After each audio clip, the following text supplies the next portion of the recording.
Hello and welcome to Trial TV Live. I am the Squeegee of Justice. Thank you so much for joining us today as we are turning our attention to Shanna Gardner. Now that Mario Fernandez Saldana has been convicted of 2 counts yesterday, fresh off the heels of that, we now turn our attention to the co-conspirator.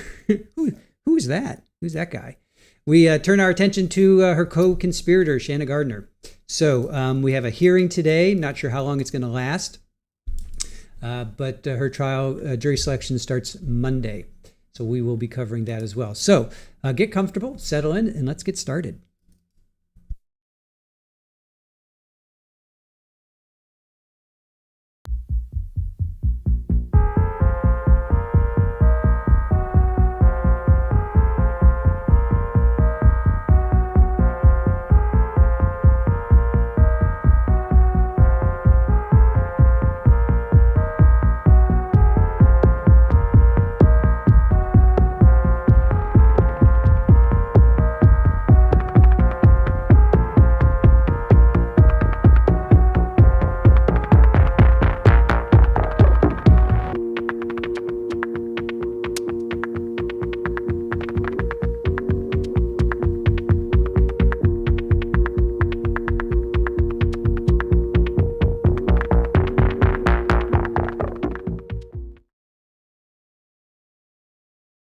All right, good morning, everybody. How's everybody doing today? We are going to be picking up on what should be the last pretrial hearing before jury selection starts next week for Shanna Gardner. So Jared Bridegan is the victim. He was 33 years old. Mario Fernandez Saldana was just convicted yesterday of the 2 counts of first degree and then solicitation. Now Shanna faces 3. She has 3 counts that she's facing: first degree, conspiracy, and solicitation. And then finally, Henry Tenon there on the bottom. His trial will be March 2027. So for those that are not familiar with this case, we'll briefly go over this. On February 16th, 2022, Jared, who was 33 years old, was driving home with his young daughter. Her name is Brexley. She was 2.5 years old, as we found out, after leaving from a date night with his twin children from a previous marriage. That happened to be Shanna Gardner. When he encountered a tire blocking the roadway. After getting out of his vehicle to move it, he was ambushed and he was taken out. Everybody is saying Henry Tenon did this, so there's no... Henry pled guilty, then he changed his plea like in April, and then now he's going to go to trial with that. Jared's daughter remained in the vehicle just a few feet away.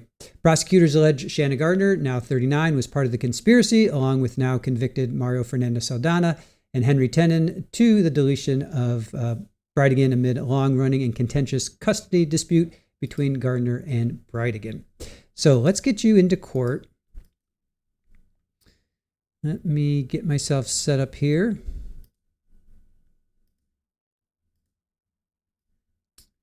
And we don't quite have a feed yet, but we've got this. So all right. So once court kicks in, we'll go into court. So in the meantime, how's everybody doing? Let me welcome you guys in. Let's see who is with us today. We've got Tosh. Hello. Good morning to you. Barry, Green-Eyed Cat. DB, good to see you. Thank you for joining us. Bama Green Eyes. Camilla, good morning to you. Hey, Hell Rider, great to see you. Mike Morrow, hello. William, welcome in. Pammy MC, great to see you. Horse Welfare. Grizzly Trial TV Live Grandma, welcome in. Devin, Indiana, hello, and hope you have a great day as well. Radioactive is going to be lurking, no problems there. Hope you have a good day lurking. Hey, Kimbers, Aussie Gardner, welcome in. Justice for Tupac Denisha, good morning to you. Let's see, who? Ruth Ann, good morning, welcome in. Terry Trial Watcher, good to see you again. The Real Roy G. Biv, good morning and thank you for the flower, appreciate that. Let's see, K-Girl, how are you doing? Great to see you. Kaylee, good morning, good morning. Hey, Pipeline, great to see you. Hell Rider, Terry Trial Watcher, what was decided on Kirsten's phone? Not sure. Not sure. We haven't really heard anything about that. Oh, maybe we have. Hold on.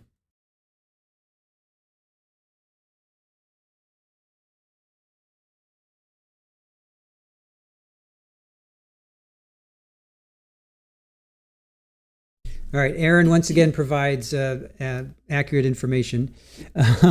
So Shanna's team dropped her as a witness. So Shanna's defense team dropped Kirsten as a witness, and we're not quite sure if that's connected to they no longer need the phone. Not 100% sure, but right now all we know is that they dropped Shanna as a witness. Oh, we got something going on here. Let me check out what's going on. We got a spinning wheel. They dropped her as a witness, so we're not sure if that also means that they're no longer seeking her phone. So, to come, but good question. Maddie's mom, hey, how are you doing? Joe Lawler, I should say. Welcome in. I'm the mom, that's why. Good morning. Hey, Vivith. Good to see you. Welcome in. Let me come over here. All right, nothing going on there. All right, so it looks like they started the feed, then they dropped the feed. Let's see. So they ended the feed. They had a feed, then they dropped it. All right, let's check back over here. Nope, don't want that. Right? Why did they drop it? All right. No, let me. Perhaps. All right, we're just. Yes, they started another one. All right, we're just trying to make sure we get a feed here for you guys. So if you guys were joining us yesterday, I was in the courtroom. I saw the verdict come down, and everybody was pretty stoic. Jared's brother was sitting behind Kirsten, and he put his hands on her when both counts were read. Dreamcatcher, how are you? Good morning to you. Hey, Ladybug's mom, great to see you.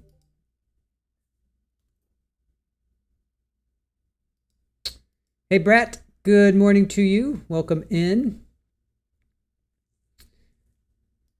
Dreamcatcher, you think she's going to catch a cop of plea?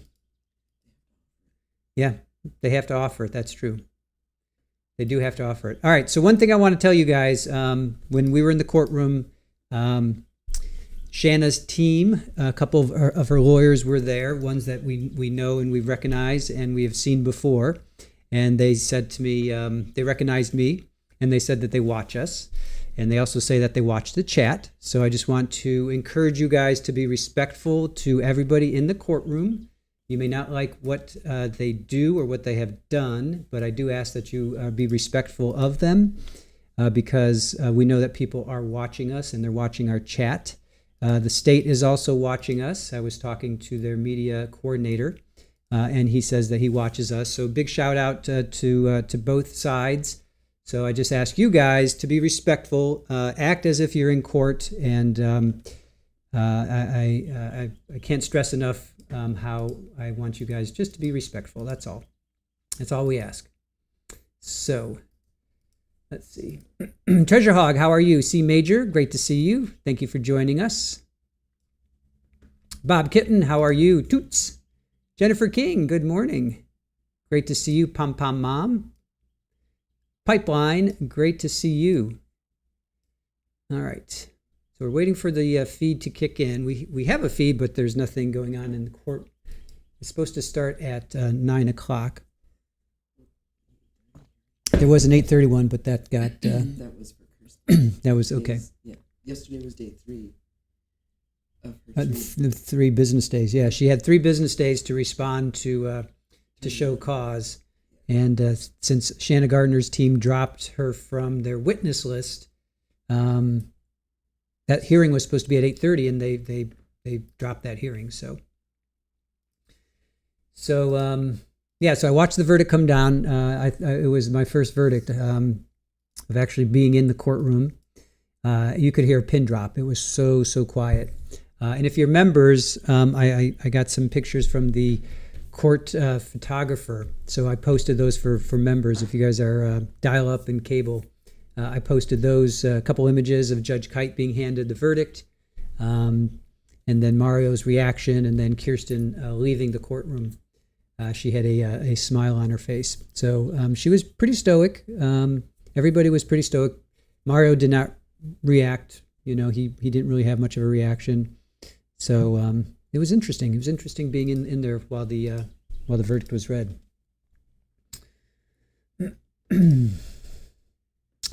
Pirate, how was it after the verdict? Well, they fingerprinted him, and that was it. And off he went. Yeah, it was fairly anticlimactic. Everybody kind of left after that. Hey, Mal, how are you? Great to see you. Dina, good morning. Good morning. Welcome in. Deviant, how are you doing? Good to see you. Hellrider, it was interesting. It's very solemn. Like I went in, so I got there. I missed the first question, right, from the jury, but I got there for the second question. And then I went and I grabbed some lunch and I got back. And when I went in with the photographer. So we were talking, and it's like I don't know if you guys have been in church, or for those of you that have been in a church, it was literally like being in a church. And it was just he and I, and I think there was like one other reporter, and then the court staff and a couple bailiffs. And it was you had just my chin hit. You had to talk like this. I mean, we were literally whispering to each other, and we were like, there was like 5 people in the courtroom, and we're whispering to each other. Oh, the capacity is 229 people. I figured it was about 120, 130. It's actually 229. So that must include the bailiffs and people sitting at the benches. But it was very solemn, very somber, very respectful. So I want to pass that on to you guys. That that's why I say when I bring you into the courtroom, I want you guys to feel what I was feeling. It's like it was very you just respect everything. And the judge, when she comes in, she runs. Judge Kite is awesome. She runs a very tight ship, and you do not want to get out of line, because she will put you in line very quickly, as she should. It's her courtroom. Pipeline, thank you for sharing all this. It feels surreal. Appreciate that. It does hold 2 juries. You are correct. Let's see. I'm the mom. That's why. Yep. There's 2 juries. Jury in this particular case sat to my right, so they were to the right of everybody other than the judge. So it was to the judge's left, and it was.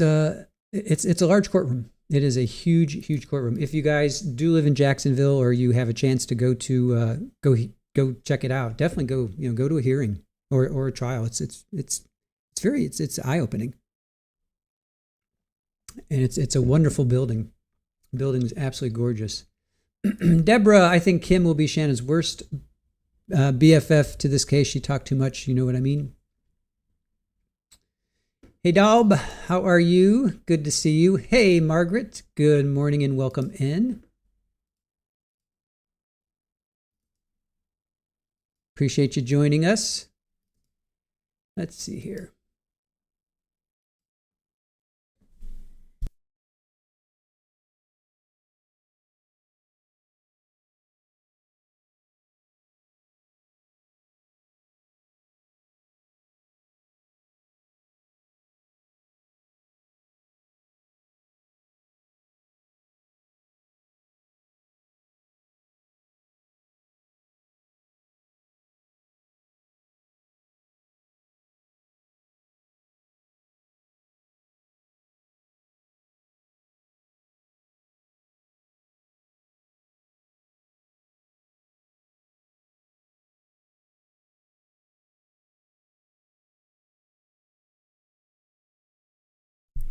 All right, guys, I'm just trying to get all of our feeds ready for you guys.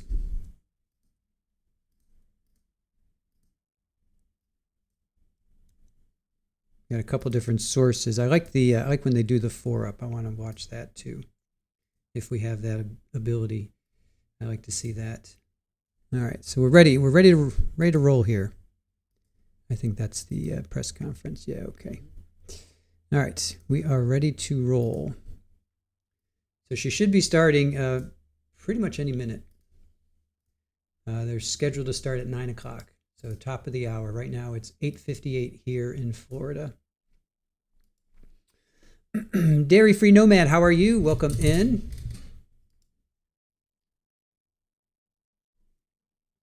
Crunchy Frog, good to see you. Linda Maloney, I hope Kim finds her own charges after all the trials are over. Yeah, it's going to be interesting. Her text messages, there's definitely some text messages from 2015, 2016 that are not the best. And for her, we'll see what happens. We'll see where that goes. See Fitz, this is in your backyard. Well, welcome in. I'm the mom, that's why we all love Kim Jensen.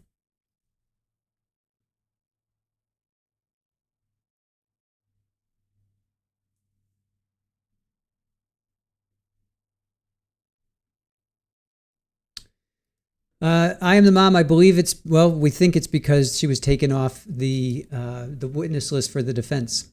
Shanna's team took her off the witness list, so we're going that direction. That because she was taken off the witness list, apparently that the phone is no longer an issue, even though they could still ask for it and still bring it in. But we think that's why. Until we hear otherwise, we think that's why.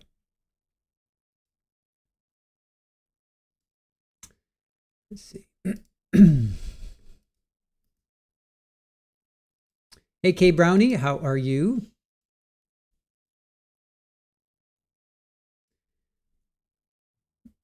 All right, so once again, Mario Fernandez Saldana was found guilty of his 2 counts yesterday. Took the jury just under 4 hours to come back. They had 2 questions. And now his co-conspirator, Shanna Gardner, is about to go face her own trial with jury selection starting next week. We have 2 things next week. Thursday, we're going to show a hearing that we have not watched yet. Is it from March or May? May. Yeah, we have it. Actually, I have it here. Oops. I started to play it yesterday, but we only got about 3 seconds in. Oh, May 15th, 2024. Yeah. Okay, so Aaron found a hearing that's really, really interesting with Shanna from 2024. So we're going to show that on Thursday because it's like 6 hours long. So we'll show that on Thursday, and then Friday we're going, Aaron, what she did for Mario, she's going to do the same thing for Shanna. So huge shout out to Aaron. She's going to put everything together that happens during the week for jury selection, and then we're going to watch it. So we'll watch it together. I thought the Mario jury selection was really informative. I was really happy. And we had a potential juror in our chat. Juror number 41. If you know, you know. So, Dairy-free Nomad says, Kim looked so uncomfortable in court the other day, but she did talk a bit too much. Yeah, we wonder, like, excuse me. When she was talking to the police, was she nervous? Was she just wanting to provide information? Who is it going to benefit? And then when she was in front of the court, she looked different. She looked different. I don't know how I would be. I know I would be nervous sitting in front of Judge Kite, and it wasn't even a full house. Can you imagine? Because you're looking back, you're looking into the gallery. All you see is just a bunch of faces looking back at you. I've never been on a witness stand, nor do I ever want to be on a witness stand. I probably would be pretty nervous. Special K, good morning to you. Good to see you. Welcome in. Thank you for joining us. Appreciate that. Cindy Davidson, hello, hello. Welcome in. Hey, Fanny, good morning. Yes, Pammy, Erin is a rock star. Yes, she is. Moonchild, good morning and welcome in. There's Richard. How are you? If you know, you know. Thank you for joining us. Appreciate it. Shanna's trial is expected to last how long? Somebody was asking. Oh, about 3 to 4 weeks. Her trial is expected.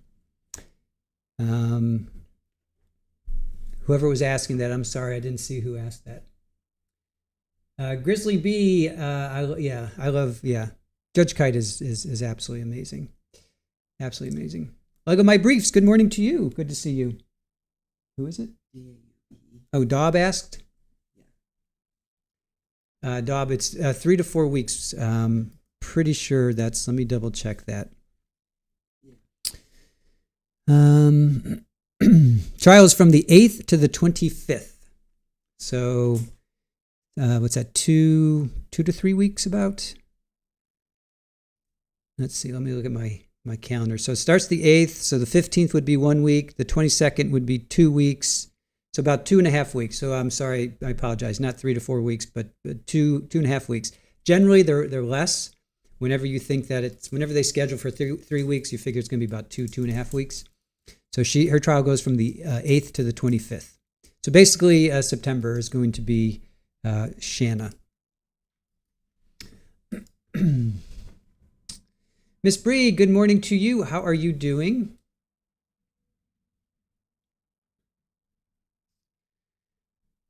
Let's see. Hellrider, they all look different, no makeup. Yeah, no, that's what happens. Brad says you were on the witness stand back in the 90s. I never really noticed the gallery that day, only the judge, lawyers, and especially the defendant staring at you. All right, then there's that. Aaron saying, thank you so much for joining us, Richard. Yep, appreciate your insight.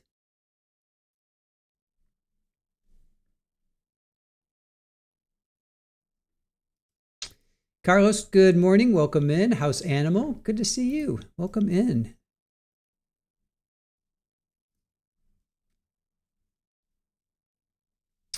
Special K asks, am I going to attend any of Shanna's trials? Yes, I'm going to go for opening statements, which will be on the 8th, and closing statements and or verdict. I'm hoping I can catch a verdict and then press conference. So yes, I will be attending at least openings, closings, and or verdict. Liz, good morning to you. Welcome in. Paula, good morning. You had a cat anchoring you to the couch. Nice. All right, so we are waiting for the feed to kick in. And I know a lot happens behind, when you're there, you see so much behind the scenes. Like there's a lot of stuff that happens off the record. I think yesterday was a really good example where Judge Kite was, I think it was after the second question, and she was talking to the lawyers. She was off the record almost the entire time. And you guys were like, why can't we hear? Why can't we hear? There's no audio. And I was dropping in chat, she's off the record. When you're off the record, you don't hear anything. Usually when they go off the record, they take the stream off and you just see courts in session or something like that. But for some reason they left the video on, but there was no audio. But I could hear them. She was writing. She basically was writing a response to the question. They went back and forth as to what exactly, how exactly to respond to them, because they asked for to see a transcript of the financials, and they were trying to figure out, which do you want to see? Do you want to see the video, or do you want to just see the transcripts? And they couldn't see the video, I think, because that was like you're not allowed to do that, I guess. And then so they ended up on B. So that's what you guys missed, which again wasn't a big deal. Good morning, Deb. How are you? Great to see you. Welcome in. Let's see. Dobbs says, back in 78, you were interviewed by the police for a trial. The suspect came over to a friend's house while I was there. Oh, boy. Wow. Dairy-free Nomad says, I think Shanna has more to lose here. I missed it by 10 minutes, but just rewound it back. Mario didn't even flinch when the verdict was read. He didn't. He was very stoic. Richard says, I know one of the actual jurors now, going to try and talk to him tomorrow. All right. Well, guys are always welcome to call in and give us your perspective. We'd love to have you on. Pipeline says, sorry I missed it. Did you attend the press conference yesterday? I was told that there was not going to be one. I was told that there would be a statement. So I left. And I'm kicking myself. I'm kicking myself for listening to the to the media coordinator. Just kidding. Yeah, I left. So I'm kicking myself. I if I had stuck around about another half hour, I think I left around. You should have followed your buddy from USA. Yeah. Because the pool photographer saw something going on. There was one of the reporters was doing just a single interview, so he's like, "Oh, there's something going on over there." I'm like, "Oh, that's whatever." I'm not going to jump in on that. I shoulda. Yep. So to answer your question, I missed it. I'm kicking myself. Trust me, I've been beating myself up for that for the last 24 hours. So, but lesson learned. I was there for Sarah Boone's press conference, so I caught that, and also her sentencing. I caught that press conference. So I was there for both of those. But yeah, I talked to Mr. Owens, yeah, I was disappointed in myself. Glee Roll, good morning. How are you? Good to see you. Neil Campbell, welcome in. How are you doing? Good morning. Thank you for your great coverage of this case. I really thought that the verdict would take longer, but the closing by the prosecutor was really good. Thank you. And I agree with that. Yeah. I thought I was going for 3 to 4 hours. I thought that was my guess was 4 to 5 hours. Let's see. I thought they'd be done by 3, so they started to deliberate. I figured they'd start to deliberate by 10, 11, 12, 1, 2, 3. Yeah, I figured anywhere before 5 hours. Jackie Starr, good morning to you. Yes, I'm the mom. That's why there was a presser, and we will show that. We'll show that afterwards. We'll show it was brief. It was only 3 or 4 minutes. Jared's father spoke. Kirsten spoke. The assistant DA spoke. Yeah. So we'll show that in a second.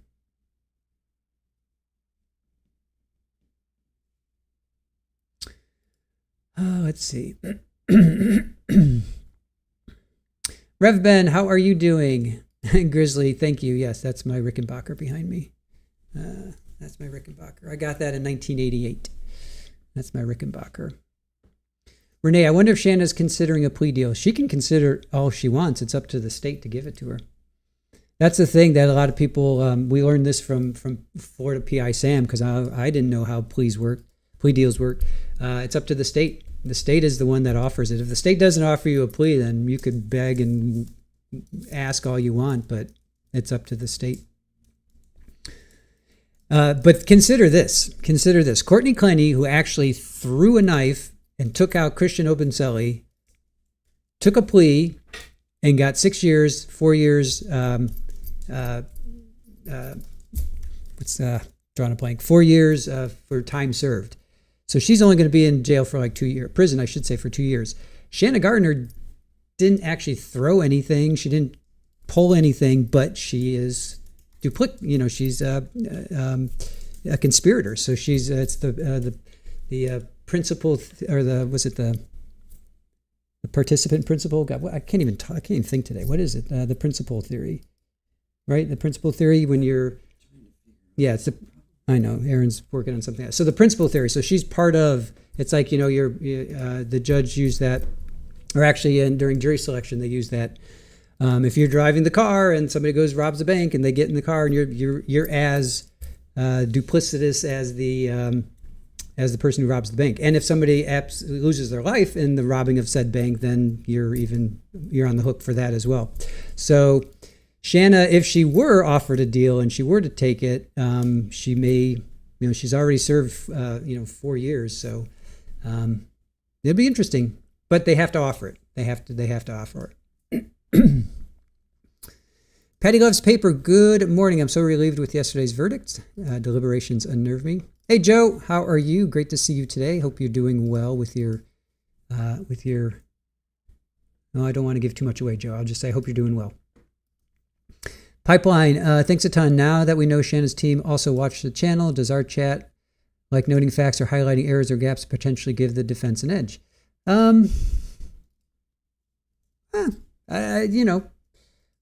Florida PI Sam said during both Sonny Bell and the Charles Jones trials, the bailiffs were watching, her defense team was watching. Did it help them? Did it give them an edge? They were all convicted. So I think they would be smart to watch. I think they would be smart to watch because they could. It's like watching a jury. They have juror watchers. So I would be watching. I'd be watching recaps and the news and see how it's going. So that doesn't. I don't think it gives them an edge per se.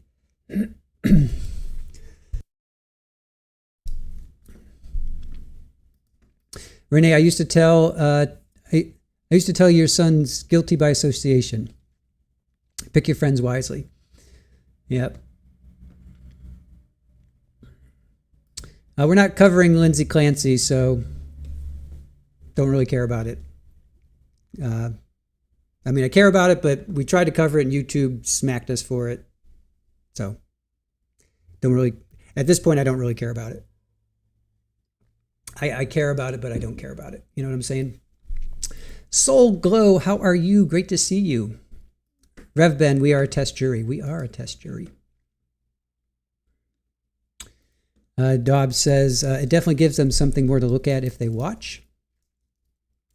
Hey, Shannon, how are you? Welcome in. Welcome in. That is true. Even though the event did happen, you're right. Yeah, it happened in 2022, but she was arrested. Was it 2024 she was arrested? Let's see. I used to know that. Now I'm trying to find out when was. I have that in my notes. Let me check my notes. I have them when they were both arrested. Let me just let me get that information. All right.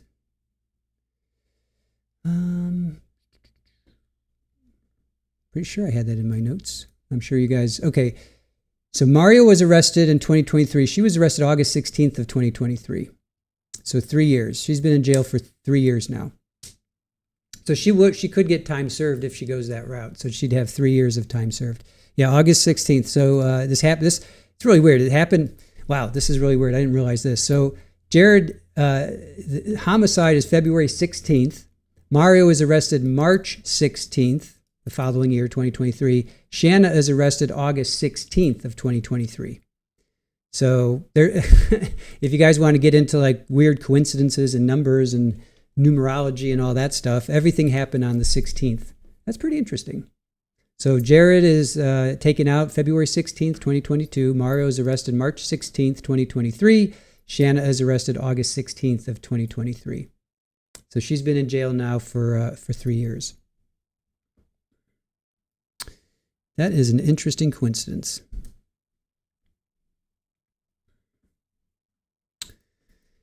Soul Glow says, I'm really interested to see the text messages and her involvement. Which one? Whose text messages? Kim's text messages or Kirsten's text messages? I missed that. Michelle, I believe the jury got this right. It's right. It's interesting if you get into numerology and all that stuff. Let's see. Grizzly True Crime is with us. Hello and welcome in, Grizzly True Crime. There you are. You're lurking while choring. Again, huge shout out to Grizzly True Crime for allowing us to show Kim's videos while we were in Verdict Watch yesterday. So if you guys are not familiar with Grizzly True Crime, please take a moment and go over and give her a sub. We have been following Grizzly for 5 years? 6 years? 4 years? First moved in here, yeah, so 4 years. I watched the Crumbly trial. Yeah, That's when I first met her. Aaron watched the Crumbly trial with Grizzly, so. I was unpacking. Huh? While I was unpacking. Well, she was unpacking the house. Grizzly, we had you on, and we were watching the Crumbly trial with you. So huge shout out to Grizzly and all the work that you do over there. So thank you for being a supporter of our channel, and we are a huge supporter of your channel. So guys, if you have not subscribed, please do so right now. I think we have a prompt. Don't we have a prompt? Is it? You want to drop it, or shall I? All right. Aaron's going to drop the prompt, so you guys can go support Grizzly. And just give it a second. There we go. All right. So there's the link if you want to go subscribe. Liz, love her snark. All right. Let's see here. Michelle, you live in Florida. You're in the Panhandle, so you cannot be on a jury for any of those cases, but I have agreed with the jury for this, Charlie Adelson and Donna Adelson. Glee roll, excuse me. Shanna Gardner is going to be an interesting trial awaiting possible fireworks between the attorneys. You can pretty much book that, because if the pretrial hearings are any indication, yes, there will be a lot of sparring going on. Look what was going on with Kirsten Nelson and fighting over the phone of Kirsten, Bridegan's. And Kirsten Nelson, I respect tremendously. I've seen her in the courtroom, I should say. And Shanna's got a team. Well, Jose Baez has a fantastic team, and that is who's representing Shanna. So there is going to be, again, based on the pretrial fireworks that we've seen, and let's see what happens today. Let's see what happens today. Christy Hayes, hey G, I love your shiz. Renee says, I was worried that the jury wasn't going to get it right, but thank goodness they did. Crispy Dino Nug, how are you doing? I will cry as Chatty Lady if Chatty Lady goes up on the stand. Gossip Hour will start. Well, she's got her thing going on. Who knows what's going to come out of that? But Brat says, I started the Mario trial wondering what they thought connected him individually to the case. Now I know. Now I wonder what they think connects Shanna to it individually. I agree. I think, okay, here, I said this to you guys yesterday. I think Henry's going to be and I say this only because this is the way my mind thinks. Henry's going to be the easiest one to convict because his DNA was on the tire. His DNA's on the pickup truck keys. He's got that. He's in the video, even though it's grainy. It's him because he's got the same walk. So Henry is going to be the easiest one to convict, I think. Mario, then, I think is going to be the second easiest because of the connection between Henry and him and Jared. Shanna, I think, is going to be the most difficult one because she's removed herself. There's no direct evidence. She didn't write a check to Henry. She didn't go over to Henry's house. She wasn't a landlord to Henry. She doesn't know John Biggerstaff. She never went over. She didn't perform, adult acts with his wife. That's on. I mean, she didn't know John Biggerstaff's daughter in high school. So she's going to be the most difficult one, I think, to convict. Rev Ben, thank you for the Trial TV Live gift and membership. And Christy Hayes. Awesome. Oh yeah. Let's while we're waiting for court to kick in, let's see if you've hit the like button. Take a moment if you are out there and you are in our chat and you have not hit the like button, please take a moment to do so. And if you are lurking and hanging out and you're not in chat, just take a moment and hit the like button. We are at 180 likes. Let's see if we can get up to 200. We have 540 people watching, so thank you so much for that. Let's see if we can get up to 200 likes before court kicks in. And we have a feed. We're just waiting for them to start. So I'm not quite sure what's going on in the courtroom. I do not know. But 199 likes. Great. One more. We need one more like. 204. Thank you, guys. Appreciate that. Thank you so much. Let's see. The Only Mooney says, hopefully the mastermind Shanna will get the same fate as her Patsy. Well, you got to kind of look at Donna Adelson. Charlie Adelson, Tato and Tuto, and Katie. You definitely have to look at them and is it similar? I'm really interested to see what evidence they have against her. She's going to, I guarantee her defense is going to be like Mario. It was all Mario. You okay? Oh. It's all Mario. We were separated. We were about to get a divorce. I was going to, move the kids. Well, maybe she can't say that because Jared would never have allowed that. But she could definitely say her defense would be, we were separated. We were about to get a divorce. I don't know what he was. I don't know why he did what he did. I didn't tell him to. I think that's going to be her defense. Everybody's Mario. They were throwing Henry under the bus, as rightfully they should, because he is. I think he's pretty much.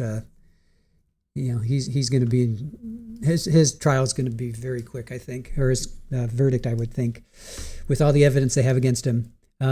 So they were saying, you heard Henry's name, a lot during Mario's trial, and then I think during the state's the state's opening, defense pointed this out. You heard Shanna Gardner's name 26 times during the state's opening, and they're like, why didn't we hear more about that? Why didn't we hear more about Shanna Gardner in the Mario trial? We heard all about Henry. What's up with Shanna? So I think that's where they're going. I think that's where they're going. Let's see. Kelly B says there's text messages that said that Shanna wanted him gone. Yes, there are, and we actually have those. Let me pull those up. See if I can find those real quick. Let's see. We do have some of those that I think they showed during a pretrial hearing. Let me see if I can grab those quickly here. Let's see. Texts. All right. All right, here's a couple of texts between Kim and Shanna. Pull these up for you guys. We have a couple of them. All right, Shanna Gardner, 2015. I'm just not having a good day. Kim Jensen, May 20th, 2015. Don't write the day off as bad yet. I'm still trying to send stupid to prison. Kim says, if I can't make a casserole, prison is the next best option. All right, so they're I would assume talking about Jared. Here's another one. Kimmy says, I was thinking Thomas, LOL. Susan, he isn't a magician, but I'll ask if he knows any. Susan Lee says, I'm sure her ex knows a few. So again, what is it what's going on over there? Here's another one. This is 2016. He hates him. If not, I know Sue's husband knows people, LOL. Just when I think doing this whole 1 week off on thing is a good idea, it gives me such great pleasure imagining slitting his throat. And there's that. That's not the best look. Talking about taking somebody's life. Here's some more text messages.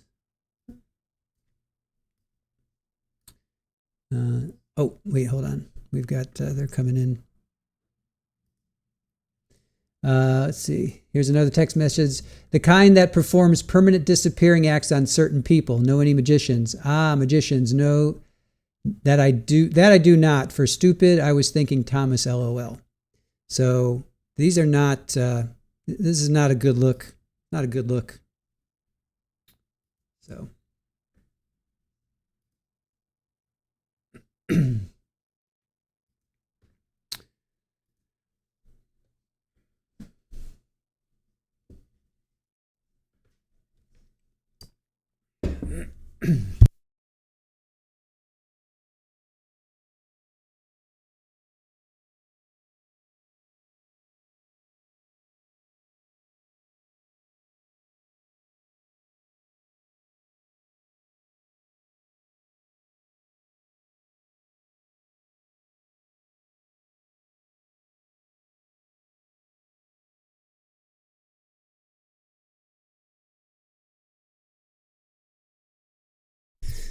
All right, so we are waiting for Shanna to appear in court. There's some of the bailiffs. Very nice, both of them. I've had the pleasure of saying hello to them, and they somewhat acknowledge me. I do not know their names, but they are nice.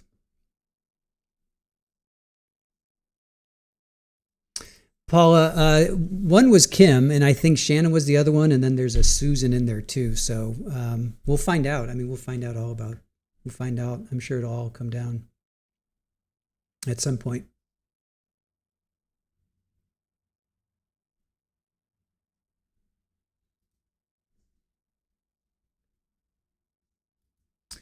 Christy Hay says, my Nana used to tell me you are judged by the company you keep. Someone should have told Kim that.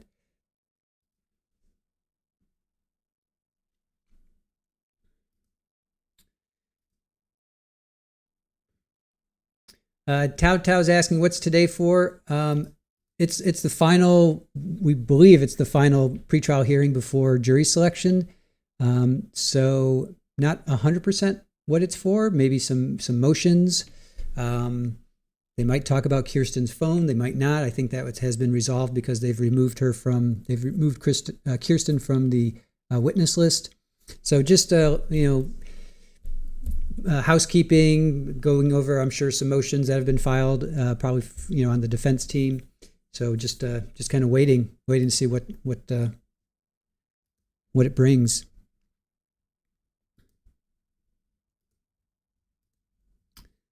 All right, so this is another feed over here.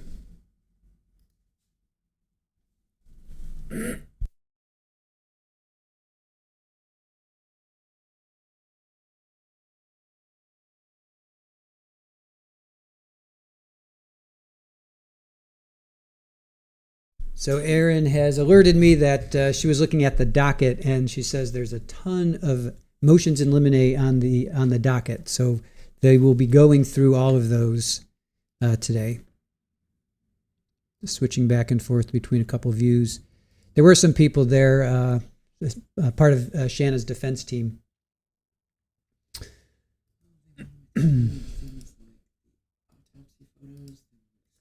Yeah. Fletcher Boy, Kim verified the text in her proffer Tuesday. My question is, what kind of deal did Kim get? Yeah, we don't know. Michelle says the jurors from the Adelson case sounded very thoughtful. I know if I was on a jury, I would not vote to convict if the state did not make the case. If the state makes the case, she will be convicted. Yeah, I mean that's what you should be doing. All right, so they've gone back to this.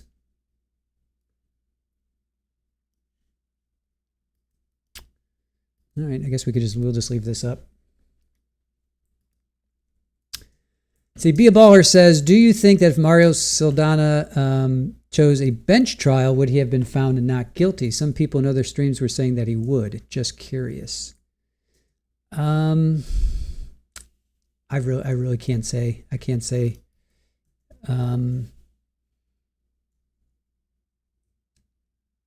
I think the evidence was too strong against him. We did if you guys were with us, we did a facts thing. I can pull that up again. Here, these are all the facts. So to be quite honest, I think Mario was going to be guilty no matter what. Let me hold on a sec. Soul Glow, the defense took Kirsten off. Defense took Kirsten off. All right, here's all the facts. We did this exercise if you guys were around.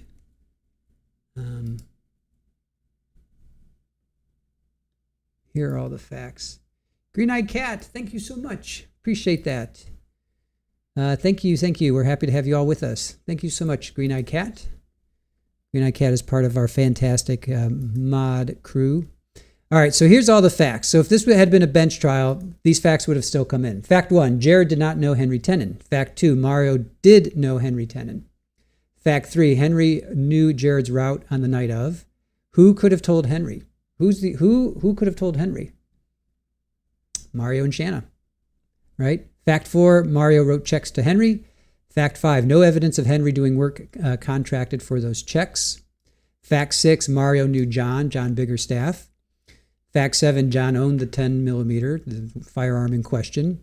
Fact 8, that was used. Whether it was the same one, we don't know because it was never retrieved or recovered, but a 10 millimeter was found. And as we found out, 10 millimeters are extremely rare. Fact 9, Shanna and Jared had discord regarding the kids. Fact 10, March 1st, 2022, over 5,000 deletions on Mario's phone. Now, whether that's a coincidence, shows consciousness of guilt, who knows? But again, if you're a judge, if this is a bench trial, these are all the facts that were entered into evidence. Fact 13, someone other than Henry drove the truck away. So he had an accomplice. He had somebody helping him. Fact 14, no phone activity for both Henry and Mario during the homicide. Fact 15, no evidence of Mario paying Henry prior to February 16th. Fact 16, the 10 millimeter goes missing. Fact 17, Henry's phone does that dry run. And then fact 18, Henry couldn't pay his bills. I'm sure there's more facts. I'm sure there's more that we didn't put on this. But if it's a bench trial, these are all facts. So one or two of them, you can maybe say, well, all right. But to me, the biggest ones were Jared knowing Henry and Jared knowing,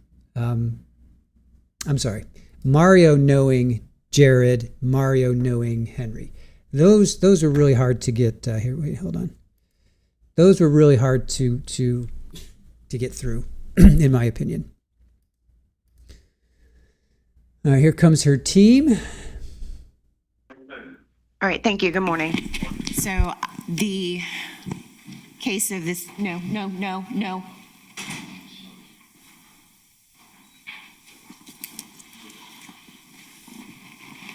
Her appearance is waived for right now, okay? So the state of Florida versus Shanna Gardner is going to be passed to 1 p.m. I'll see y'all then. Thank you, Your Honor. I have a calendar, so let's get that started.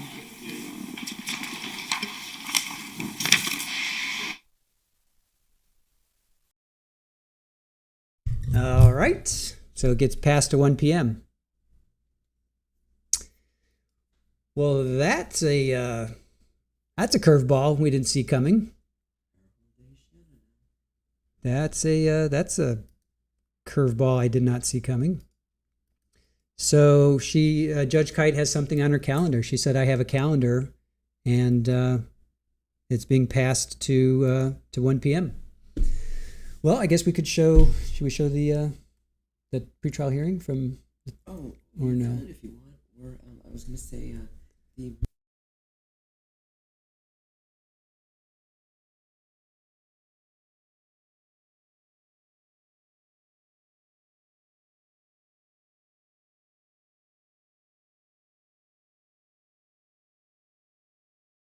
All right, so we're going to show a couple things while we wait for 1 o'clock because we're not going. It doesn't make sense to end. All right, so I want to show the press conference. This will be a good time to show the press conference from yesterday, and then I'll show the hearing from 2024. We were going to show this next Thursday, but all right, hold on.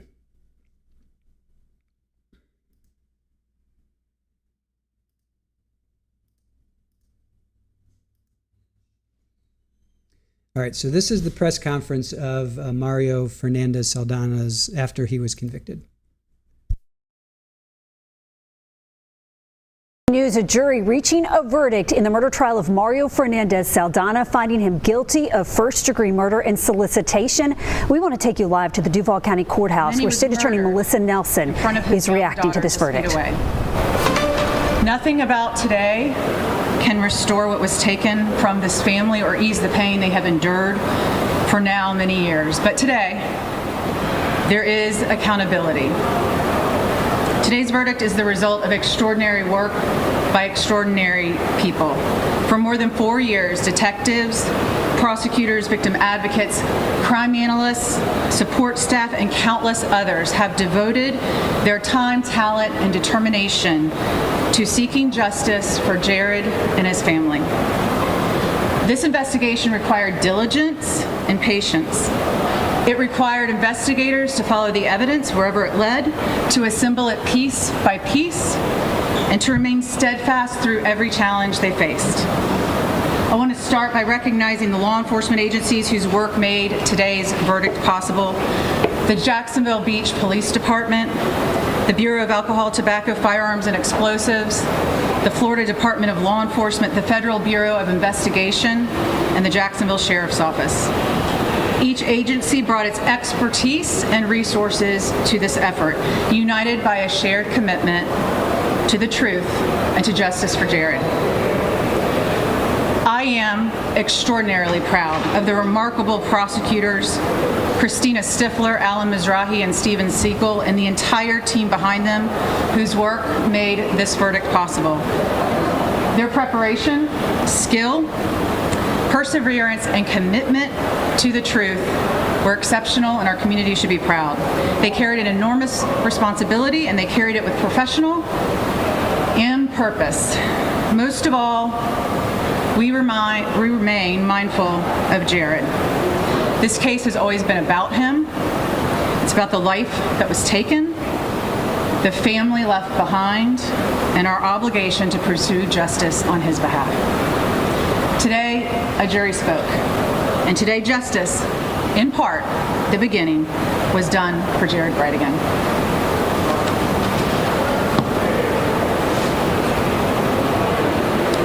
Hi, my name's Gaylord Bridegan. I am the father of Jared. My first name is Gaylord, Gaylord. I just want to take a moment to thank the community, friends from afar, for all the thoughts and prayers that have been expressed to our family. We deeply appreciate it and are grateful for all of the support that we've had during this hard time for our family. I'm grateful for Kirsten and her love. Jared loved her so much. We really appreciate our relationship with her and support her fully. I just want to extend my appreciation to all of you for being here and for the community and for the love of our family that we have for all of you. Thank you.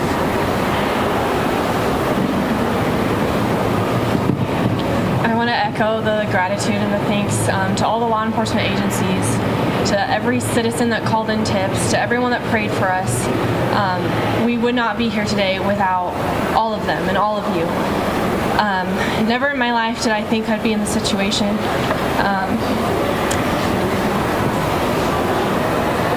But I know we wouldn't have gotten this verdict today had we not had all of these people lined up to help us, to help Jared and to fight for him. When this initially started, I felt like I was alone. And I quickly realized that that was not true. I'm going to keep my remarks short. I will have much more to say after we reach the verdicts in the next two cases, but I want to echo a statement that was mentioned by Prosecutor Christina Stifler in this trial. She said, "To the living, we owe respect. To the dead, we owe the truth." Truth was seen in that courtroom. The jury saw that truth and they acted accordingly. And because of that, Mario Fernandez is a murderer and he will be put away for the rest of his life, as he deserves. And I am grateful for that. Truth won today, justice has been served in part, and we look forward to the rest of justice being served as we continue through this process. Thank you. All right, thank you guys.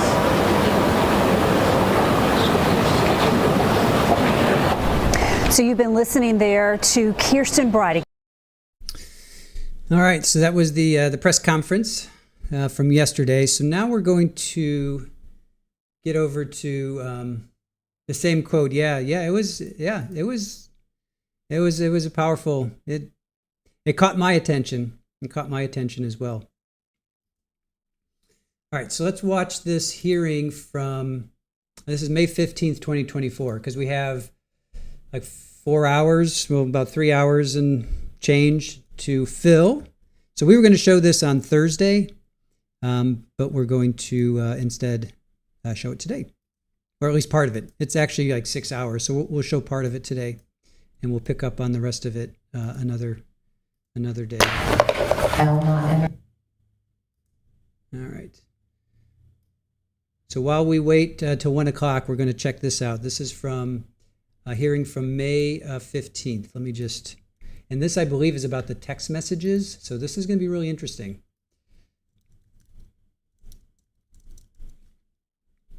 Let me just pin this so you guys know what it is. All right.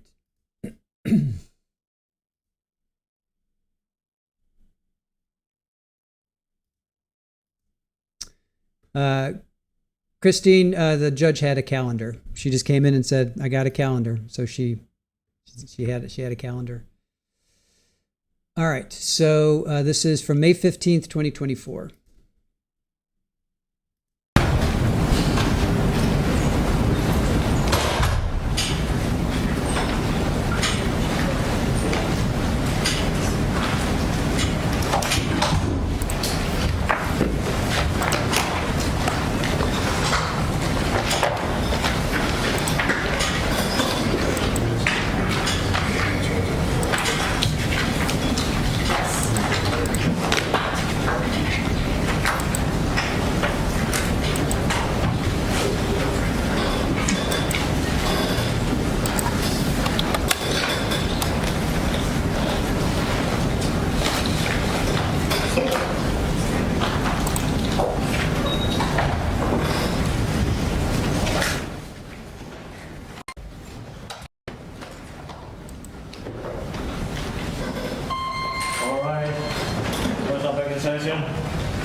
Thank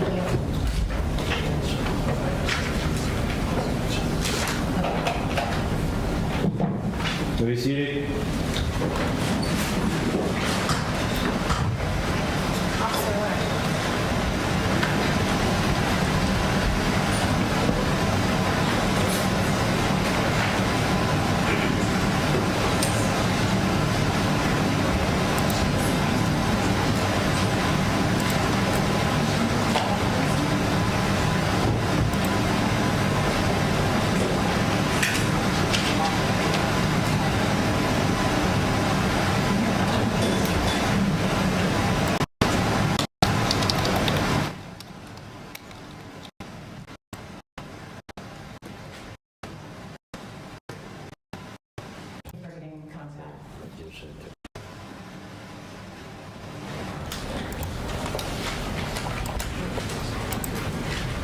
Ms. Jeffries, thank you for getting in contact.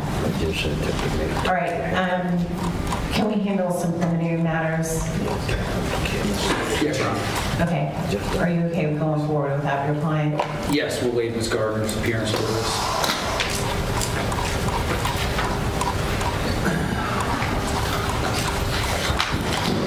I believe the state has given the court an evidence list. It has 22 exhibits on it. It has 20 here. 20. Okay. And I've spoken with defense counsel Christina Stifler. Use the microphone. Yes, ma'am.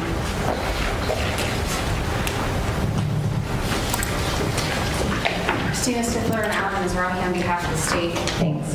I have given defense counsel copies of the evidence list. I believe that they are stipulating to the admission of all except two of the exhibits. Exhibit J, which the state is by agreement not going to use for the purposes of this hearing. So that will reflect on the evidence list is not entered. I'm sorry, that's exhibit L. L not entered. Yes, ma'am. They're also objecting to exhibit J, and the state intends to introduce this during the hearing.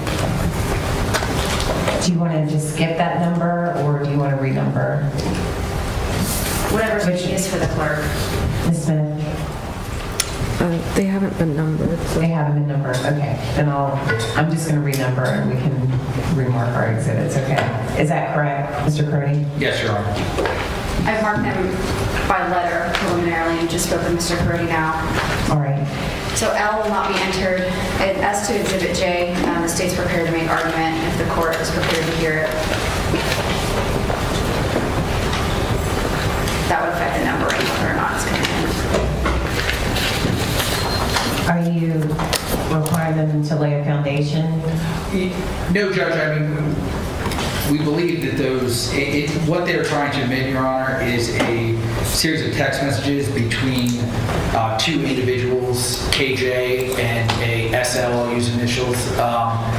They don't involve Ms. Gardner. They're discussing what they believe Ms. Gardner needs, and their opinion and that discussion between two people without the involvement of Ms. Gardner is totally irrelevant to the purposes of this hearing. And frankly, you know, it's hearsay that wouldn't even be admissible at a trial. Okay. Mayor, as a preliminary matter, this is a bond hearing under the pretrial detention statute in Arthur and its progeny. There are no rules of evidence the way there would apply at trial. Hearsay is allowed. This exhibit is relevant. The state would, number one, if we are proceeding under the rules of evidence, which don't apply to this particular proceeding, these are statements involving KJ, whom the state believes to be statements of a co-conspirator. They are relevant because Exhibits I and Exhibits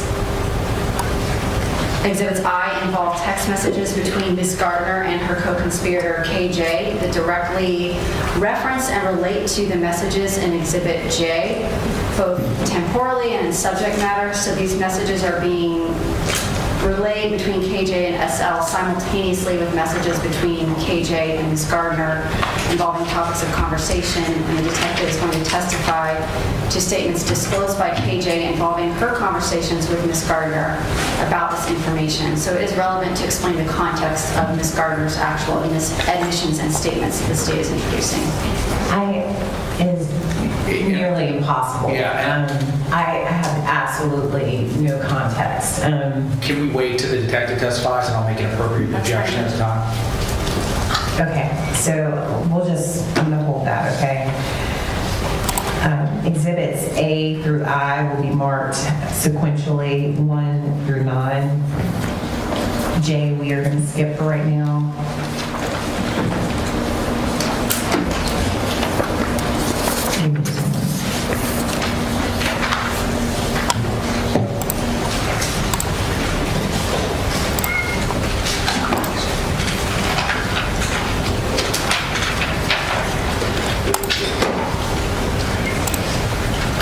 K will be marked as composite 10.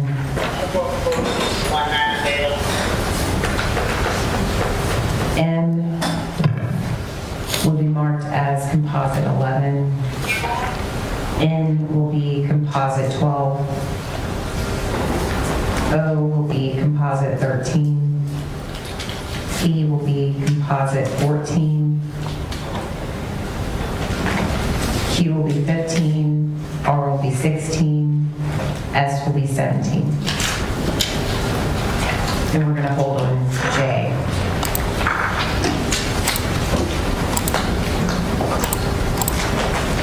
Okay, you can bring her in.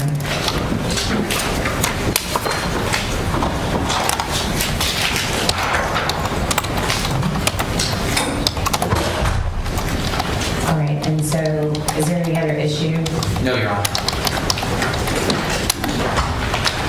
Now that you have a clarification from the media's lawyers, is there a stipulation to the defense evidence? Yes, Your Honor. Okay. And Your Honor, I do have an unopposed motion to determine confidentiality of 2 exhibits that I'll hand to the clerk for filing at this time. Those exhibits have been marked as 1 and 2. They are letters from a medical provider and a mental health provider. All right, and there's no objection to those? No, Your Honor. And Your Honor, I also have Exhibit 3, which is a declaration from Andrew Wagley, a Washington State lawyer, with an order of dismissal in the extradition case for Ms. Gardner. And Exhibit 4 is an email from Hank Cox to Ms. Stifler. And Exhibit 5 is a composite exhibit that includes excerpts from a purchase agreement and deeds for 2709 Ocean Drive, Jacksonville Beach. No objection. Okay, those will be so ordered. That is, Defense Exhibit 1 and 2 will be, I've granted the confidentiality, so they shall not be disclosed.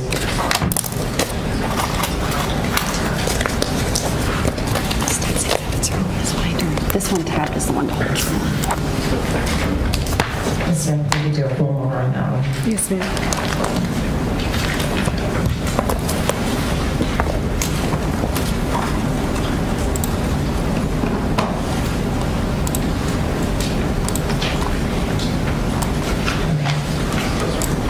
Any other housekeeping matters?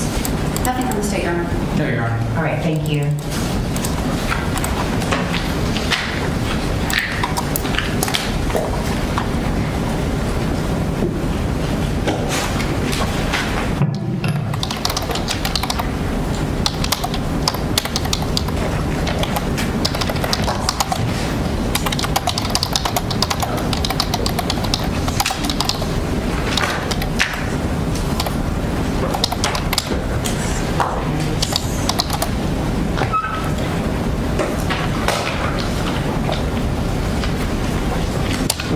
One more housekeeping matter, Your Honor.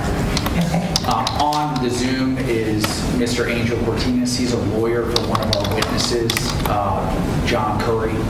I just wanted to inform the court of his presence on Zoom. All right, thank you. Ms. Mansfield, how are you? Good afternoon, Your Honor. I didn't mean to put you in a bind. We need an answer.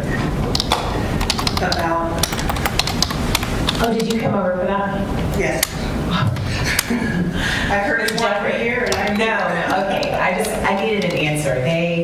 That is the defense filed 2 exhibits that they assert are confidential in nature. They have sensitive information in it. I believe this is what defense counsel emailed me about yesterday. Yes. Yes, there's no objection to first business of the time. Okay. I'm sorry that you come over. And I know that WJXT does it because I spoke with their counsel yesterday plus as well. Yes, thank you. I didn't mean to make you rush over. When the court calls. Okay. I'm trying to find the docket line of the defense motion.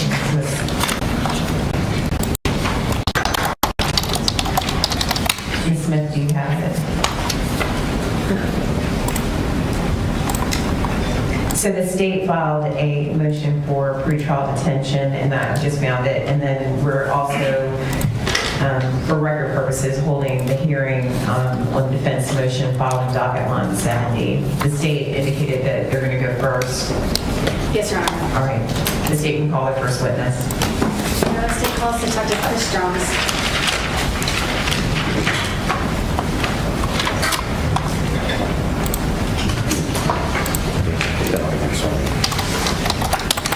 Would you raise your right hand? Do you solemnly swear or affirm the testimony you shall give shall be the truth, the whole truth, and nothing but the truth, so help you God? I do. Thank you. Yeah, I do.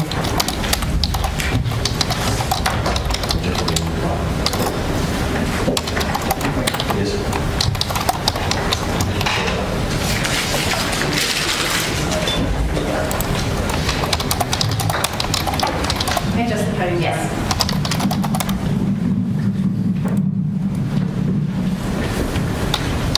Please court? Yes, thank you. Good afternoon, Detective. Good afternoon. Could you please introduce yourself to the court? My name is Christopher Johns.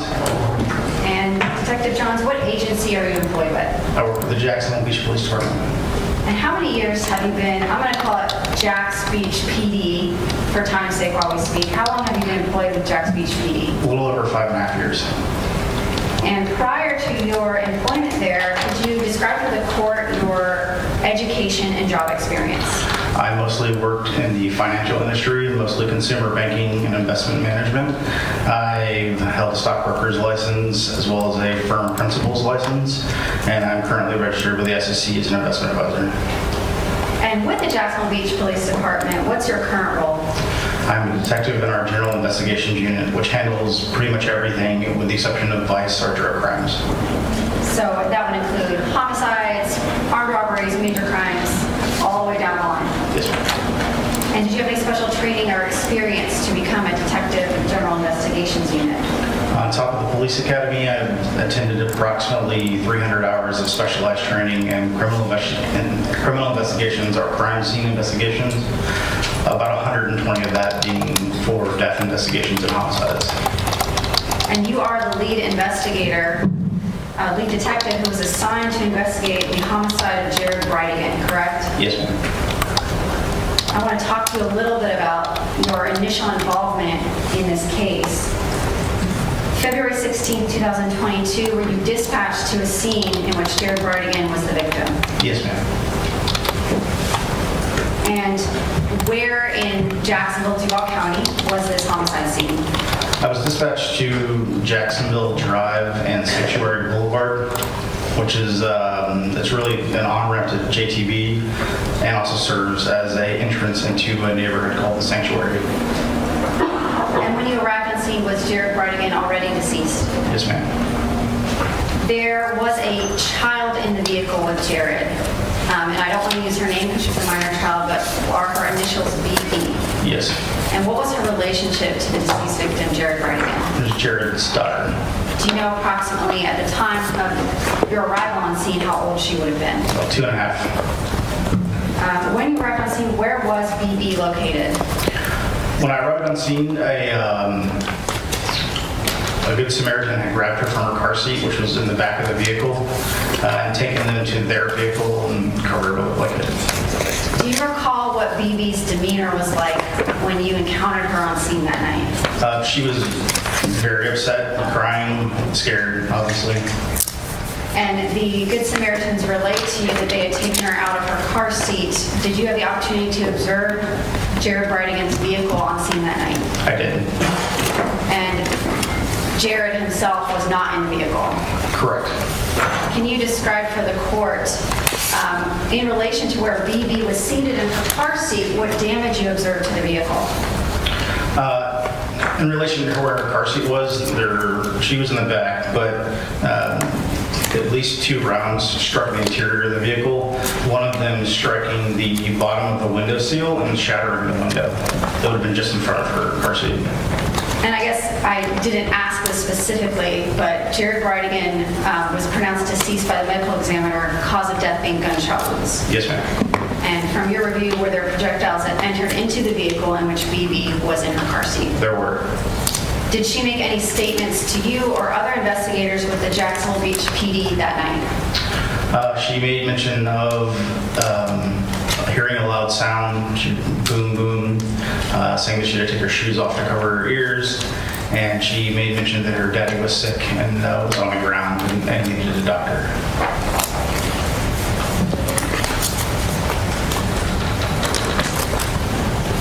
I want to skip ahead in your investigation. You obviously did many hours of investigation, many interviews in the days and weeks and months following your response to this scene. Yes, ma'am. Did you eventually were able to make an arrest in this case for the murder of Jared Bridegan? Yes, we made 3 arrests. And who did you arrest? Henry Tenon, Shanna Gardner, and Mario Fernandez Saldana. I want to speak for a moment about Henry Tenon. Henry Tenon was arrested and charged with the murder of Jared Bridegan, including the discharge of the firearm that caused his death. Yes, ma'am.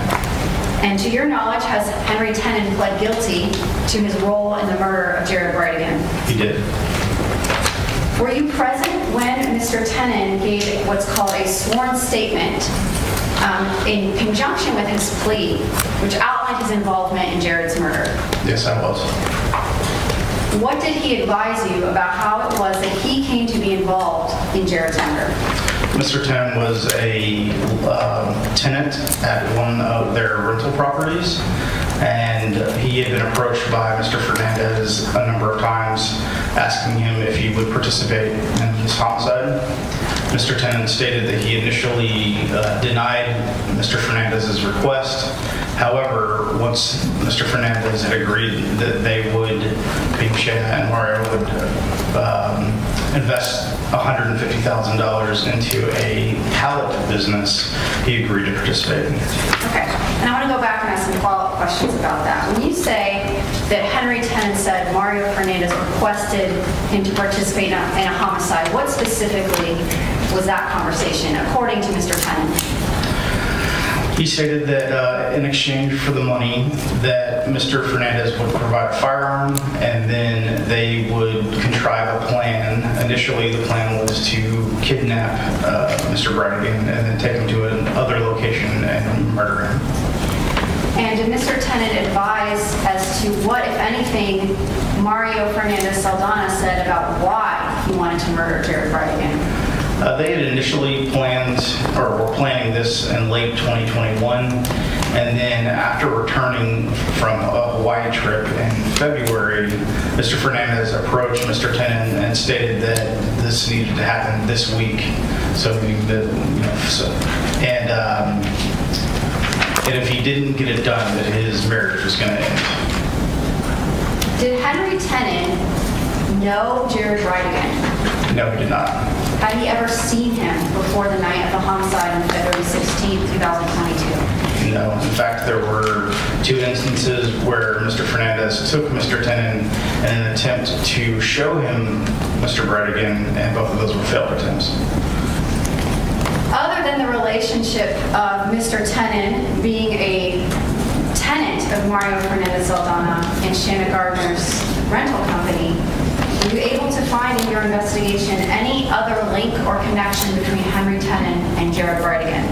None. In your conversations with Henry Tenon, was Mr. Tenon able to, even before this night, describe what Jared Bridegan looked like? Not at all. What type of car he drove? Nothing. Did he know on the night that he murdered Jared Bridegan that BB would be in the vehicle with him? He did not know that.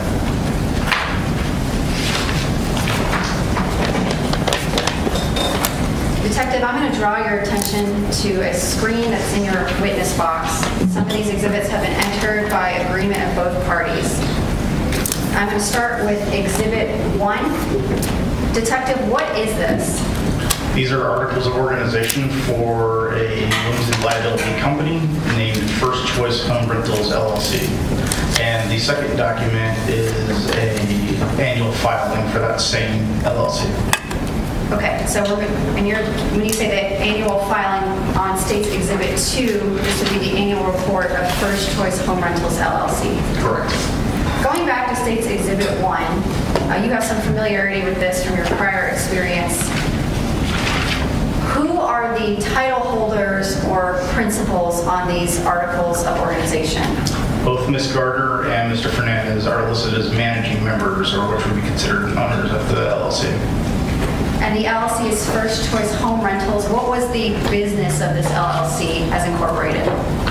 The business was established to manage their rental property holdings. And these are some of the articles, the full exhibit the court will have, but under Article 5, the electronic signator on this Articles of Incorporation is Shanna Gardner. Is that correct? I don't recall, to be honest with you. Moving to State's Exhibit 2, this document is an annual report. What does that mean? This is just a document that's filed every year to basically let the state know that this is still an active company and that to make any changes to the ownership or management of the company. And this was filed in the upper right-hand corner, January 28, 2022, which was a few weeks before the murder of Jared Bridegan. And again, at the bottom, who are the still owners or signatories on this LLC? The listed owners are Shanna Gardner and Mario Fernandez. I'm turning your attention to State's Composite Exhibit 3. Detective, can you describe for the court what these documents are? This is a bank statement from Navy Federal Credit Union that held the account for First Choice Home Rentals. And in the exhibits the court will receive, you obtained these records via subpoena and they are accompanied by certification of records from Navy Federal. Yes, ma'am. And there's a red box here. Can you describe for the court what that is indicating? The red box is indicating a transfer from a separate checking account also held at Navy Federal Credit Union. In this instance, it's stating that on March 15th, $5,000 was transferred from the Shanna Gardner Irrevocable Trust account at Navy Federal into the First Choice Home Rentals account. And this is another exhibit or another page on Composite Exhibit 3, again showing that the First Choice Home Rentals LLC Did they show this in the trial? This is like one of those moments of money going from the trust into Mario's checking account. Why didn't they show this during the trial? I mean, did I miss that during the trial? Do you guys remember this? I mean, this literally is, and I remember the defense. I remember Mr. Dresser was like all over it when he's like, you're saying that this money was transferred from the trust into Mario's account and that never ever happened. And yet here it is happening. Do you guys remember that? Do you guys remember in the code, or I think in his cross-examination of Mr. Johns, Detective Johns here, Mr. Dresser was saying, defense was saying, you're saying that Mario transferred money from the trust into his personal account. So this is going from the trust into the business account, but it's not going into his personal account. Maybe that's what the difference was. That he was saying it went into his personal account, where in fact this is going into the business account. Huh. All right. Maybe I just answered my own question, but still. I just remember that Mr. Dresser was saying no money was transferred from the trust into Mario's account. So maybe he was referring to his personal account.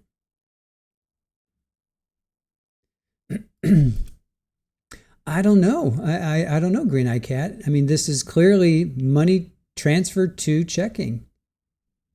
Transfer from checking to the Shanna Gardner account. Huh.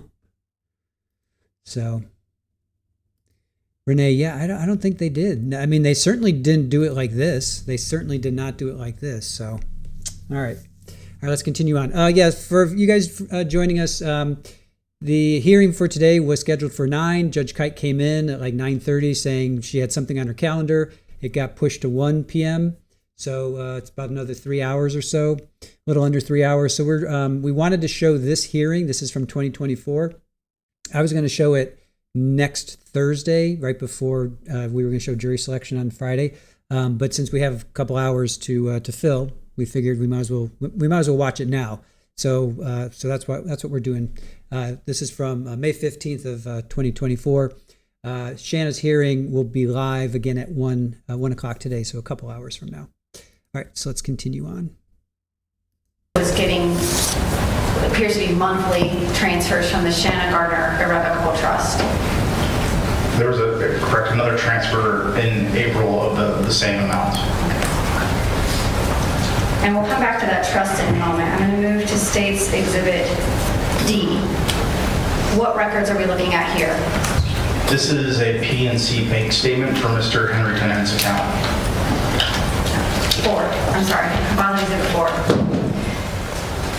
In your discussions with Mr. Tenon involving how he became a part of this scheme to murder Jared Bridegan, you mentioned that he was promised a payment.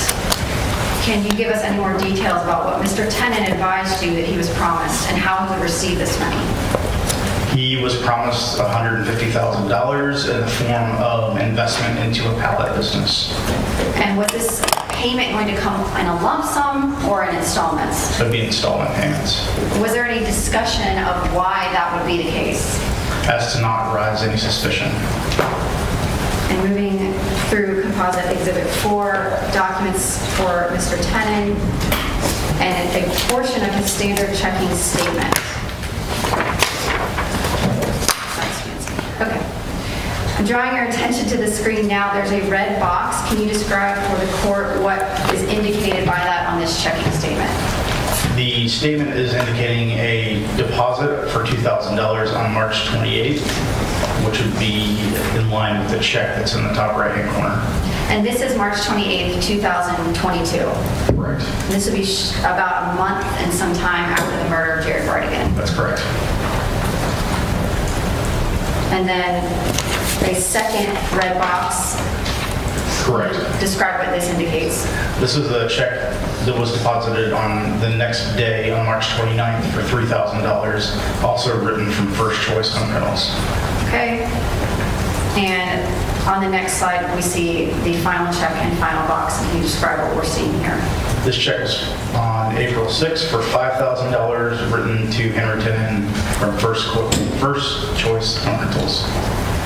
And in the subject line, it says, Kickstarter, good luck. Can you describe for the court, based on your conversations with Mr. Tenon, what this check was actually for? Mr. Tenon stated this was the first of many payments that was supposed to be an investment into his pallet company, which was actually payment for the homicide. Now, the prior checks, the $3,000 and $4,000, were marked for landscaping and roofing. What did Mr. Tenon say about those payments? He stated that those payments were for legitimate work that he'd done on the rental property on Potomac Avenue. So this was the first and the only payment he actually received from First Choice Home Rentals for the contract killing of Jared Bridegan. Correct. I want to talk about Ms. Gardner and Mr. Fernandez, your development of them as suspects in this case. When you were investigating the murder of Jared Bridegan, were you able to eliminate, through investigative techniques, other potential suspects? In the beginning, we really didn't have any suspects. We looked at everyone who might be close to the family, any relatives, spouse. And so through various techniques, we do start to kind of eliminate people who just had no reason or no capability of doing it. During your investigation, did you do search warrants and subpoenas into Jared Bridegan and those in his immediate inner circle? Yes, ma'am. Did you download Jared Bridegan's phones, laptops, work phones, personal devices? We did. And you reviewed all those records? We did. Did you get financial records and call detail records for Jared Bridegan? We did. Did you get them for his wife, Kirsten Bridegan? Yes, ma'am. Did you get them for many people close to him and his family and inner circle? We did. Was there any indication through your investigation that anybody, putting aside Ms. Gardner and Mr. Fernandez Saldana, had any problems with Jared Bridegan or any motive to carry out the homicide of Jared Bridegan? No, there was not. There's no debts that he was hiding? Nope. No evidence of drug use that he was hiding? By all accounts, Mr. Bridegan was a very boring person who lived a very close and religious family life. He had no debts, had plenty of money in the bank, no indications of gambling or drug habits, no affairs, and these were all things that we checked for. And you even spoke to people who even had minor arguments with Jared over the years, just to check them out and clear them. Correct. So during your investigation, at some point, did you start hearing from people that you should be looking at Shanna Gardner and Mario Fernandez Saldana as suspects? Almost immediately. And how did you get information directing you to look into these individuals? We had several people come forward who shared stories that they had heard over the years of Miss Gardner stating that she hated Jared and could not stand the fact that she had to share custody with him and that she wanted him dead. And you heard this unsolicited from numerous people, not just one person. Correct. When you heard this information, did you investigate into the past history of Shanna Gardner and Jared Bridegan? Yes, ma'am. And they had gone through a pretty acrimonious divorce. Correct. And can you briefly describe for the court what that investigation uncovered for you? They were divorced in 2015 and pretty much consistently between 2015 up until Jared's death, they were in court at least annually. Pretty much every aspect of the child custody was litigated and fought through mediation. It was to the degree that they no longer had any type of verbal communication about their children. Everything was done either in writing or through an attorney. And from your investigation, were they even able to be in the same room together? No. How did they co-parent? Through the court. When they went to the school, did they have separate parent-teacher conferences? It was indicated that they had separate parent-teacher conferences. They would have separate doctor's appointments, or only one of them would attend the doctor's appointments. There was virtually nothing that they did together as far as their kids were concerned. During your investigation, you spoke with Mr. Fernandez Saldana and Ms. Gardner. Did they tell you and corroborate this information that there was this bad relationship between them as co-parents? Yes, much of this information came directly from them. And from your investigation, can you describe for the court some of what you uncovered about what Ms. Gardner was trying to do through the court system in terms of Jared's ability to participate in co-parenting? Ms. Gardner was attempting to initiate a quote-unquote social investigation or a BCF investigation in an effort to gain, if not majority custody, sole custody over the children so that she did not have to involve Mr. Bridegan in custody issues. What kind of things were they disagreeing over in terms of child rearing? Everything from schedules to who could be around when the children were there, and then to more severe things such as medication, medical devices that one of the twins needed. There was little that wasn't litigated. What about religion? A big contention, which I don't think it's ever made it to litigation, Mr. Bridegan did state that he wanted to raise his children in the Mormon faith, and Shanna did not want to raise the kids. At some point, one of the twins indicated that she wanted to be baptized into the Church of Latter-day Saints, and this was very troubling for Ms. Gardner. And when we all hear that, can you put into perspective for the court how big of an issue religion was to Jared Bridegan? He was a devout member of his church, a very faithful person, so it would have been an extreme issue for him. I also want to talk about Shanna Gardner's financial motivations. Earlier, we saw records from the Shanna Gardner Irrevocable Trust. Can you describe for the court, have you seen the trust documents yourself? I have. Can you describe for the court what the trust is and what it was, I guess, created to do? So the trust would operate as a separate entity. The trust was funded by Ms. Gardner's parents, and it was a way that they could essentially give money for the benefit of Ms. Gardner and the twins that would not be considered her personal income, and so therefore Mr. Bridegan would not have any access to those funds. In this case, the grantors were Mr. and Mrs. Gardner, and the trustee was Margaret Fernandez.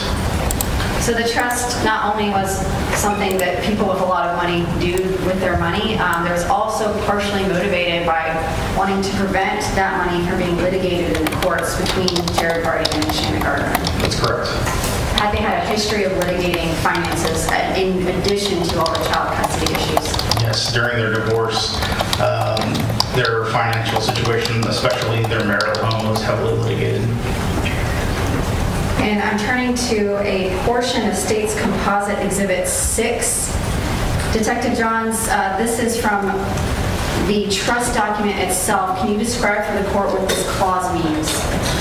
This clause states that once Ms. Gardner has no more legal entanglements with her ex-husband, Mr. Bridegan, she may elect to serve as trustee of her trust, essentially giving her control over the assets inside the trust. At the time of Jared Bridegan's death, who was the acting trustee of the trust? Margaret Fernandez. I want to turn your attention to what we discussed earlier, that you actually spoke with Mr. Fernandez Saldana and Ms. Gardner in the course of your investigation. How many times did you speak with Shanna Gardner after the homicide of Jared Bridegan? I spoke to her twice. And let's talk about that first interview. Did that occur March 1st, 2022? Yes, ma'am. And did you speak with Ms. Gardner and Mr. Fernandez Saldana at the Jacksonville Beach police station? I did. Okay. Did you ask them to come to the police station and speak with you? Initially, yes, I did. And were you speaking to many, many other people as we testified earlier? At that point, you had no suspects. We were doing dozens of interviews. What was the purpose of these conversations with them? Were they custodial interrogations? Were they under suspicion at that time? Absolutely not. At that time, we were just really collecting information about who Jared was, anyone that he might have associated with. We wanted to basically know everything we could about him. Really, he was kind of the focus at that point in our investigation. Well, what did you advise Ms. Gardner was the purpose of your conversation with her on March 1st, 2022? I stated at that time we were doing something that we refer to as victimology. And that would be a background investigation into the victim, in this case, Jared Bridegan. Correct. When you spoke with her, did you speak with her in what's called the soft interview room at Jacksonville Beach Police Station? Correct. We have 2 interview areas. One of them would be what someone would maybe describe as an interrogation room. There's no soft furniture. It's very hard, very cold. This is just a room with a couch and a couple of chairs, and it's where we conduct our interview, really just more interviews versus interrogations. And Ms. Gardner was brought to that room for her interview? Correct. Just like every other witness you spoke to in this case? That's correct. And during that conversation, just a brief overview of her demeanor and how that interview sort of began. She was very forthcoming. It was a very typical interview. She was very talkative and provided a lot of context without a whole lot of questions being asked. And you say provide a lot of context. What was the general tone of that context she provided? The general tone of it was, I don't really know a whole lot about Jared now, but I will tell you how he was when we were married and what our divorce was like. Essentially, he was manipulative and caused her a lot of trauma, and then moving on to we had a terrible divorce, and then talking about how that affected the children, and so on, really. Did she bring up at any point that Jared Bridegan was at all abusive towards her, physically or verbally? She stated that he was, in fact, not physically or verbally abusive.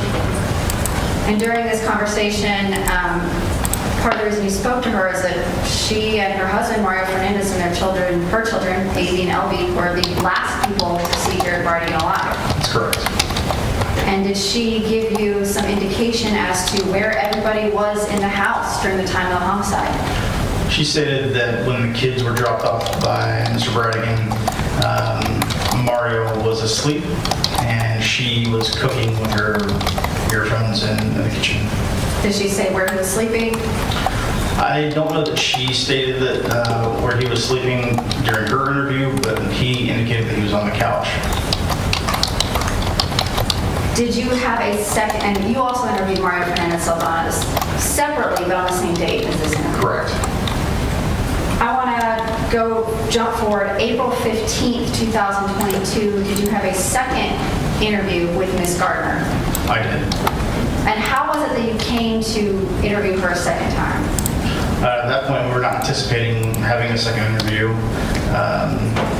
We were actually approached by Mr. Fernandez. He asked if they could come by. They were receiving a lot of media scrutiny or people from their neighborhood complaining, basically accusing them of being involved in this. So Mr. Fernandez specifically wanted to know if this was something that we were encouraging or that if we were behind it. We indicated that we were not behind that. And then he just wanted to vent his frustration to what was going on.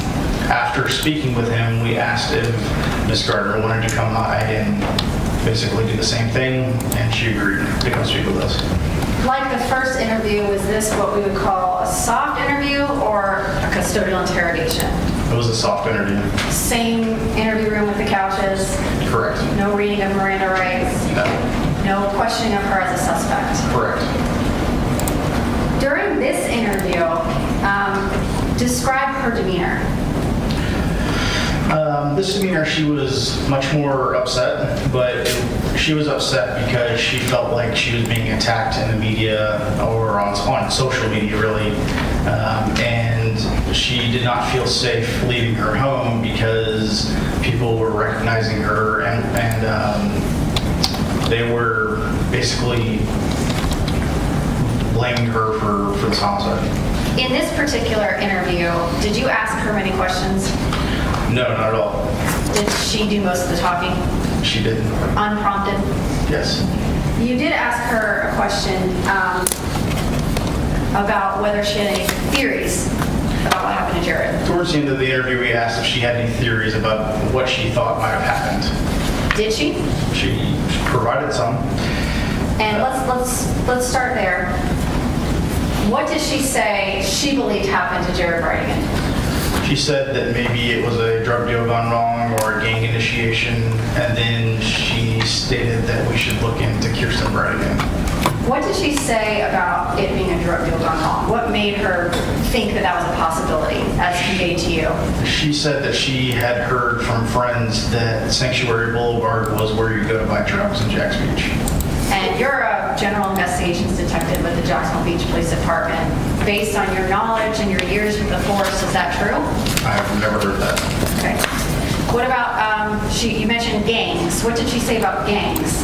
She said that she'd heard that some gangs do initiations by doing drive-by shootings like this. Okay. And in your experience with the Jacksonville Beach Police Department, have you all ever had a gang-related drive-by shooting initiation case involving the murder of a father in a vehicle with his child at 7:50 p.m.? I'm unaware of any of them. In general, do you get many gang initiation shootings in Jacksonville Beach? I'm not aware of any. Lastly, what did she tell you about Kirsten Bridegan? Just that we should look into her as a suspect for the homicide. Did she give you any reasons? Not that I can recall at this point. All right, so she gave you these theories to potentially investigate. Presumably she was trying to be helpful. Presumably. Did she ever mention that you all should investigate Mario Fernandez Saldana? No. Did she ever mention any conversations she had had with Mario Fernandez Saldana about killing Jared Bridegan? No. Did she ever mention someone by the name of Henry Tenon? She did not. Did she ever mention anything about knowledge of a vehicle that looked like the one in the news release that Jacksonville Beach put out? No. Did she ever mention to you that people might come forward saying that she had said she wanted Jared Bridegan dead? No. Did she ever mention to you that people may come forward saying that either she or Mario Fernandez Saldana had talked in the past about hiring a hitman to kill Jared Bridegan? No. Was that your last contact with Miss Gardner? Yes, it was. Now, after that point, you began to develop leads in your investigation, and you began to look at some point at Ms. Gardner and Mr. Fernandez Saldana as suspects. That's correct. And you zeroed in on Henry Tenon and were able to identify him as a person of interest, perhaps the shooter. Correct. And after his arrest, you were able to obtain evidence further into his involvement, as well as the involvement of Ms. Gardner and Mr. Fernandez Saldana. That's correct. I want to go through some of what your investigation revealed after you last spoke with Ms. Gardner.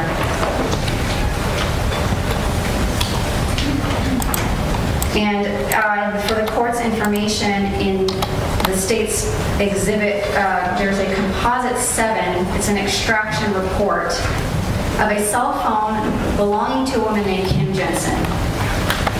Detective Johns, who is Kim Jensen in relation to Ms. Gardner? Kim Jensen was a lady that Miss Gardner met when she moved to Jacksonville. They were a member of the same ward or church, and they became very good friends, by all means, best friends. Did their friendship begin before Jared Bridegan and Miss Gardner were divorced? No, their friendship did begin before their divorce, correct? So she knew her when she being Miss Jensen, knew Miss Gardner when she was married to Jared Bridegan. Yes, that's correct. And in fact, she knew Jared longer than she knew Miss Gardner. Based on your investigation, we see your text messages. At some point, did you obtain a cell phone download of Kim Jensen's phone? We did. And was there contact between Miss Jensen and Miss Gardner? There was extensive contact on a daily basis between the two of them. For how long? At least going back to 2015. And how frequent was their contact with each other? It was numerous times a day, phone calls, text messages, voice notes, all kinds of things. And from your review of, not relevant to the homicide necessarily, but for context, your review of their contact, did they seem to have a very close and open relationship? It would certainly appear that way. They talk about the most intimate details of their lives, Yes. the most mundane details of their lives. Yes. So we're looking at here State's Composite Exhibit 8. These are text messages on Ms. Jensen's phone that you found between her and Shanna Gardner dating back to 2015. And we're going to start there and work our way forward to 2022. I know it's difficult to read.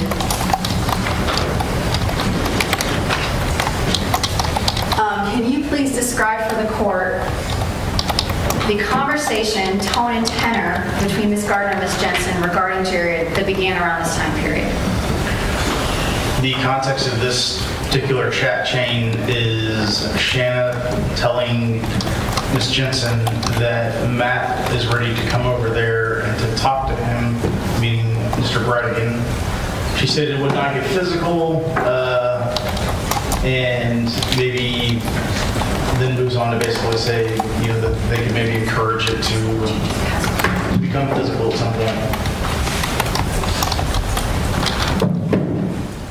Miss Stifler, what did you identify this as? This would be State's Composite Exhibit 8. 8, okay. Thank you. Sorry, my computer decided to reset its password in the middle of this. Okay. In 2015, what was the status of Shanna Gardner and Jared Bridegan's relationship? In the beginning of 2015, they were still married, and they did eventually divorce in 2015. Moving on to page 2 of State's Composite Exhibit 8, more text between Ms. Gardner and Kim Jensen, and what are they talking about here? Since Matt was ready to come over here today and talk to him, it wouldn't get physical yet, but I'd tell him if these things happen, X, Y, and Z, then A, B, and C will happen to him. And if he calls the cops, Matt would know, and A, B, C would happen.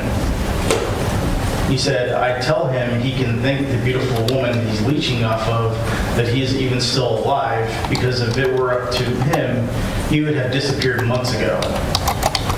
I told him your comment about the casserole, ha ha ha. We both had a good laugh. Okay, and then Ms. Jensen replies, and she talks at some point in this text here about funeral potatoes. Did that phrase become relevant to your investigation? It did. There were two phrases that kind of were a continuation during all of their text messages. One of those referred to as a casserole, also aka funeral potatoes, or then there was the phrase of doing magic.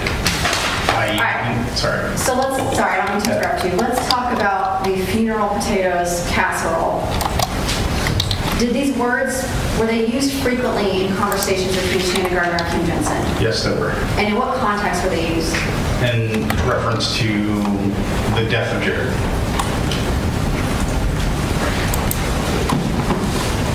So there's more text here about funeral potatoes. These are, in fairness, everybody blows off steam when they're mad at their ex-husband. Absolutely. Okay. But at some point, did these texts continue and escalate to the point where they became significant to your investigation?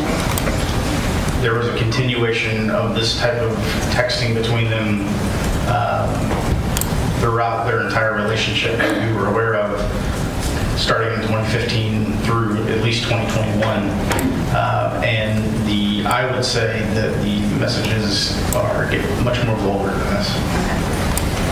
So here we have, again, on State's Composite Exhibit 8, text messages from 2015. Shanna Gardner saying, I would happily watch them give him the lethal objection. They're talking about they would love to see him get the death penalty and they could make a casserole. And moving on, again, State's Composite Exhibit 8, more text messages. And in these ones, there's a discussion. Can you describe to the court where this discussion develops? These are essentially theories of what they could do to, Ms. Jensen refers to Jared as stupid. Okay, so stupid, and we'll see that in other text messages. That was a nickname that Ms. Gardner and Ms. Jensen used to refer to Jared Bridegan. Correct. Okay. So what What direction does this conversation take? It's essentially just more about ways that Ms. Gardner is unhappy with Mr. Bridegan, that she would like for him no longer to be alive, and then they talk about casserole, and then they will move on to other things as far as how to cause his death. These are difficult to read. This is State's Exhibit Composite 9. These are texts in 2016. And the next slide will be zoomed in a little bit. But here we see Ms. Gardner. This is the first time she brings up the word hitman in her discussions with Ms. Jensen. Can you describe for the court what this conversation centers around and how it develops? Essentially, Ms. Gardner's upset. She says it's too late to get a hitman. I'm serious. I think Ms. Jensen is trying to kind of talk her down a little bit. And then they move on to basically where they start talking about, does she know anyone that could actually carry out this plan? And we see that down here in the bottom. You can draw on the screen too if there's anything you want to circle. That Ms. Jensen says, I know Sue's husband knows people. Ms. Gardner replies, and then replies, I'm not even joking, I want him gone. And the conversation goes on from there. At the time they're having this conversation, and here's a zoomed in version of it. Simultaneous with this conversation, did you also find text messages between Ms. Jensen and the person that they were discussing finding them a hitman in the previous slide? Correct. So while this conversation was going on, Kim Jensen reaches out to the person that they're referring to and asks if she knows anyone that can do magic, i.e. make someone disappear, referring to do they know anyone. And one quick second. These text messages between Ms. Jensen and the third party are referenced in both the exhibit we just looked at and text messages that you found later, correct? That's correct. And in your conversations with Ms. Jensen, she disclosed to you that she reached out to this person because of her conversations with Ms. Gardner. Correct. Your Honor, at this time, the state would seek to move into evidence, so it's been marked by State's K as State's Exhibit 10.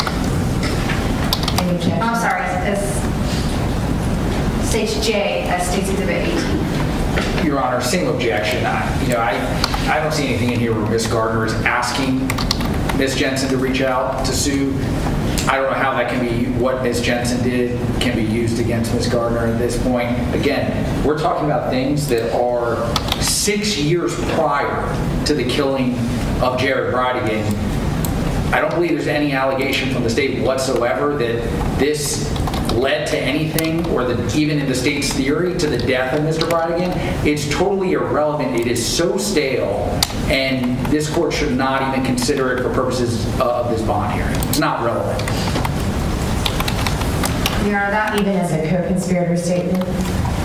Are they saying that the conspiracy went back to 2016? Is that the state's argument? Your Honor, the date range encompasses these text messages and the charged indictment.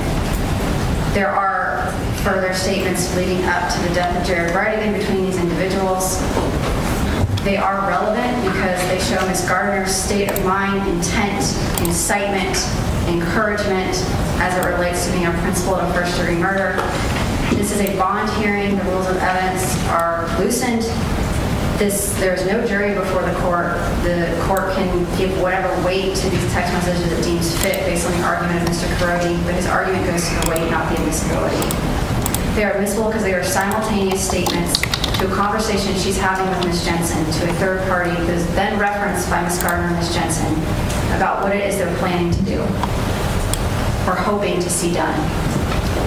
As far as the dates, the indictment covers a different time period for the conspiracy. I'm looking at it.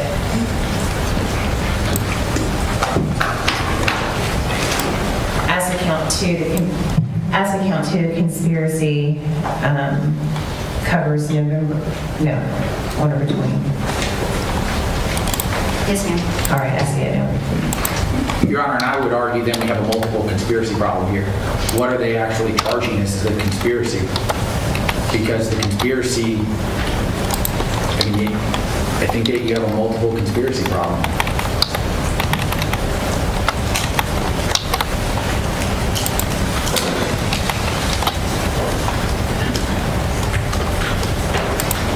Maybe for a jury, but why would that apply in a bond hearing?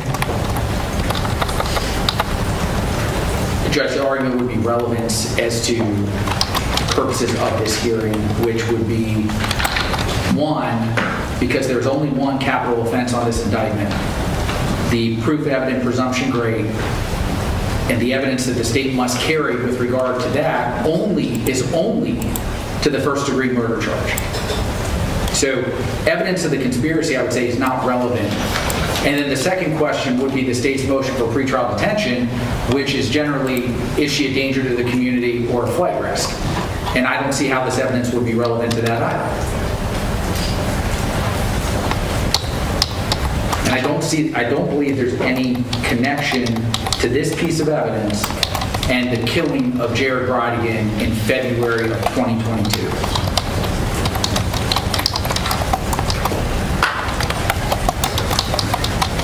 What's the connection? So the connection goes to her intent, incitement, encouragement. Her intent the crime be committed, which is the first element of the principal language. She's a principal of first-degree murder. She wasn't the one who pulled the trigger. She's the one who set the events in motion. The state has to prove that she had the intent, specifically that the murder of Jared Bridegan take place. So all of these statements and all of this interaction with her co-conspirators and her attempts to solicit and conspire with other individuals that failed up until the point she found the ability to complete the task with Mario Fernandez and Henry Tenon are relevant to her intent. I guess my question would be, that's why this is admissible. Why would the conspiracy of KJ reaching out to whoever those text messages would be relevant in the connection to Ms. Gardner? Because she attempted to bring in these individuals into her conspiracy that ultimately resulted in the death of Jared Bridegan and Mario Fernandez Saldana, as the court will hear from Detective John's testimony later in this hearing. Judge, if the court reads these text messages that are on the screen, Ms. Gardner never asked Ms. Jensen to reach out to sue. This is Ms. Jensen on her own volition. I don't know how that intent can be imputed to Ms. Gardner. Give me just a moment. These are hard to read.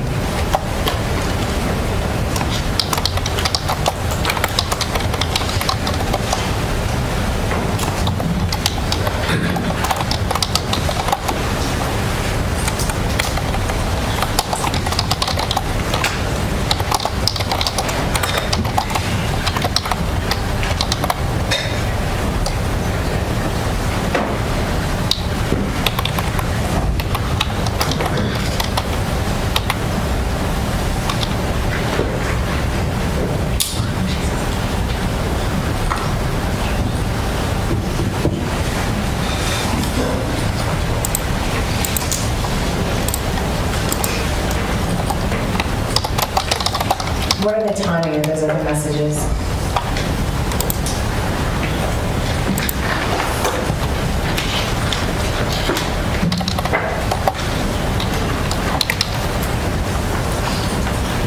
So when she and Ms. Gardner's suggesting is it too late to get a hitman, she says, I know Sue's husband knows people. She says, I'm not even joking, I want him gone. That's at 1:31 p.m., 7/17/2016. The following slide shows contact between Ms. Jensen and another party on that same date at 4:33 p.m. And then State's Exhibit Composite 9 includes text messages on 7/19 and 7/21 in which Ms. Gardner asks Ms. Jensen, do I ask so-and-so about people? Should I ask him today? Referencing the same person that Ms. Jensen and this other third party were discussing. Tell me the date and time of that. That one would be July 21st and July 22nd. She asks on July 21st, do I ask X about people? I'd wait. July 22nd, can I ask M today? Let's see what H says. Okay, give me me a second. Yes, ma'am. They're also using language in this text that's at issue, code words that they use in other discussions, such as magic, making someone disappear, etc. This conversation clearly is in context of Ms. Gardner and Ms. Jensen discussing, asking these people. She just reached out. It doesn't, my contention is she did ask her to reach out. When she says, Sue's husband, I know people, she says, I'm not even joking. I want him gone. That seems like the go-ahead to reach out. I think it's relevant, and the follow-up conversation they have references the conversation Ms. Jensen had with this third party. In the context of following up, let's ask these people. Following up, let's ask these people. Using the code word that she uses with the third party.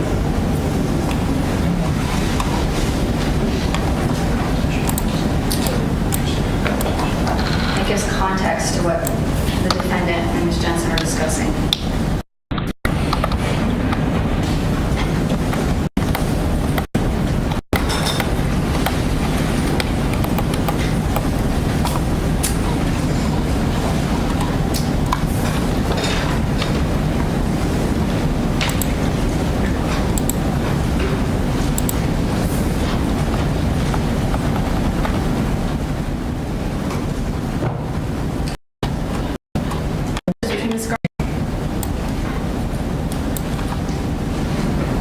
And the messages you're saying are on the same date, just later in the time? And these messages between Ms. Gardner and Ms. Jensen, they're saying things. No, I'm saying the messages that are in question are on the same date, just later in time? You Yes, said ma'am. 4 o'clock? They were at 4:30. This conversation continues from 1:27 p.m. through 4:49:56 p.m. in which they're discussing these code words: Chris Angel, magician, disappear. The texts of the third party are in the midst of these text messages also discussing magicians and making people disappear. And then Ms. Gardner and Ms. Jensen in the following days reference the individuals that are connected to this third person.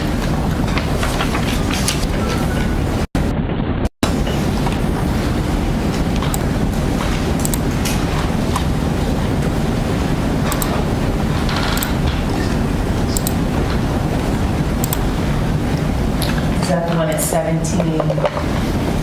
I'm sorry, 7:17 at 4:45? Is that what you're referring to? Yes, ma'am. On the third column, the first four text messages. And then the first text message in the fourth column. And then the last text message in the second column, and the entire first column. Anything further? No, Your Honor. All right, I'll overrule the objection. All right, Detective Johns, I sort of did it for you. I went through these text messages. In these messages, Ms. Gardner and Ms. Jensen are discussing getting a hitman, not even being joking, and asking if Sue's husband is... Wait.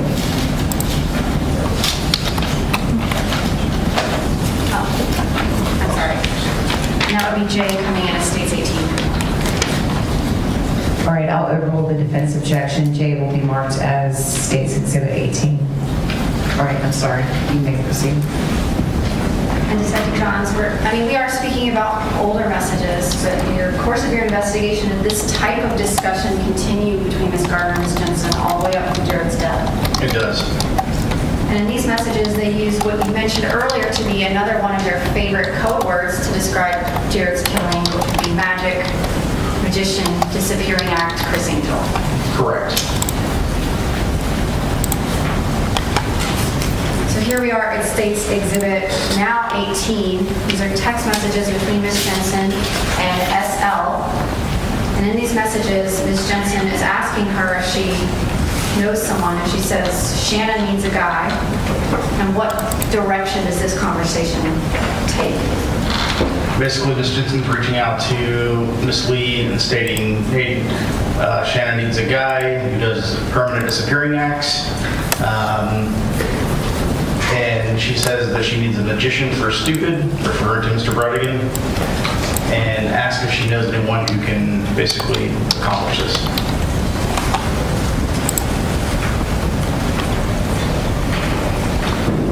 And then the messages between Ms. Gardner and Ms. Jensen following that conversation, do they again reference this idea of magic or magician?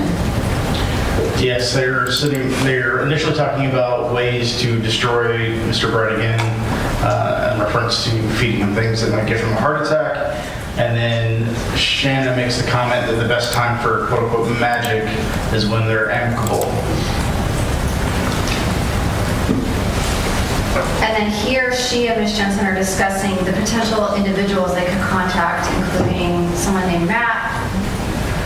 Yeah, she makes reference to Matt, who she talked to earlier, who was the trainer from the YMCA that she had the alleged affair with. Okay. We don't need to get into that for purposes of this hearing. They're referring to someone named Nick, and she says between one of those four. So we have several people, Matt, Nick, the individual that she was speaking to Ms. Lee about, and they start referring to them by code names. So M, and then the next slide, which is that there are 2 days of follow-up, July 21st and July 22nd. This is Ms. Gardner in the dark gray, and she is asking Ms. Jensen, do I legit ask Matt about people? Ms. Jensen says to wait. She says nothing, and then the next day, they're again asked, can I ask M today? And to see what H says. Now these text messages, this is not the only contact that Ms. Gardner and Ms. Jensen are having. They're not just solely communicating by text, are they? No, they're communicating via phone and other ways as well. So in some of these text messages, are there points where the conversation ends and a phone call begins? Correct.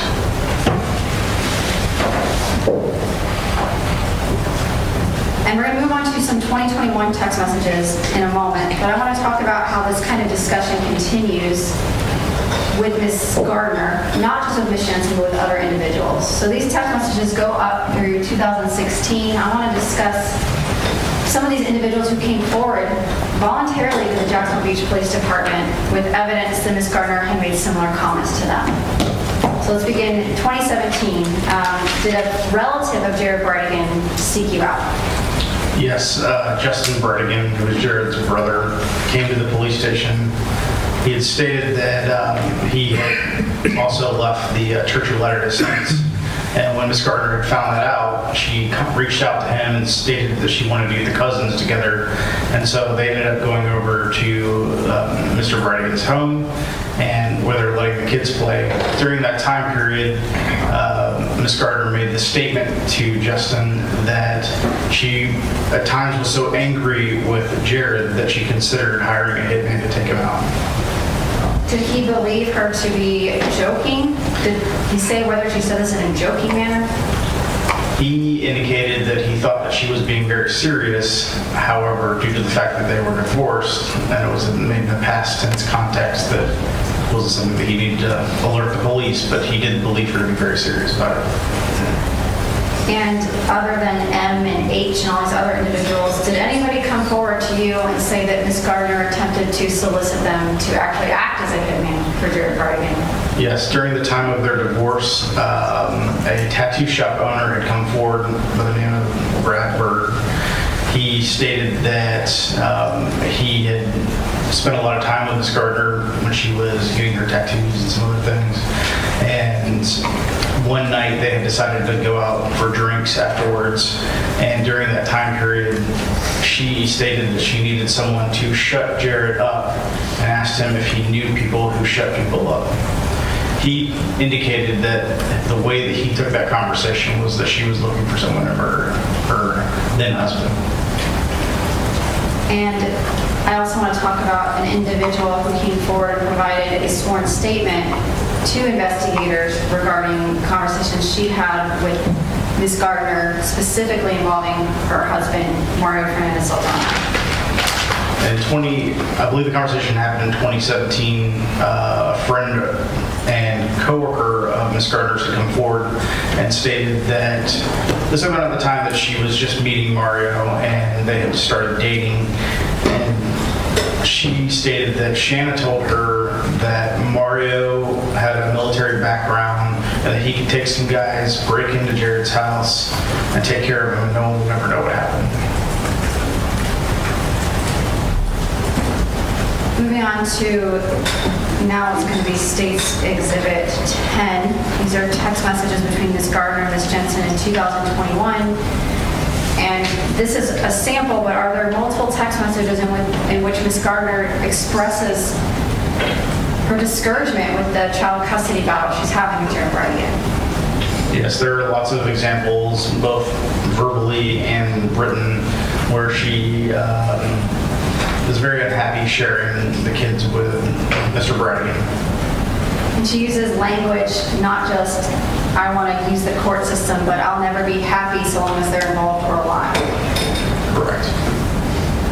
And then again, this is a pretty lengthy message to Ms. Jensen from Ms. Gardner.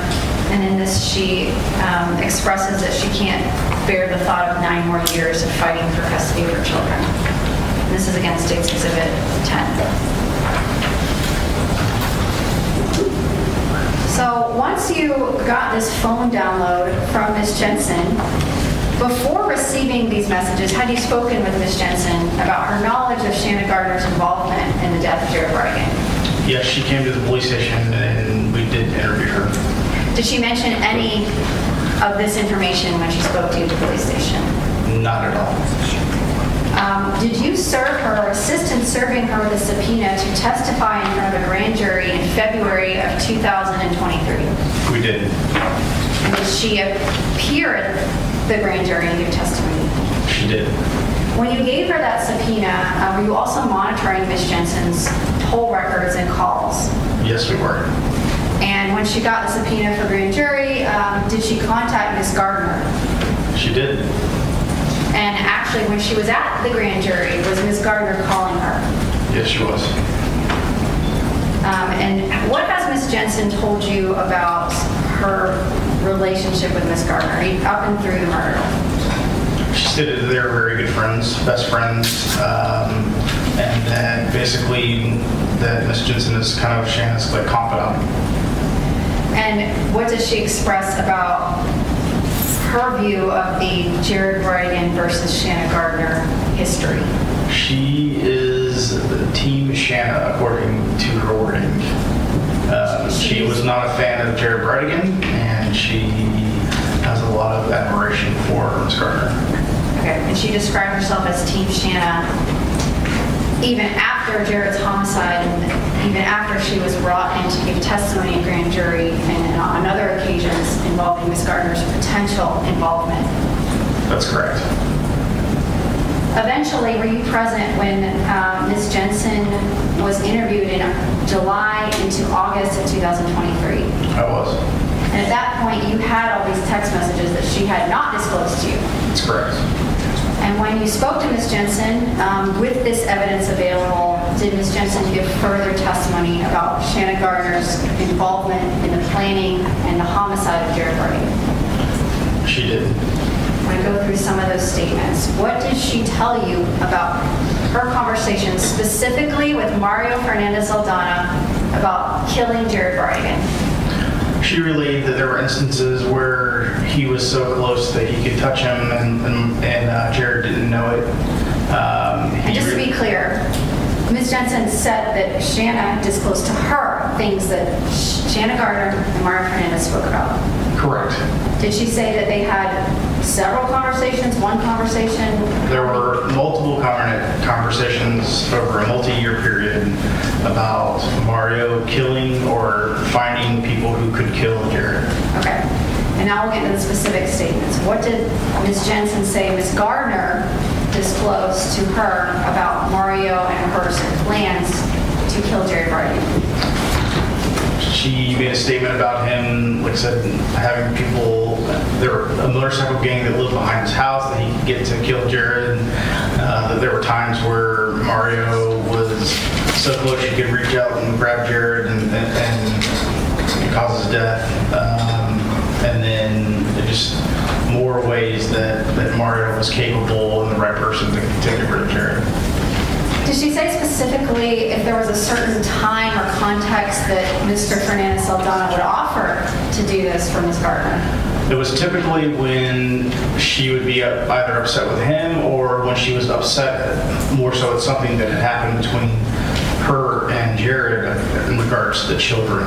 When she would be upset about some type of custody issue or some kind of disagreement they would be in, Mario's solution was always to offer to take care of Jared.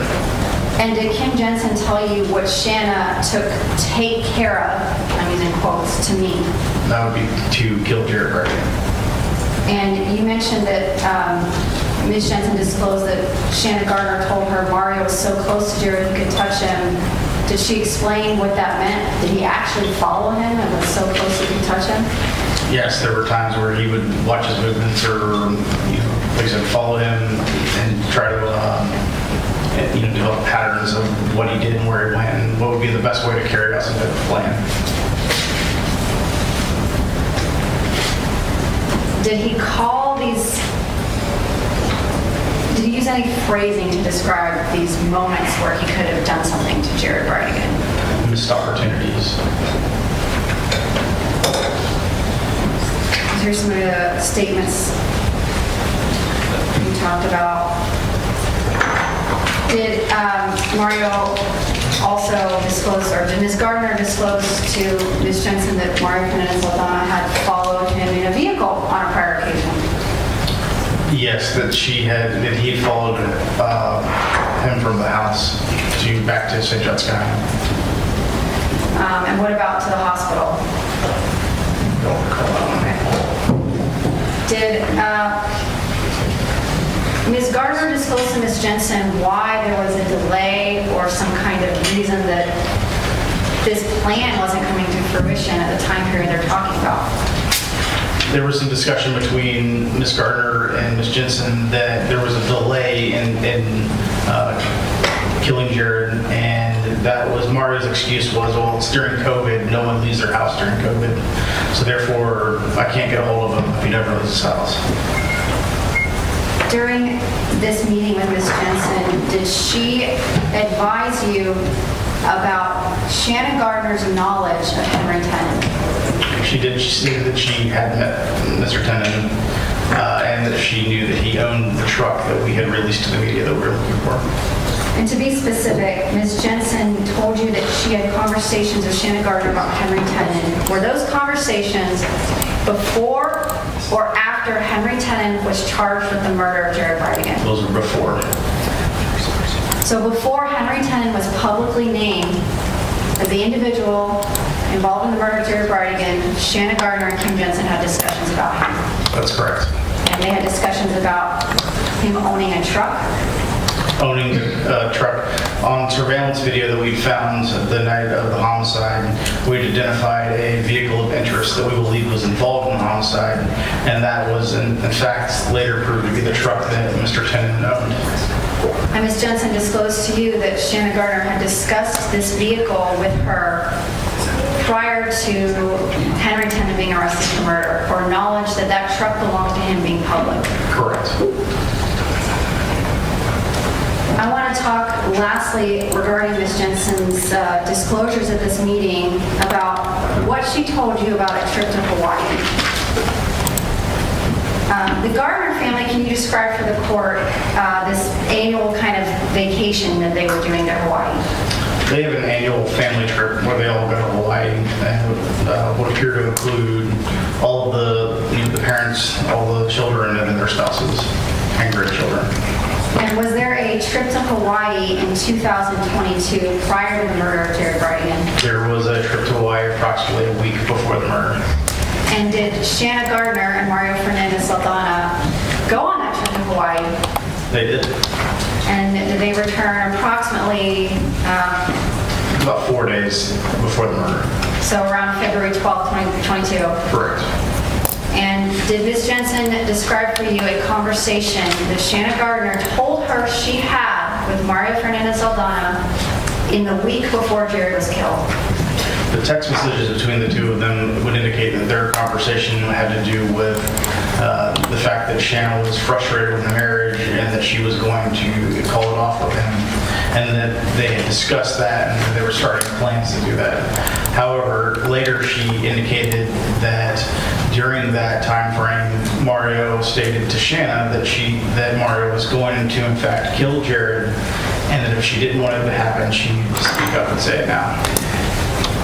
Ms. Jensen told you this, and obviously with the testimony from Henry Tenon, that Mario Fernandez came to him the day or day of the homicide on February 16th, saying he needed to do this now to save his marriage. Correct.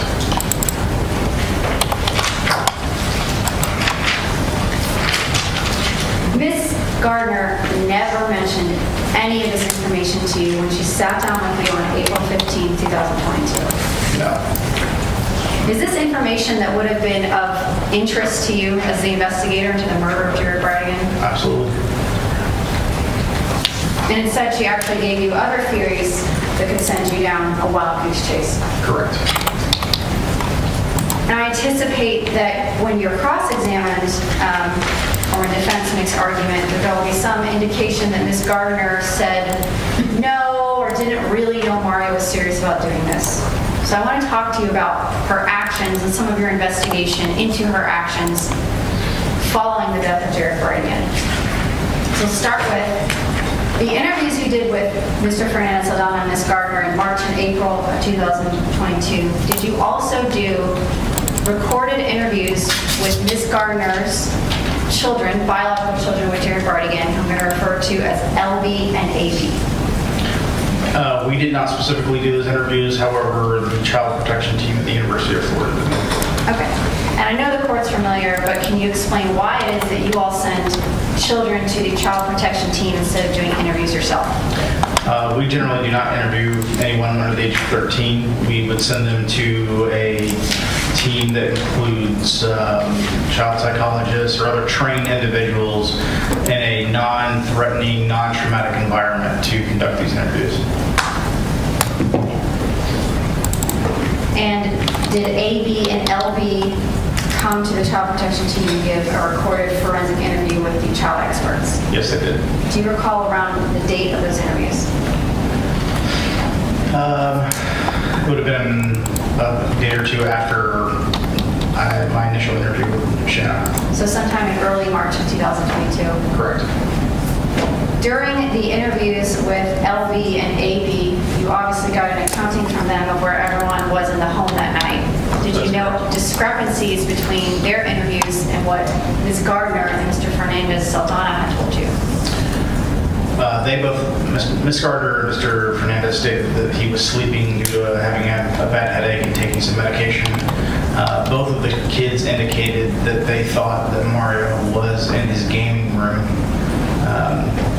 But they later stated that they never actually saw him. It was just that his game console was actively playing, so they just assumed that that's where he was at. And Henry Tenon advised you in his sworn statement that Mario Fernandez actually was not at home playing video games or lying on the couch. He was driving the vehicle to the homicide scene to commit this murder. That's correct. So these children are brought to CPT to get this interview. Did Ms. Gardner accompany them? Yes, she did. Did Mr. Fernandez Saldana accompany them? No, in fact, during one of the interviews, one of the children made a utterance that Mario was on his way to Canada with some friends to go camping. Okay.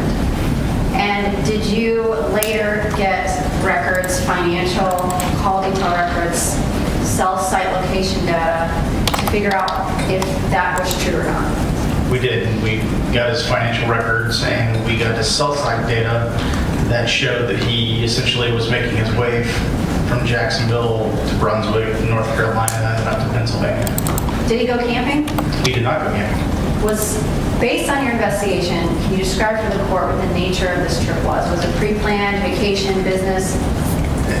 I couldn't tell you what the nature of this trip was, other than the fact that he made surprise visits to some people that he barely knew, and he purchased toiletries on the way.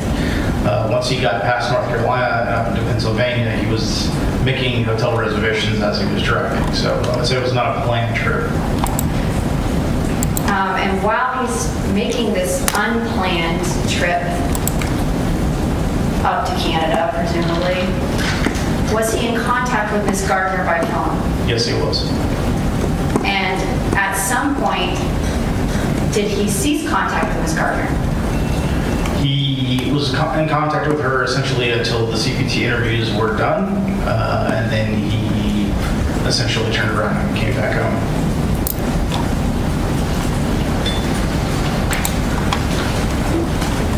Moving to August of 2022. And this was a key point in your investigation. Is that fair to say? Yes.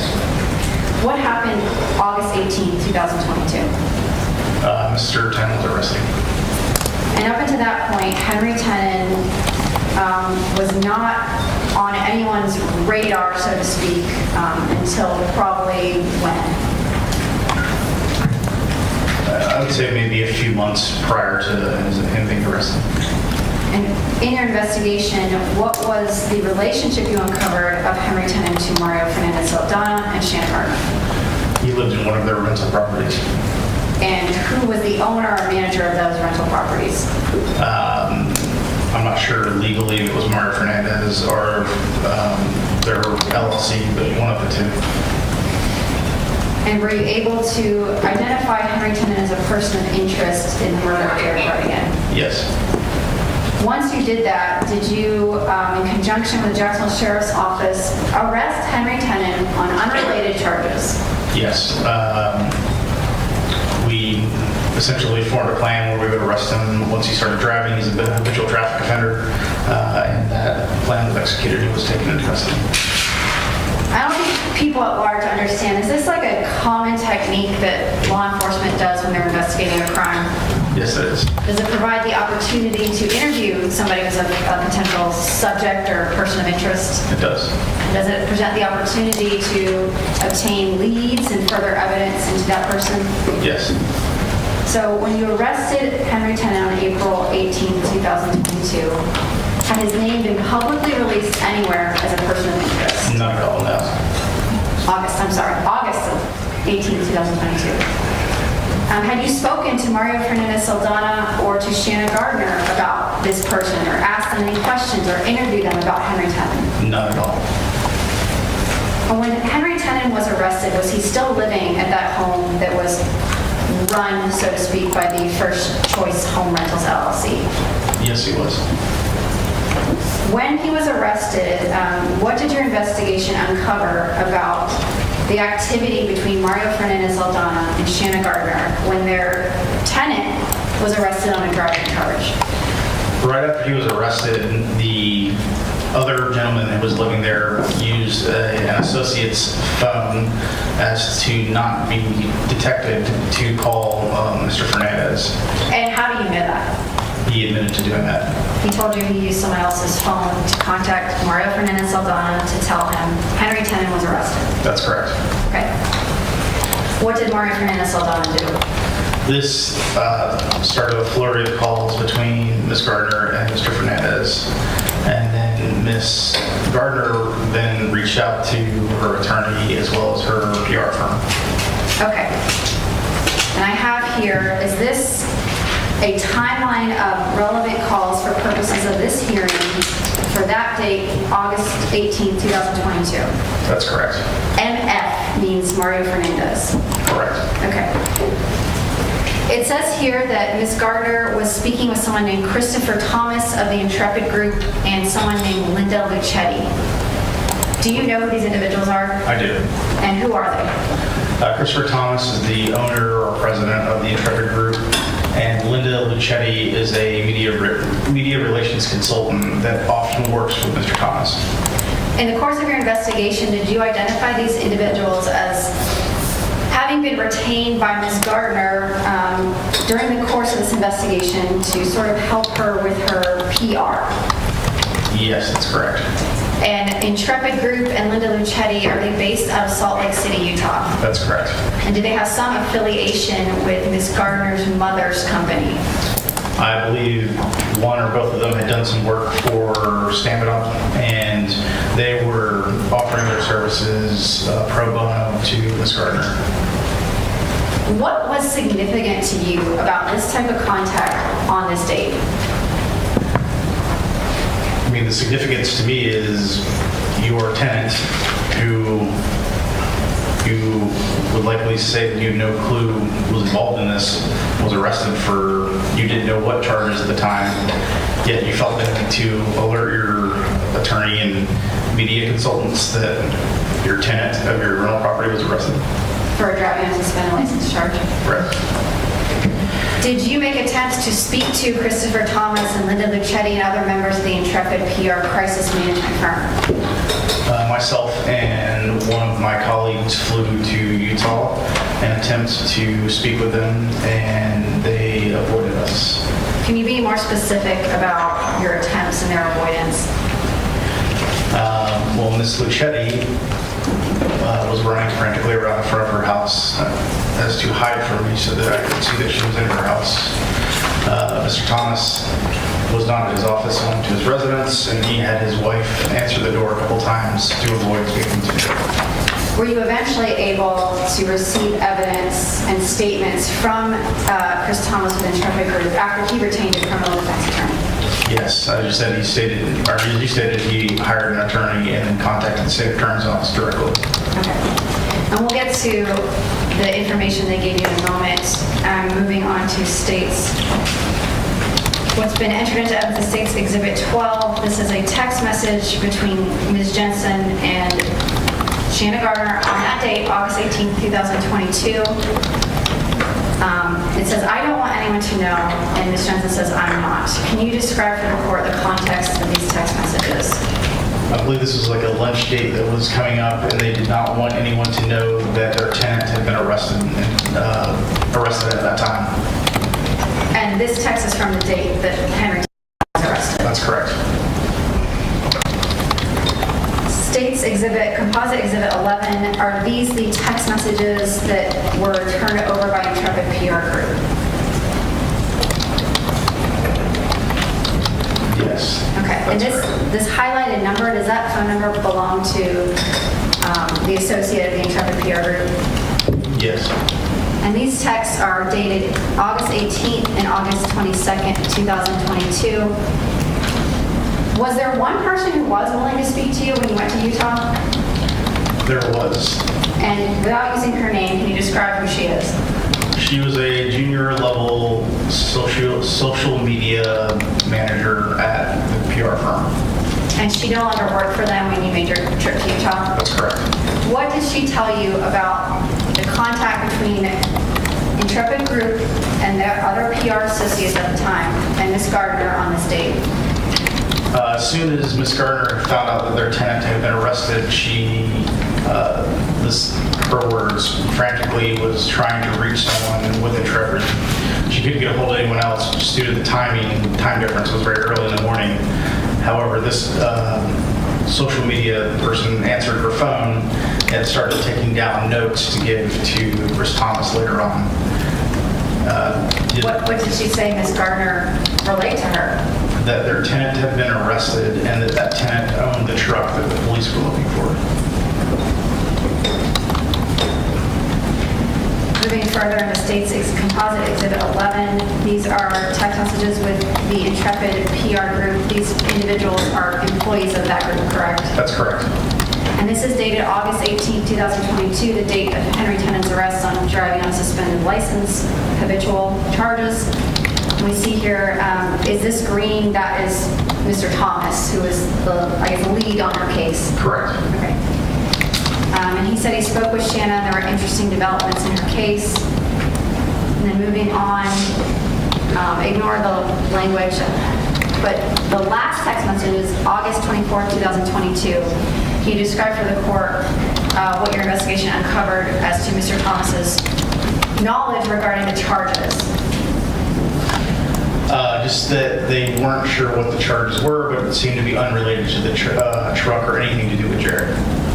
And again, at the time these messages are being sent, nobody other than the people who hired Henry Tenon would know of his existence as a link to the murder of Jared Bridegan. Correct. Other than Jacksonville Beach police. Right.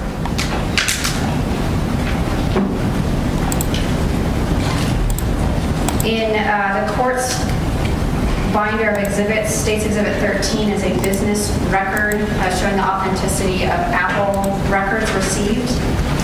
Did you receive evidence related to an iCloud belonging to Shanna Gardner? Yes. And in particular, were you looking for evidence in that cloud relevant to a Ring camera that Ms. Gardner and Mr. Fernandez Saldana had on the front of their house?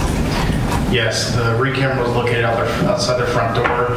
The day after detectives went and notified them of Mr. Bridegan's death, they asked to see or if their Ring camera had picked up anyone who might have passed by the residence.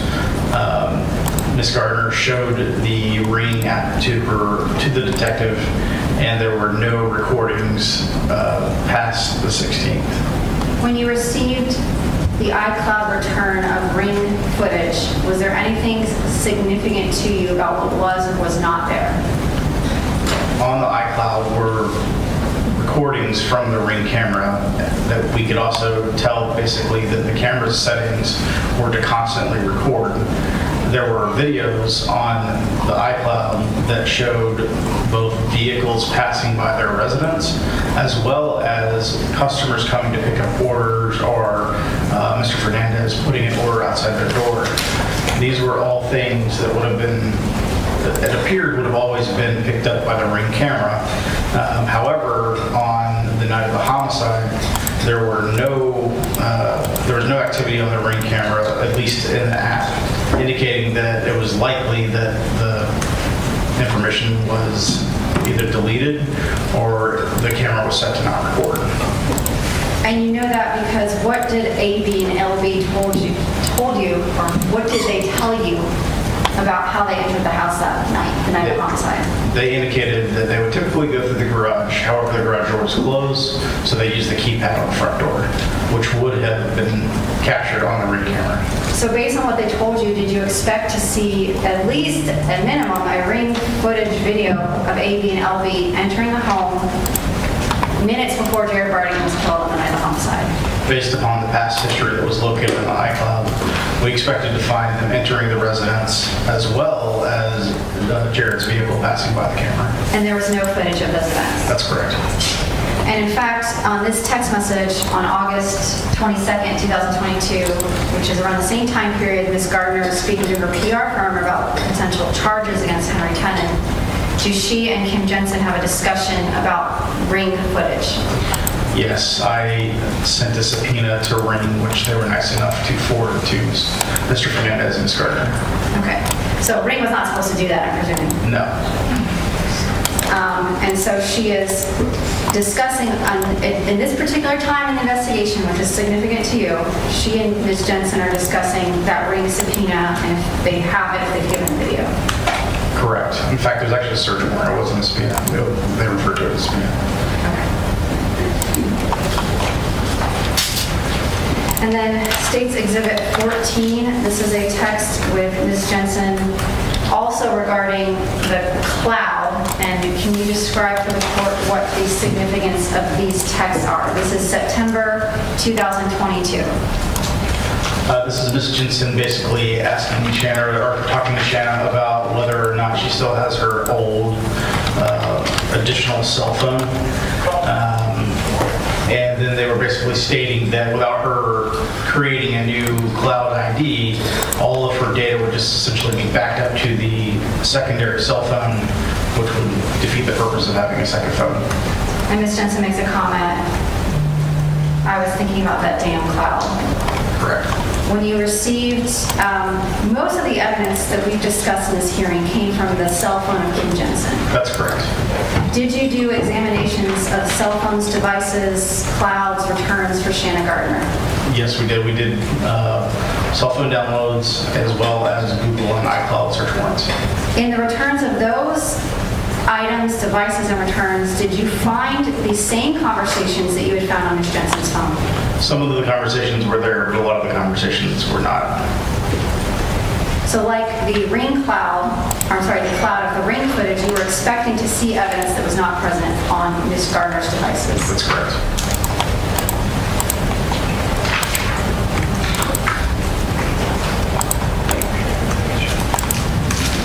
Henry Tenon was eventually arrested and charged with the murder of Jared Bridegan. That's correct. And do you recall the date on which that occurred, or the time period in which that occurred? Early January 2023. Leading up to the arrest of Henry Tenon, were there investigative techniques being pursued by the Jacksonville Beach Police Department? Yes.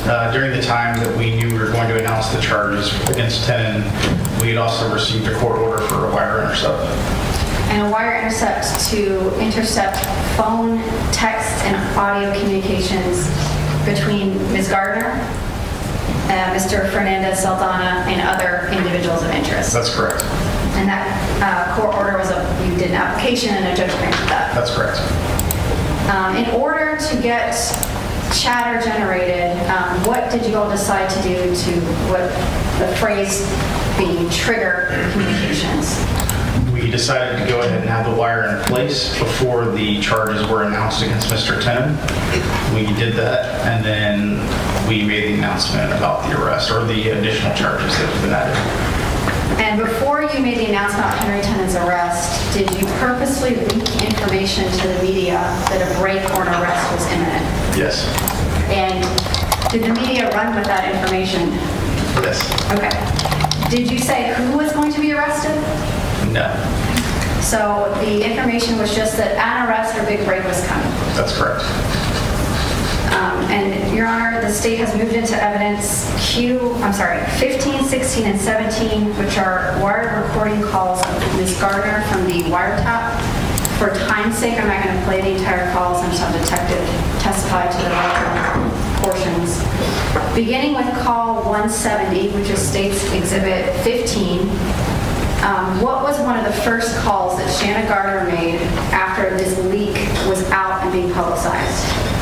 She was speaking with Ms. Jensen, wondering if she should give Mario a heads up about the information that she'd received. And do you remember specifically in greater detail kind of how it was that she learned of the leak and what her reaction was?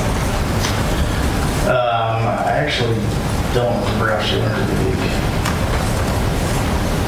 Did she describe to Ms. Jensen how she was going to give Mario a heads up or a warning that a big break was coming?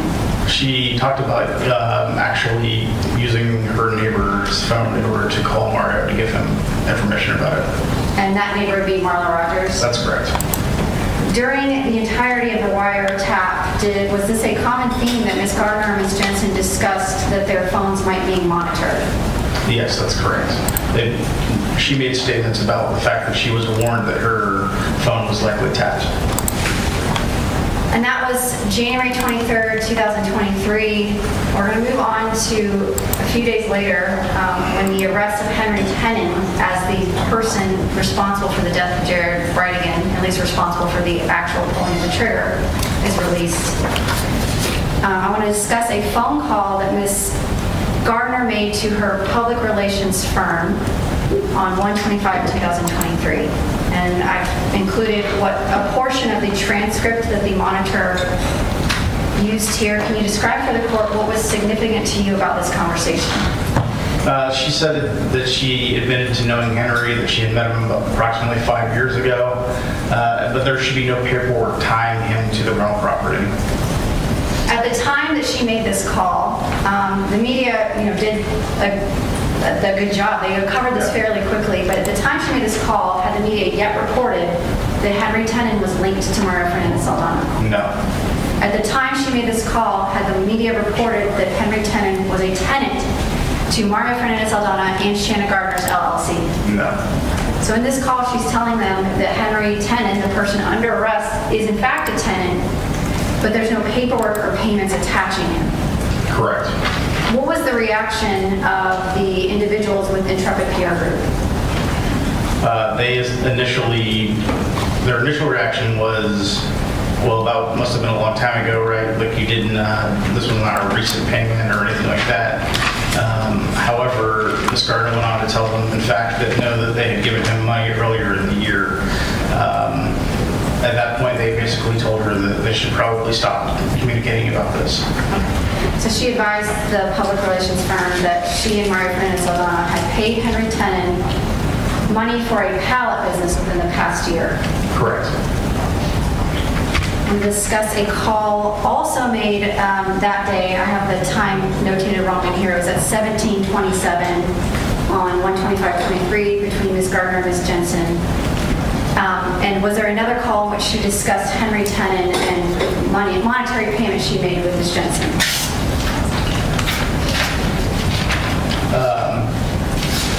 Yeah, just was essentially about whether they were was Tenon going to use the information against them to garner a better deal or throw them under the bus or to twist them as being involved in this. Throughout the course of the wiretap, Ms. Gardner, and here again they're referencing that she might reactivate her other one. Were there discussion amongst them about using other devices, platforms, phones, etc. to contact each other? Ms. Gardner and Ms. Jensen would frequently talk about whether they could use FaceTime or other applications that were encrypted to communicate so that they could not be intercepted by law enforcement. Not to give away state secrets, but can you evade law enforcement interception by using other platforms and devices? Yes, you can. The last thing I want to talk about is some of Ms. Gardner's activities following the arrest of Mario Fernandez Saldana, which came in March of 2023 after Henry Tenon gave testimony against him. Was Ms. Gardner living in Florida during the wiretap? Yes. Or no, excuse me, she was in Washington State. And how did you find out that Ms. Gardner had moved from Jacksonville, Florida to Washington State? U.S. Postal Inspector.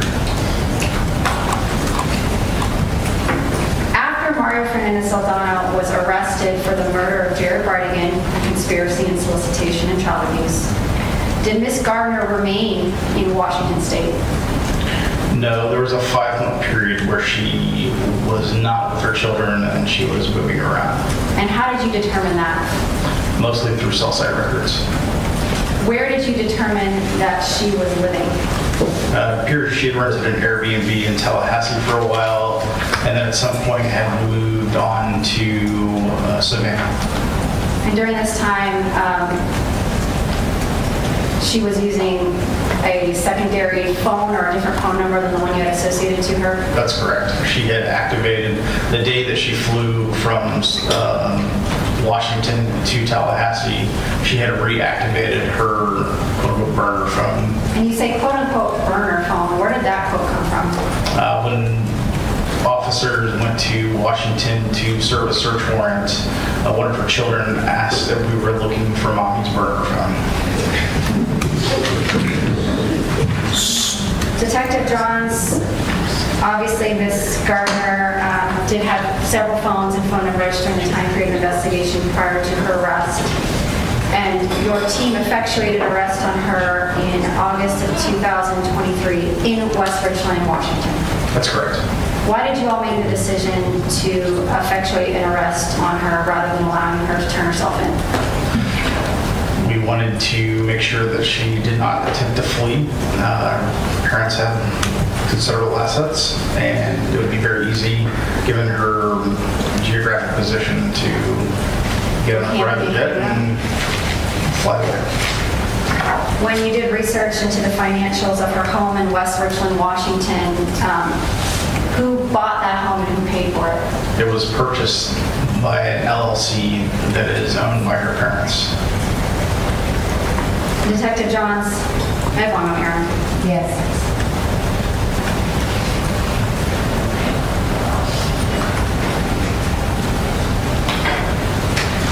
Detective Johns, I'm winding down. I just want to summarize the main points of your testimony that I think are important for the court to consider. One being, where did the money that was paid to Henry Tenon to kill Jared Bridegan come from? The money came from the trust that was established by Mr. and Mrs. Gardner. And was that trust held in the name of Shanna Gardner? No. Well, it was the trust itself was named the Shanna Gardner Irrevocable Trust, yes. And the funds from the Shanna Gardner Revocable Trust that paid Henry Tenon were moved from the trust into First Choice Home Rentals LLC. That's correct. And the owners of the LLC are whom? The owners of the LLC are Shanna Gardner and Mario Fernandez.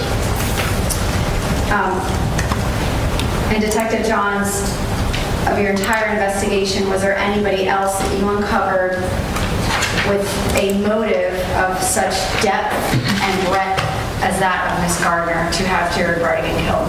No.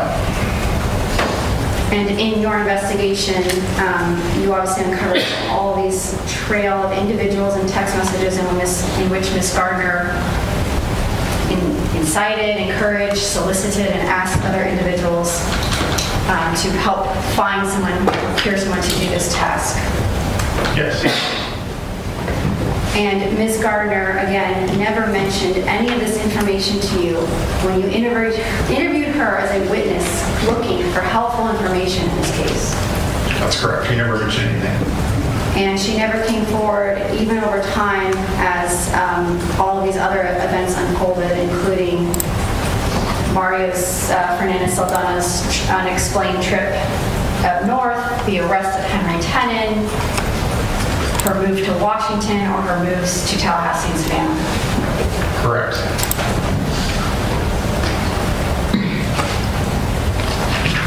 At this time, I have no further questions. All right, we're going to take a 15-minute recess.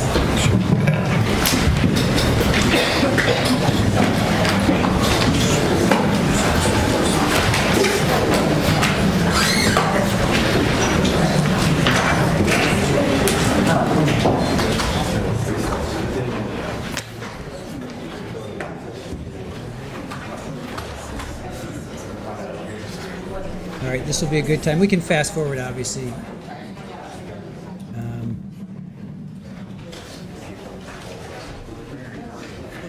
But I want to read some of the motions that are on the docket.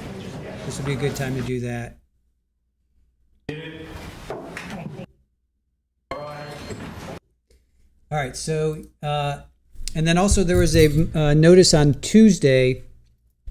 This is coming from First Coast News, which obviously is in Jacksonville. So Shanna Gardner removes Kirsten Bridegan as witness in her trial, but still seeks cell phone data. Remember, we were kind of wondering about that. I wasn't sure if they were still like where they stood with that. So they filed a notice Tuesday. It removes Kirsten and Gardner's two children, so the twin children, from the defense witness list, which we knew about. Meaning Gardner's attorneys do not intend to call any of them to testify. However, the state intends to call Kirsten. So Kirsten's still going to be on the stand, just like she did for Mario. The state called her. So Gardner's attorneys are, however, still seeking to obtain data from Kirsten's cell phone. That data includes communication with Gardner's children, communications with a person referred to as EF, certain activity on the Justice for Jared social media accounts, for sure Facebook. I'm not sure if she's on Instagram or not, and X, and certain communications with attorneys and law enforcement. Excuse me.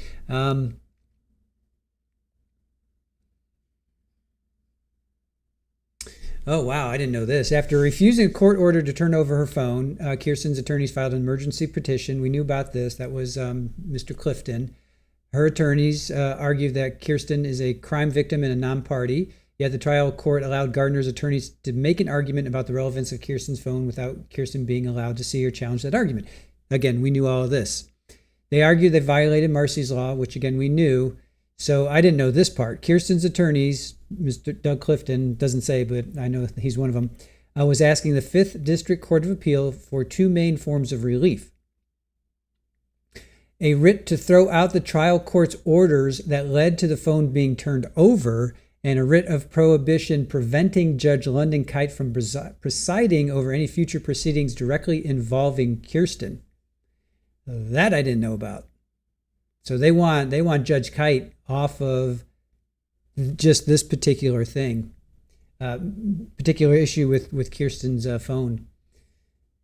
So I did not know that. Okay, so here's, as promised, here are some of the motions. I counted 9 motions in limine alone. So the last hearing was August 21st. Then there was a couple, Shanna's motion to compel discovery, motion for admitting pro hoc vice, which means an attorney from out of state. That was ruled upon. Defendant's second updated closure for trial. All right, here's the 23rd. Motion in limine to preclude burden shifting arguments. Motion in limine to preclude the state, its witnesses, and counsel from suggesting that defendant deleted, destroyed, concealed, or failed to preserve ring camera footage absent a sufficient evidentiary predicate. Motion in limine, again, these are all defendants, to exclude scene and autopsy photographs of the decedent. So they don't want Jared's autopsy and the scene to be shown. We saw both of that in Mario's trial. There's a motion to exclude consciousness of guilt evidence and argument based on acts taken on advice of counsel. Here's a notice. Mario Fernandez assertion of marital communications privilege. Okay, there's the wife, husband, marital communications. Here's another one, the 24th, Shanna's motion in limine to exclude improper lay testimony. Here's another one, omnibus to prohibit the state and its witnesses from using inflammatory characterizations, including burner phone and dry run. So they want to exclude that. Here's another motion. I told you there was like 9 motions in limine alone. To preclude the state and its witnesses from identifying or characterizing the pickup truck depicted in surveillance as Tenon's truck or any individual depicted in surveillance as Tenon. Wow. So that grainy footage of that person walking around, they don't want to mention his name. Here's another one to exclude marital communications and unfairly prejudicial testimony. A couple affidavits, return service. Amended trial order establishing schedule, defendant's third updated disclosure, withdrawal of witnesses from original defense witness list, Brady certification, notice of supplemental defendant, let's see, court order granting pro hoc vice. So again, that's a lawyer, an attorney from out of state, I guess, is going to be part of this. Court granting that. Let's see, who is it? Who are they? Who is this?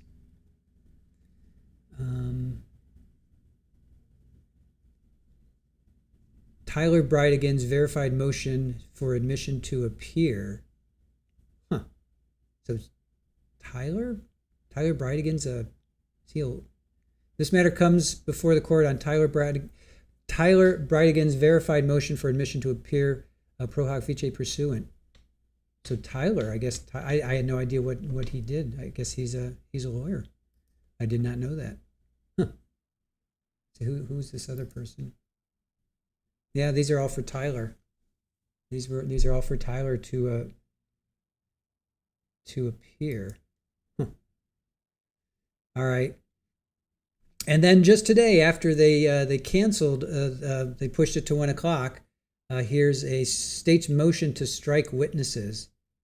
Defendant served a supplemental discovery disclosure for Tom Simon, Cole Popkin, Jake Burke, and Demir Mason. I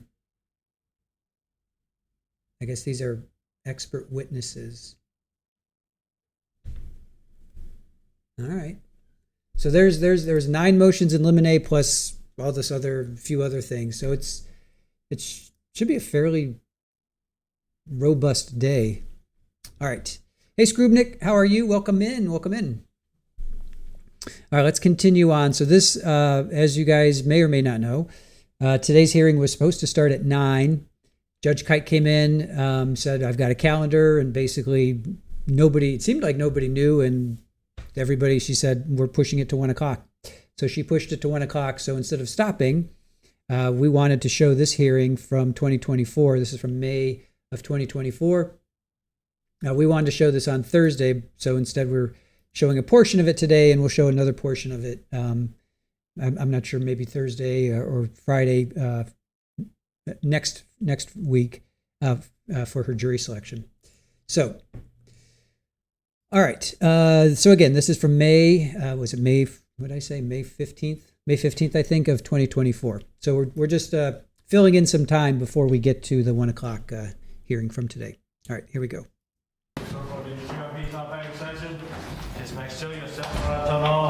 So we're now talking about the closed session. Have you seen it? Okay, thank you.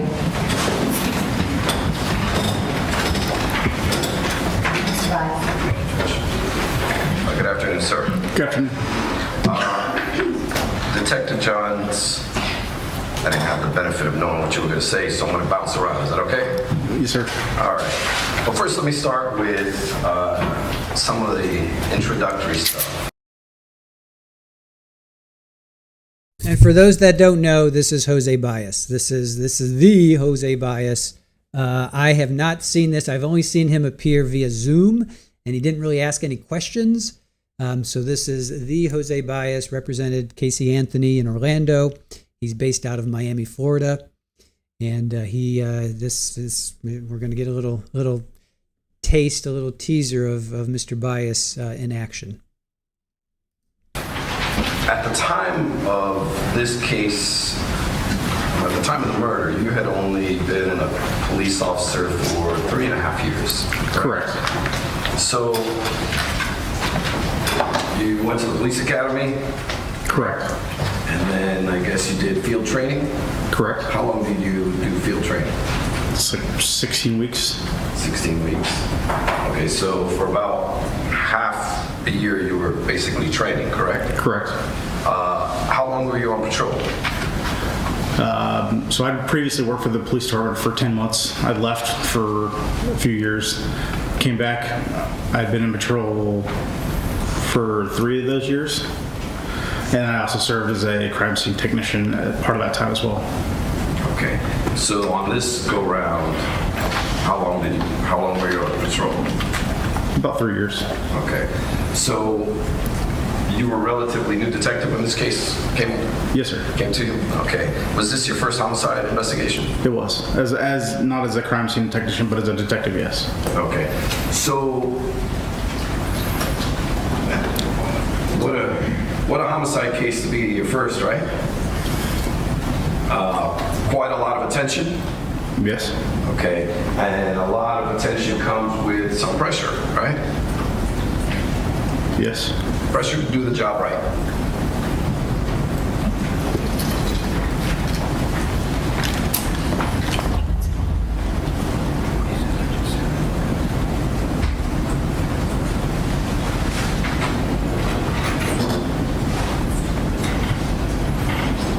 I have no idea what's going on. That's kind of weird. Judge Kite just called over. Sorry, Mr. Kite. Sure. Yeah, that was weird. Pressure to do the job right. Of course. Okay. And of course, that's what you wanted to do, right? That's correct. Okay, so, sir, I want to kind of go back and let's start with your testimony about the divorce between Jared Bridegan and Shanna Gardner. Sure. Now, you know, of course, well, you testified that it was a acrimonious divorce, correct? Correct. And that a majority of the issues that they had between the two of them were child custody issues, correct? That's correct.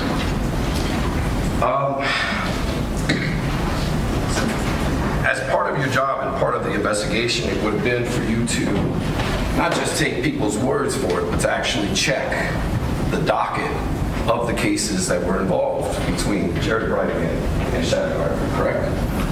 I would say that's true, but in this case, that's language coming directly from the defendant. Okay. But, of course, you would verify that, right? In this case, I didn't feel that I needed to verify words that I'm using that she stated. But yes, they were verified. Okay. And who verified them? You? I did not know. Okay. But as this being your case, of course, the information came to you. Yes. And you relied on your testimony based on all the information that you gathered, correct? Correct. Some of which you did, some of which you did not do, correct? That's fair, yes. Okay, so, sir, are you aware, in fact, that a majority of the issues, well, if not all of the issues, revolved around money? And not child custody, as you testified? I have not read all of the arguments or motions that were filed in their case. I'm solely going off of what I learned during interviews. So, tell me if you take issue with what I'm about to tell you. You're aware that Shanna filed for divorce in February of 2015, correct? Correct, yes. And in fact, it was resolved on July of 15, that same year, correct? That's correct. So, it's quite a quickie divorce, wouldn't you say?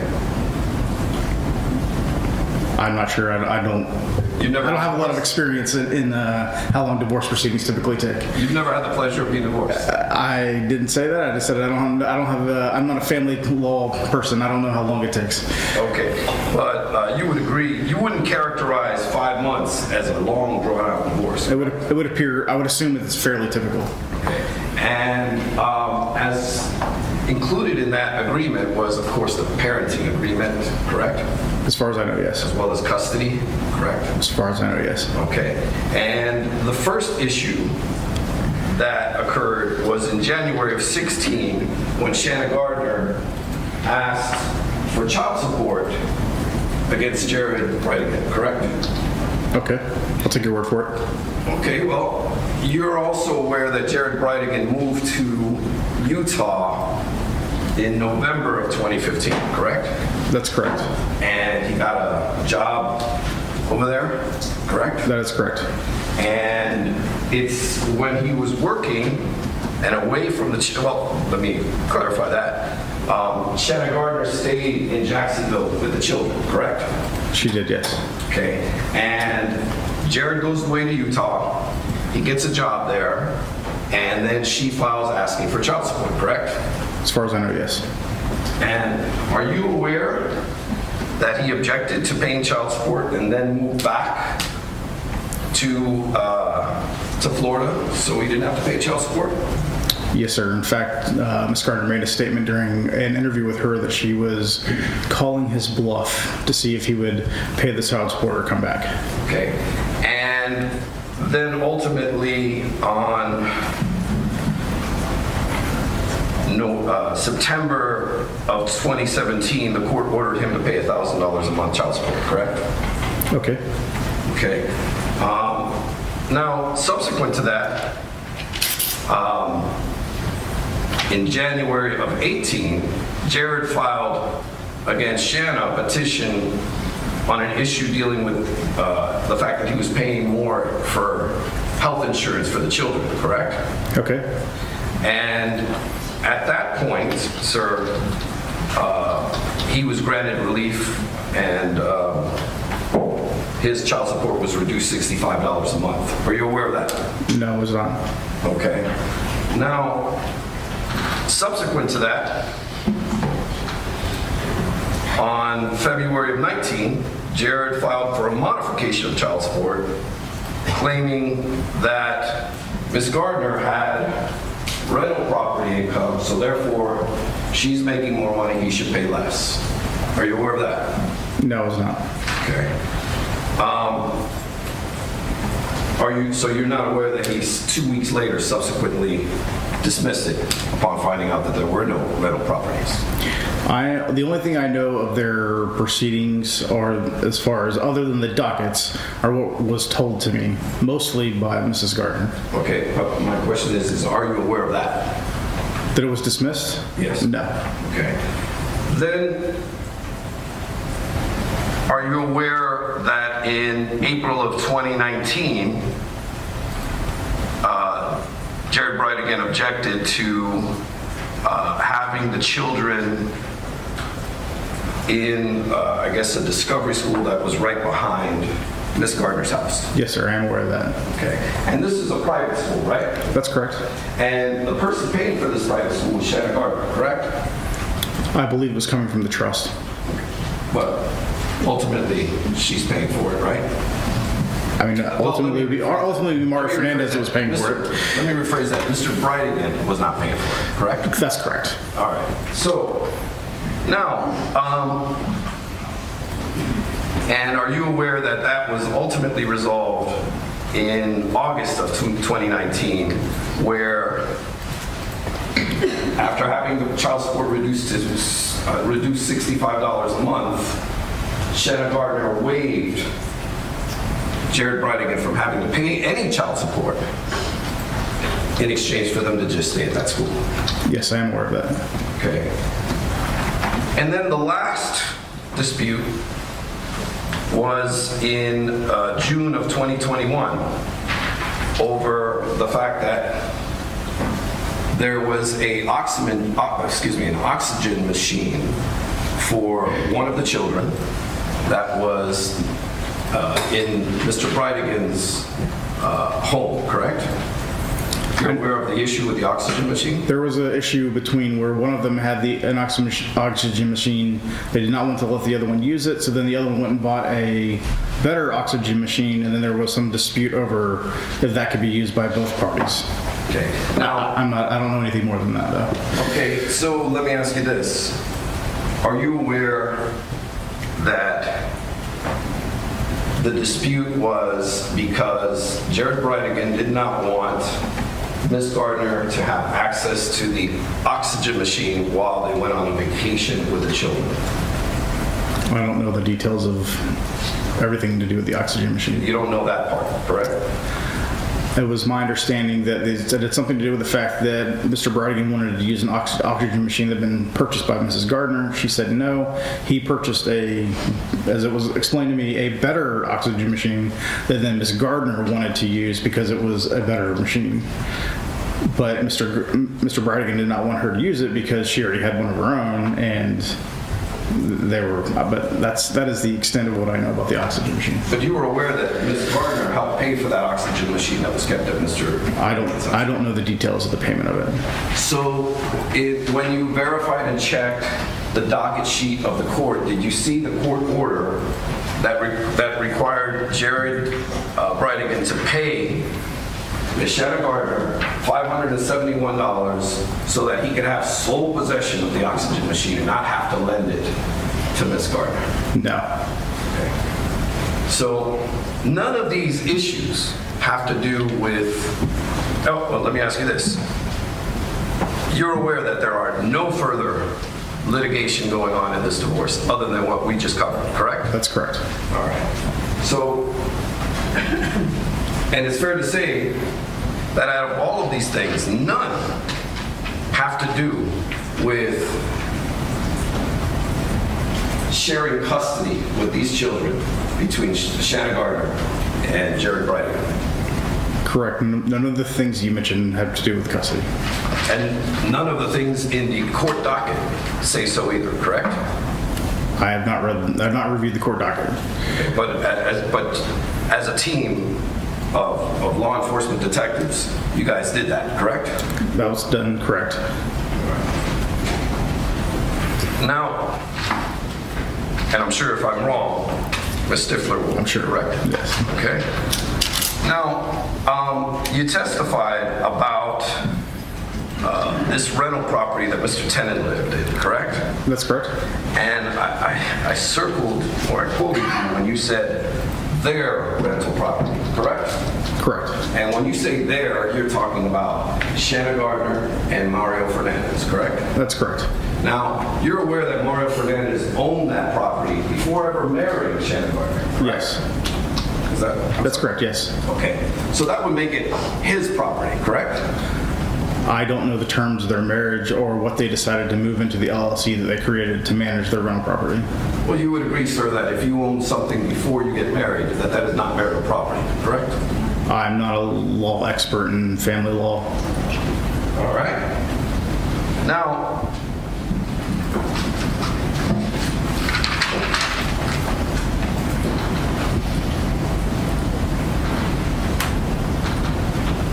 before we get to Mr. Tenon, I want to talk about some of these text messages. You're aware that these text messages are, a majority of the text messages, and all of the text messages having to do with the hitman, are way back in 2015 and 16, correct? That's correct. And in fact, all of the witnesses who told you about these alleged statements made by Ms. Gardner were referring back to 2015 up to 17, correct? That's correct. So, fair to say, too, that was when the tension between Ms. Gardner and Mr. Bridegan were at its peak, correct? I can't speak to her state of mind. But based on what you saw from the text messages, from the investigation, from all the people you talked to, it was pretty bad early on, right? I would assume that would be true, but I would also argue that there are sprinkles of comments made throughout the entire time period that would indicate that she had issue with sharing custody with Mr. Bridegan, or that there were things that she would be frustrated over. Okay, I like your word, sprinkles, so I'm going to use that. Okay. So sprinkles are, of course, her frustrations between the drop-off schedules, different minor mundane things like that, correct? Things that they were... It was typically custody issues. Well... dropping the kids off, more like changing dates that they would have the visitation, where they were going to go to school, what date, who would drop them off, who would pick them up, vacations, things like that, which I would consider custody issues. Okay, so would you mind if I correct you and say what we're talking about are more visitation issues than custody issues, right? That's fair. Okay, so now you would agree that as a detective, you come across all kinds of people, right? Yes. People who are highly educated, right? Yes. People who aren't as much educated as well, correct? That's true. People from different hoods, right? Yes. People with different upbringing, correct? How much exposure have you had to folks from the Mormon faith?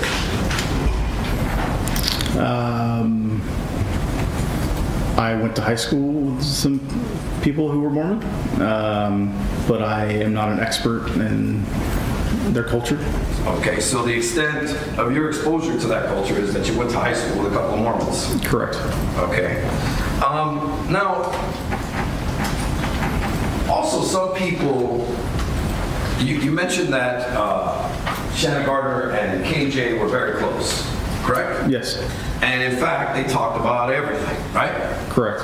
And a lot of joking going on between the two of them, from what you could see? Yes. Okay, and it's also fair to say that they spoke about killing quite loosely and jokingly, correct? Only when it came to Jared Bridegan. Okay. This one. Can I mark this? It'll be defense 6, right? Have you shown it to the... Yes, I Okay. got it. No objection. All right, that'll be defense 6. What is it? A series of text messages. Okay. Okay, I'm showing you defendant 6, Detective Johns. May I approach the witness? Yes. Okay.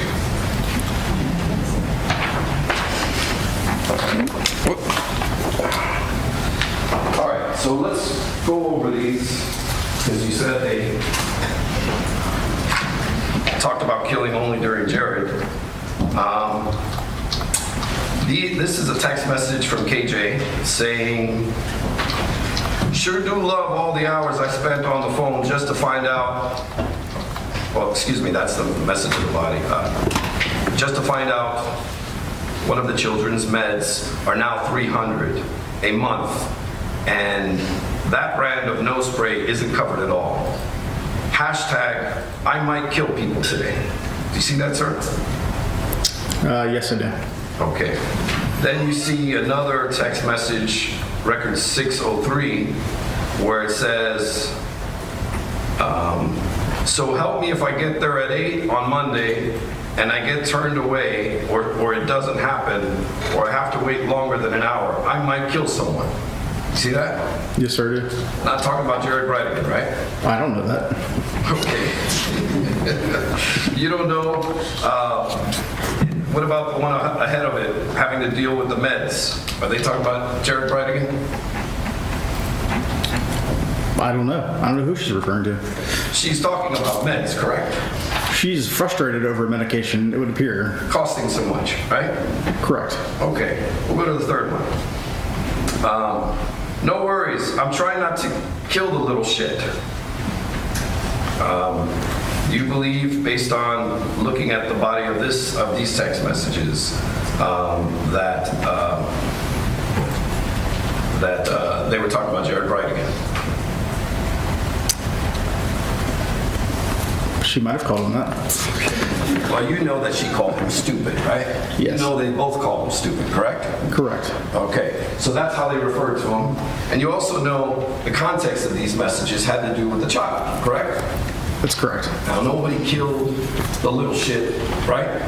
Not that I'm aware of. Okay, so in addition to that, the next text message says, I need a break from my kids, like I'm ready to kill them. You see that? Yes, sir. Okay. That's not dealing with Jared Bridegan, correct? Correct. Okay, and that's quite loosely spoken, correct? Correct.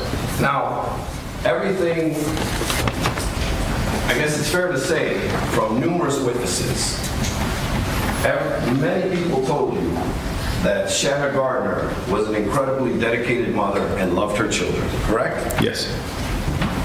And that her children meant the world to her. Yes. Correct? Now let's go to the next page. I'm out of data and still no internet, TV, and Wi-Fi. I'm downloading at reverse turtle speed. I'm assuming it's the kids and how school ready they look today. Call me after work. I need to get you film for Amy's video. If I can see you today in person, I can FaceTime you, and have Brad film that. We didn't go to the video, we didn't do the video on the phone, we used a real camera. So I have to figure out the splicing. I'm on hold with T-Mobile trying to get my data back from the hurricane. This is crazy. Comcast is saying they hope I have service tomorrow. I'll have killed someone by then. Do you see that? Yes. Okay. And then the next message says, could kill Enterprise. They are 30 minutes late. I call, she's like, all right, someone is on their way. Freaking kidding me? You see that? Yes. Jared didn't work for Enterprise Rent-A-Car, did he? Not that I'm aware of. Okay. And this obviously has nothing to do with Jared Bridegan, correct? Correct. So, I would agree it might be unusual to use that word often, but they in fact did use those words often, correct? Yes, I think she did use it in hyperbole at times. And that's a lot of how Shanna Gardner speaks from the messages you reviewed, correct? I did not review every single message she ever wrote. However, I would argue that the frequency in which she spoke about Jared was much different than the one-off messages that you've indicated here. Prefacing your testimony with you haven't reviewed all the messages, correct? Not in her entire phone, just during the time period. Now, a lot of the other hyperbole she would use is talking about killing herself, correct? I don't know. I didn't see any messages. You never saw any messages about her killing herself? No, I did not. Okay. And you know that these two women, in fact, I noticed in some of the state's exhibits, when they talk about killing Jared, much of it is with an LOL followed or some other face emoji. You saw those, correct? There are a lot of those, yes. In fact, they like to rip Jared. Absolutely. Okay. And there's also comments about, there was that section with the alleged co-conspirator, KJ, and then her communicating with Sue.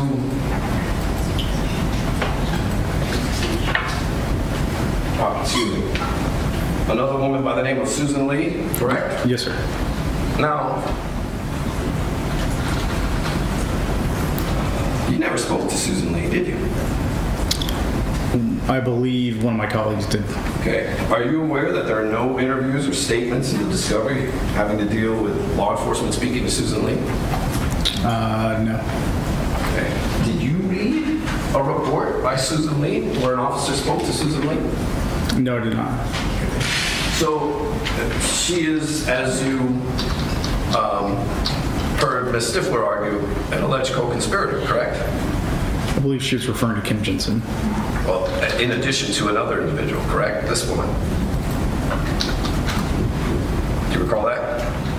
I thought she was referring to Kim Jensen. So you're the lead detective in this case, and you have text messages where they're allegedly looking for a hitman, and they call and they're texting someone. You got it right there, black and white, that they're texting a potential suitor for this hitman, and you never go and talk to the person who is the alleged person who they went to go looking for a hitman?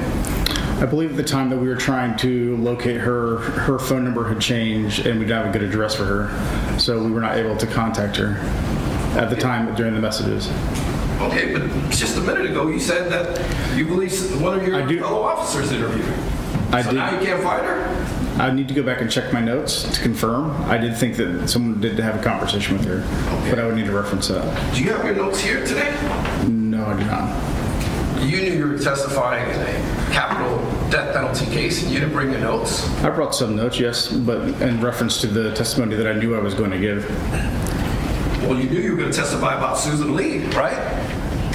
More reference to Kim Jensen. But you knew you were going to talk about Susan Lee, correct? Yes. And you didn't bring any notes having to do with Susan Lee? No, I did not. And you can't tell Judge Kite in any way, shape, or form whether any law enforcement officer from Jacksonville Police Department, or Jacksonville Beach Police Department, or any of the other cooperating officers in this investigation, which included multiple law enforcement agencies, ever spoke with Susan Lee. As you stated, there are lots of agencies and there are lots of people who are helping with this investigation. I cannot tell you right now whether or not she was talked to or whether that was in a report. That's something that I would need to look into. Okay.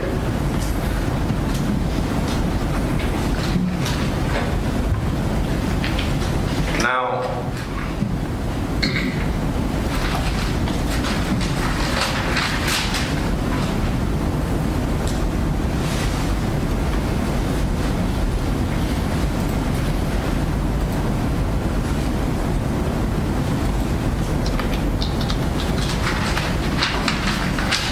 I want to talk briefly about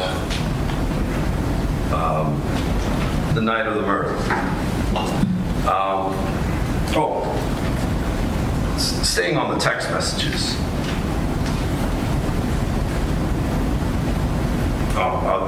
Never mind, I'll drop that.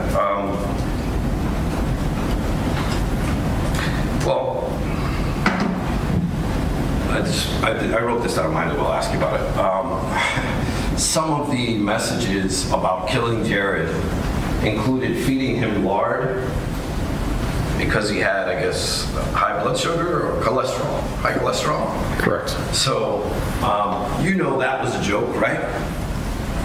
I can't speak to their state of mind. Do you have any evidence that these women were planning on pinning him down and feeding him lard? No, I do not. Okay. So, as a detective, you took that as a joke, right? No, in fact, I did not. Okay. Did you take the part about the Easter Bunny being involved as a joke? Yes. What about Chris Angel? I believe they used Chris Angel to prove a point, not necessarily in a joking manner. Okay, but you don't know that for sure, correct? That's fair. And in fact, that's because you don't know these two women at all, correct? Outside of this investigation, no. Okay, and in fact, when you spoke with KJ, she in fact told you that this was all, that's just the way they spoke, correct? Initially, yes. Okay. And we're gonna get to that. But basically that they sit around and they just talk, that this is kind of just the way they talk. They, I guess, have somewhat of a morbid sense of humor, correct? Correct. Now, and these are, as displayed by the evidence that's been submitted, a majority back in 2015, 16, and 17, correct? That's correct. You don't have any text messages about hiring a hitman in 2021 or anything like that, or 2020, correct? No, I do not. Okay. Now,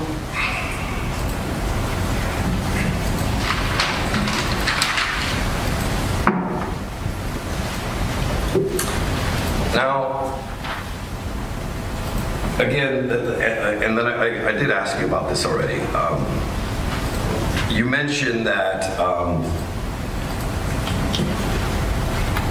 I guess it was your testimony that you didn't initially look at Shanna Gardner and Mario Fernandez as suspects until much later on, correct? That's correct. And that's even though Jared's brother came in quite early on, correct? Correct. And told you about this alleged hitman statement, correct? That's correct. So, she goes to visit Jared's brother and tells him, I'm going to kill your brother, I'm going to hire a hitman to kill your brother, correct? Correct. And that's also in between the time that he was telling you he had a dream that included a premonition about this case, correct? That's correct. Oh, this was after, that was a secondary meeting. Okay. After the first But one. he wanted you to follow up on leads having to do with his dream, correct? Or he thought it was important for you to for him to tell you about his dreams. That was correct. Okay. And did you do any follow-up on his dreams? His dreams, the things that he referred to us were things that were already part of our investigation. Okay. So you didn't take that seriously, I take it. I mean, I'm not a person who analyzes dreams. He thought that they were important to him, and they were referencing things that we were aware of. Got it. Okay, so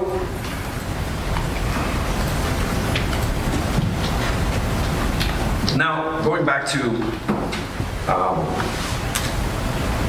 the night of Mr. Bridegan's demise.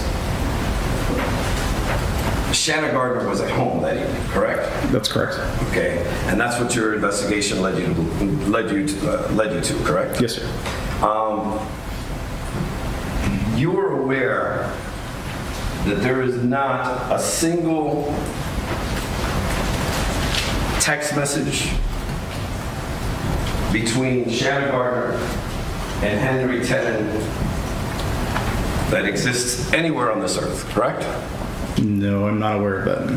And of course, you never found any phone call records between Shanna Gardner and Henry Tenon at any point in time. That's correct. I'm sorry? That I reviewed, that's correct. Okay. How about some other officer from some other agency? Anybody else find ever a phone record between Henry Tenon and Shanna Gardner? From all of her known devices to Henry Tenon during the time period that we looked at, there were no phone calls with Shanna Gardner. And in fact, Henry Tenon told you that he never even met Shanna Gardner, correct? I don't know that he said he never met her, but he did indicate that he had talked through Mario, that his main point of contact was Mario. Well, let's be clear about that. His sole point of contact was with Mario. And in fact, the only time he ever laid eyes on Shanna Gardner was when she was sitting in a car and they waved at each other, correct? She indicated that she had met him 5 years earlier, but I don't know the total, I don't know what their encounter was. But fair to say, you have nothing to contradict that the only interaction this person had with that person was that they waved at each other a couple years ago. Correct? That's correct. Now, there is no forensic evidence that, well, wait a minute. Ms. Gardner voluntarily gave you her DNA, correct? Yes, sir. And there's no DNA that was recovered from any of the items of evidence that came back to Ms. Shanna Gardner's DNA, correct? That's correct. And in fact, you're convinced that, of course, that she was not anywhere near the homicide scene, correct? That's correct. And the dry runs that were talked about earlier, you're aware too that Shanna Gardner had nothing or was nowhere near those prior dry runs, correct? I can't state that one way or another, but I don't have any evidence that she was a part of them. Okay. And in fact, Mr. Tenon, who you do have access to, told you that never happened, of course, right? He never mentioned Shanna Gardner, and as far as the dry run is concerned. And that's something as a detective you would have asked, though, right? Of course. Okay. So fair to say she's not part of that evidence, not part of any of these other things. But let me ask you this. You mentioned this bank account and the money. You're aware that, as we covered earlier, that all the fighting between Jared and Shanna in the courts had to do with money, right? As you stated.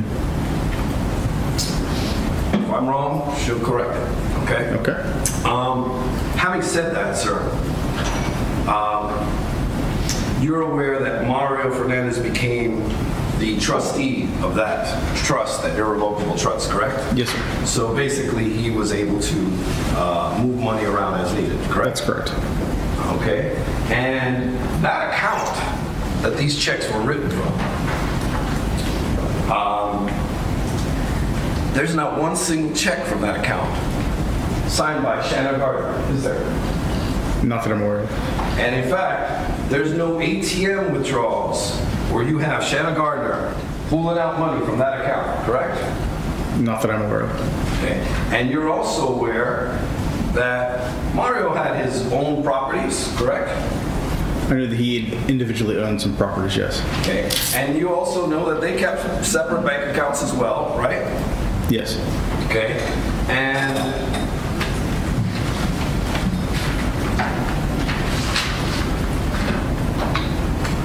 I think it's your theory, it's the prosecution's theory that this man, Henry Tenon, committed a murder with no payment, right? You mean he committed it? No payment up front. That's what he testified to. He kind of gave the alleged co-conspirators a pass on that, right? You have to talk to him about that. Okay. Well, I'm sure I will one day, but as it relates to this specific piece of evidence, and then the only payment that he received was 3% of the alleged money that he was going to make off of killing an individual, off of killing Mr. Bridegan. Is that correct? At this time, yes, that's what he said he received. And he didn't even get that 3% until a couple months after the murder? That's correct. And that's when allegedly Mr. Mario Fernandez said, "Thank you for the murder, I'll just cut you a check," right? I don't know. Okay, and he cut him a check for $5,000, right? I was not present during that interaction. I can only tell you what he did receive. But that's what Mr. Tenon told you, right?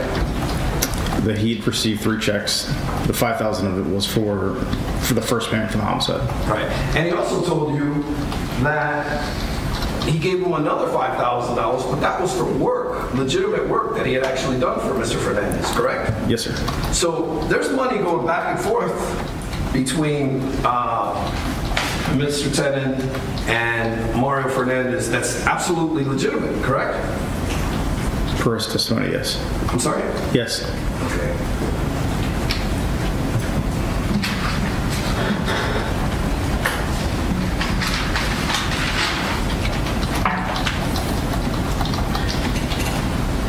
Now, I want to talk about this, these burner phones and the iCloud stuff. I'm going to kind of loop them together if I can. You're aware, because you read the text messages, that Ms. Shanna Gardner, during the course of your investigation, was represented by counsel, correct? That's correct. Okay, and you know that Ms. Shanna Gardner hired a very distinguished legal counsel in this community, correct? I know she hired an attorney. I'm not aware that he's the former president of the Florida Bar? I'm not personally familiar with him. Okay. And you're also aware, based on the text messages and your investigation, that he actually took Miss Gardner's phone from her, correct? That's what was indicated, yes. Okay, and that he had advised her, or there's something in the text messages that mentioned getting a different phone, correct? That she needed a second phone because her phone had been taken to be downloaded, yes. And that is why there was the issue with the iCloud, correct?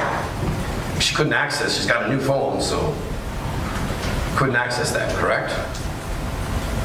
That is not how I perceived it. I perceived it that she did not want things downloaded to the new phone that were on her old phone. Okay. Fair to say, in today's day and age, a cell phone is a very intimate thing, right? Absolutely. In fact, we don't go anywhere without them. Fair. Some people's cell phones might be a little more interesting than others. Fair. Right? And many people, if not a majority of folks, have very intimate things on their cell phone, correct? Yes. And that includes when they use those cell phones to have conversations with people they love, right? Yes. They don't want anyone listening in on their phone conversations, right? That's correct. And that includes people who are absolutely innocent of any crime whatsoever, correct? That's fair. Okay. In fact, you wouldn't want me listening in on your phone calls, would you? Absolutely not. Okay, you wouldn't want me going through your phone, right? Nope. Okay, and you wouldn't want me going through your iCloud, right? No. Okay, so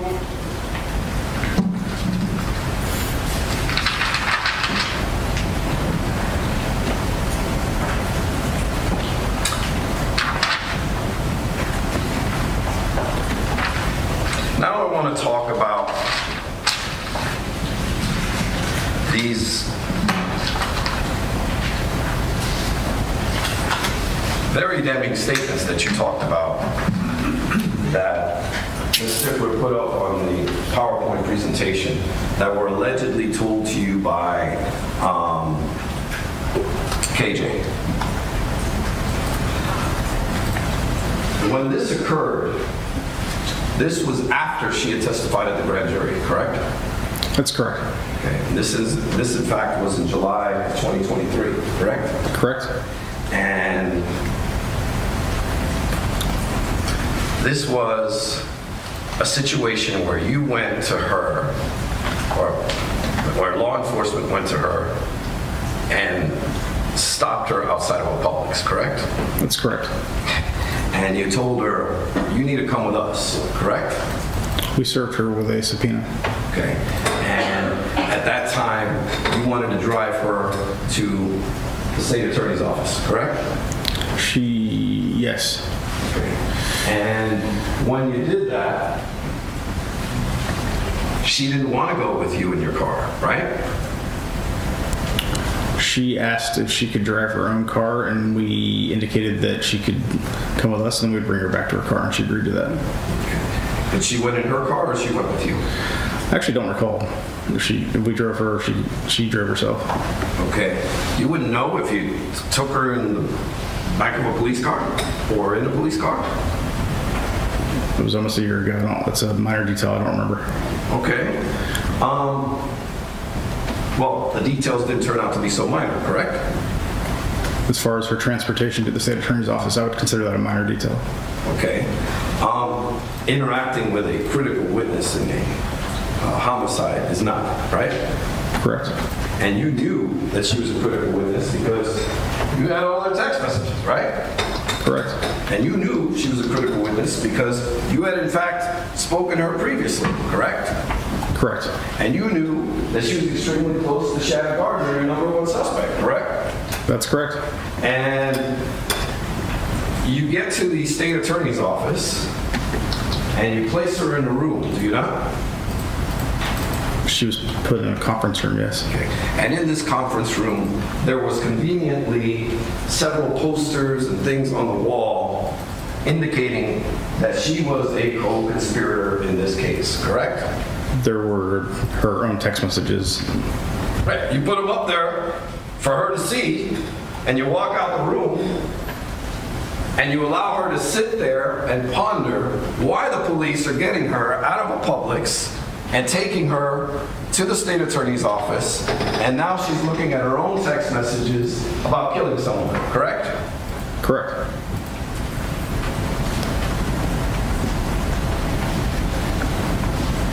I saw Ms. Stifler's PowerPoint, and they were just statements in quotes that Ms. Stifler or someone at the state attorney's office put in the computer, correct? You saw that during your direct testimony, right? Yes. Okay. We never heard these statements, correct? Are you saying that I never heard them, or that You didn't play them for Judge Kite or anybody else here? No, I do not have. I do not personally have a recording of the statements. Okay. In fact, she wasn't recorded, right? To my knowledge, she was not. No. Okay. Wait. You're there, right? I was there for part of her testimony. Okay. I was not in the room the entire time. Detective Lamont was there, correct? Yes. So when you say, wait, you said that you were there for part of her testimony. Would you go out for a cigarette, a coffee break, what? She initially met with the state, and then I met with her, and then we all met together. Okay. And when she allegedly made these incredible statements about Mario and his ability to commit crimes and the fact that he had told Shanna he was going to kill Jared if he wanted her to, or all of these different statements, neither you nor Detective Lamont ever took out a recording device to record these critical case-breaking statements, right? No, it did not. Was Ms. Stifler there? Yes. Did she take out a recording device and automatically start recording these incredibly damning statements? Not that I'm aware of. Was Mr. Mizrahi there? I believe so. Okay. Did he take out a recording device? Not that I'm aware of. You all have cell phones, right? Yes. Does your cell phone allow you to record? Yes. So, and none of you thought about taking out your cell phone and recording KJ while she's making these case-breaking statements? No, I did not think of to record her. And that was because at this point in time, you take her from Publix, you put her in a room where you're basically pointing the finger at her as being a co-conspirator to murder. You let her think about it for a while. Then all of you started questioning her quite furiously. Wouldn't you agree? No, not.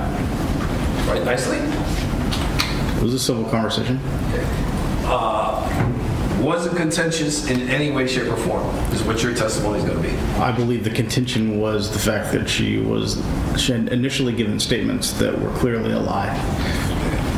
Okay. According to you, right? Yes. Okay. In fact, you don't know, well, first of all, we have no way of knowing what she said other than what was put in a PowerPoint presentation by Ms. Stifler, correct? Correct. Okay. Did you take notes during this interesting conversation? I did take some notes, yes. Okay. And do you have them with you here today? No, I did not. Okay. Did you turn them over to Ms. Stifler? No, I did not. Okay. And as far as the case file and the discovery is concerned, there's not a single record of these conversations ever taking place, correct? Not that I'm aware of. Despite the fact that the most senior people in the investigation and the prosecution were present and received the most damning information to date, correct?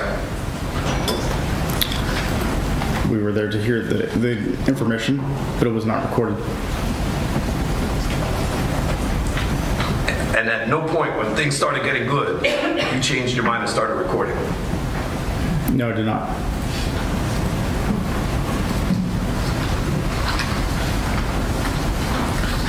Detective Lamont, is he senior to you? No, we were same rank. Same rank? Okay. Does he have more experience than you? We have very similar experience in time. Was it his first homicide investigation too? I'm not sure. Well, I mean, you guys worked together quite a few times prior to that, right? He was in the unit prior to me, so I can't speak to his experience prior to that. He's never shared with you war stories or any stories about his experience? No, sir.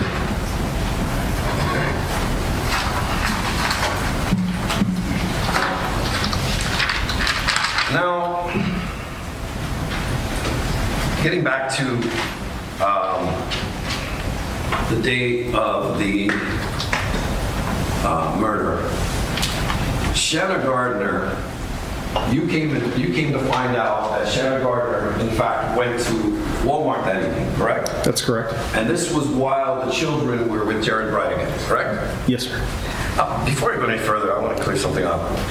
There's no communications whatsoever that indicate that Jared Bridegan, where Jared Bridegan indicated to either Shanna or Mario Fernandez that he was bringing his small 2-year-old child with him for date night, correct? I believe that she was brought as a matter of routine. That's not the question I asked you. Okay? There's nothing that you have in terms of communications or evidence that indicate that he informed Shanna Gardner or Mario Fernandez or anyone close to them that he was bringing his child that evening. That's correct. And in fact, you never read any text messages that indicated that he was bringing his child to date night, correct? Correct. Okay. Now, getting back to the night of the murder, Shanna Gardner went to a Walmart that evening, correct? Correct. And this is while Jared is with the children, right? That's correct. And he's supposed to return the children at 7:45, correct? Correct. And Shanna checks out at the Walmart at 7:20 p.m., correct? Around then, I don't remember the exact time. And you're aware that, of course, the Walmart's approximately 15 minutes away from their home, correct? Give or take. Okay. And that would, 7:20, check out. You know that from the receipt, right? Correct. And let's say she's done, makes her payment, picks up the bags, puts them in the shopping cart, walks to her car, then puts the bags in the car, gets in her car. That could be a couple minutes, right? Okay. So that amount of time plus the 15 minutes puts her awfully close to even not being present when Jared Bridegan drops off the children, right? She and the kids all indicated that she was in the kitchen cooking. That's not what I asked you. That puts it quite close to her missing the drop-off, right? Sure. And if there's traffic, where she would have been delayed as little as 10 minutes, she would have missed it completely, correct? I guess it's possible. She would have missed her alibi had she not have made it on time, correct? I mean, it's hard to say that she would miss her alibi. Okay. You won't give me that, right? No. All right. But you know where I'm getting at, don't you? I understand the point you're trying to make. Okay. Well, I'm not trying to. I just made it, right? She was very close to missing the drop-off, correct? Based upon what you stated as far as what kind of mother she was, I hardly doubt that she would not be home by the time her children were being dropped off. I would agree with you, but it's not, again, the question I asked you. But I guess it's possible that traffic or a crash or a road closure or a number of delays could have caused her to get home late. Okay. Now,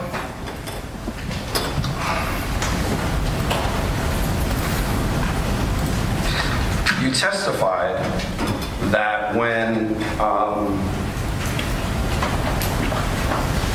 the children got home, they never saw Mario, right? They stated that they thought they saw Mario, but when the psychologist asked them if they ever actually saw him, they stated, well, we think we saw him because his game console was on. And that included the boy, correct? As far as I recall, both of them made a similar statement. Okay.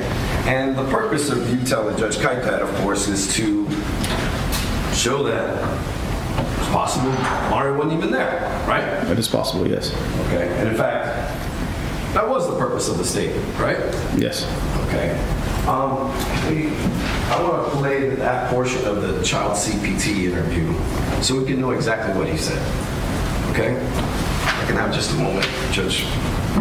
Is it one of the exhibits?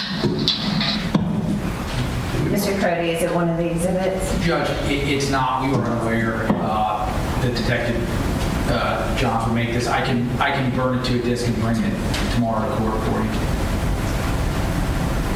Is there any objection? Ms. Niffler? So playing just a portion of it out of an hour and a half interview out of context. I don't have an objection to it. Well, you can redirect it. If that, like, you can complete it if you want, or play other. Did you alert what you're playing? Yes, this is the child's... No, I mean to the state. No, I'm sorry. Okay, why don't you... I didn't. During the break, I kind of stepped away. That's when we Mr. figured Crody, out. will you let them know what portion at least so they know? We're playing at 1 hour, 23 minutes, Judge. Okay. And that's already, Judge. I should have. That's all.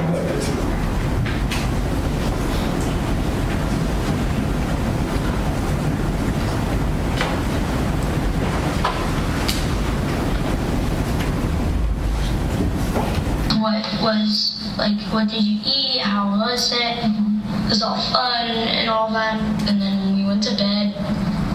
And then the next morning, that's when I found out. Mm-hmm. But when you got home that night, what was your mom doing? I think she was cooking. She was on the counter texting people. Okay. Was Mario home when you got home? Yeah, he plays video games. He was playing his video games at his desk. Did you actually see him playing his video games, or you think that's what he's doing? I mean, he had his headphones, he had the controller, and then I heard, oh, right, fire, fire, fire, because we play Call of Duty. It's a shooting game. Okay. And so I'm pretty sure he was. I heard the thing. He had his gaming headphones. He had the controller. So I'm pretty sure he was. Okay. And I think I looked over one time after I talked, and then I saw him playing video games. Okay. So I don't think he was doing anything. You heard the child mention that Mr. Fernandez had on headphones, correct? He mentioned that he had applications of playing the game. He said, I'm sure he was. I think he was. Never at any time did he indicate that he actually saw Mario Fernandez. I'm going to get to that in a minute, but please try and answer my question. You heard him say that, correct? That he had his headphones? Yes. Okay. You also heard him saying that he heard Mario saying, I guess, left, left, left, or talk while he's playing the video game, correct? Did he hear Mario or did he hear the game console or someone else talking in it? Well, he said, I could hear left, left, left, or whatever. I'm just saying it wasn't clear that he did or didn't hear Mario. It was quite clear to you when he says that he saw him, right? No, sir. I did not take that as someone who said that he actually saw Mario Fernandez. Well, I will just replay that last portion for you. Okay. So we're not disputing it.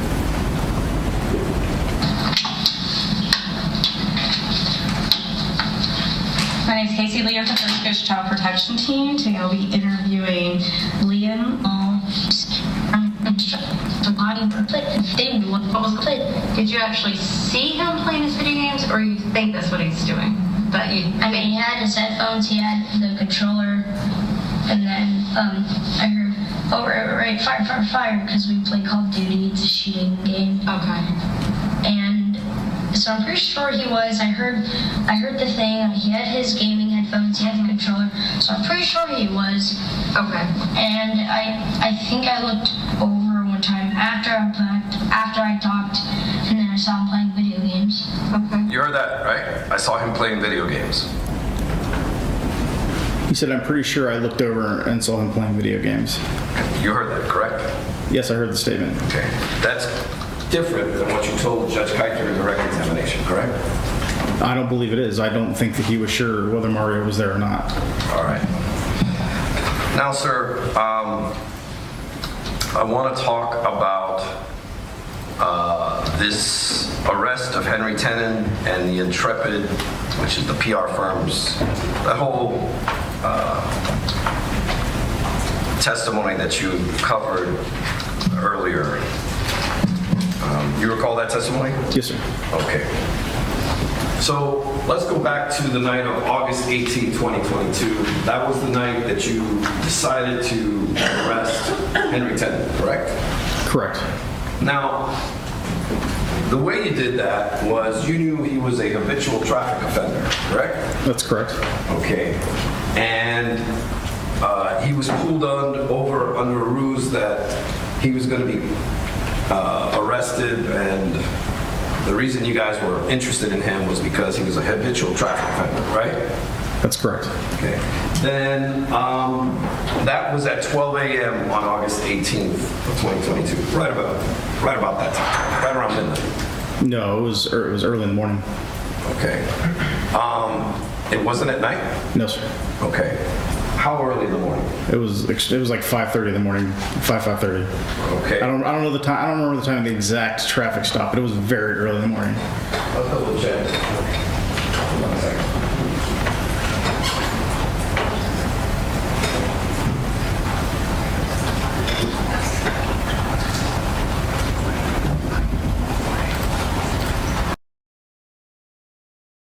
All right, we're going to take this moment to just do a quick check-in. The hearing that was scheduled for 9 o'clock has been pushed to 1 o'clock. So I just want to make sure that, let's see, we do have a feed, but there's nothing going on just yet. Let's check over here. All right, nothing going on over there. All right, so I'll keep playing this for a little while, and then I'll play it for like maybe another 5 minutes, and then we'll end this, and we'll pick back up on this next week, maybe next Friday or so. How far are we in? I think we're about halfway. So I'll play a few more minutes, and then we'll go over to the live. It's scheduled to start at the top of the hour. It's 12:50 right now, so the schedule to start at 1 o'clock.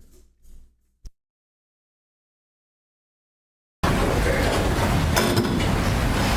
Fair to say it was 4 a.m., right? Does that sound about right?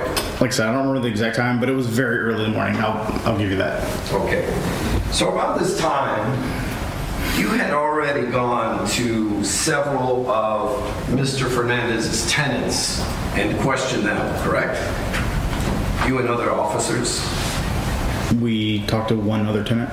Okay. And this is where you first saw the truck, right? No, sir. Well, there was a situation where you were speaking to a tenant. Well, I don't know if it was you, but an officer was investigating this case and was speaking to a gentleman who was a tenant, correct? That's correct. And that's when Mr. Tenon pulled up at some point, correct? That's correct. And there was some questioning about the truck, right? Yes. Okay. And that's kind of when Mr. Tenon got on your radar, right? He didn't get on our radar until we had located a tire at the house. Okay. And while you're doing this investigation and subsequent to you actually arresting Mr. Mr. Tenon, you go and speak to one of Mario Fernandez's tenants, correct? Correct. Mr. Tenon's roommate. Correct. And that's at 5:30 in the morning, that same night, right? Morning, yes, sir. Okay. Excuse me, morning. You didn't mention that to Judge Kite, right? No. Okay. So you're also monitoring Mr. Tenon's roommate and his communications with Mario Fernandez, right? We did request tolls for him. Okay. In fact, what ended up happening was you found out that there was a call between the roommate and Mr. Fernandez at 7:22 a.m., correct? That same day. I don't remember the exact time, but yes, there was a call. And how many times as a homicide detective have you gone and let somebody's roommate notify that their roommate was arrested? Part of the reason that we went and notified him is that Henry Tenon was driving his vehicle, and we wanted to give him an opportunity to retrieve his vehicle. Right, but you're aware that as soon as, not even an hour and a half after you notified the roommate, who was someone that you were questioning previously about the truck, that he made a phone call to Mr. Fernandez that same day. Correct. And in fact, you told him that Tenon's truck was used in the murder, correct? I don't remember exactly what was said to him or not. Okay. You sure you don't remember? I don't remember. Okay.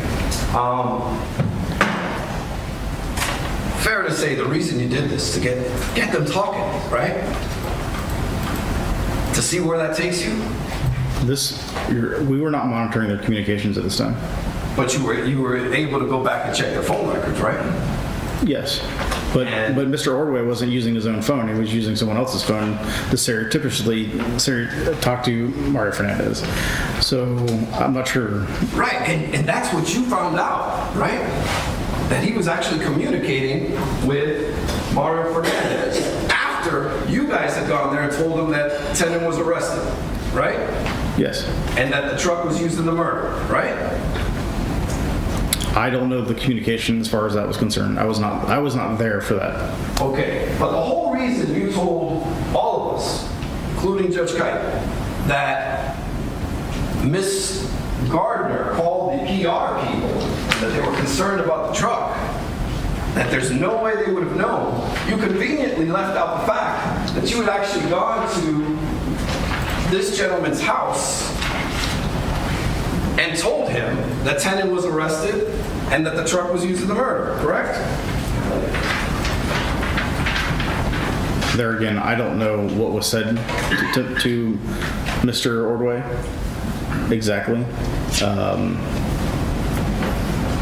But either way, isn't it kind of odd that you would call and let your landlord know that your roommate was arrested? Well, you remember I get to ask the questions here. You don't. Sorry, I apologize. Okay.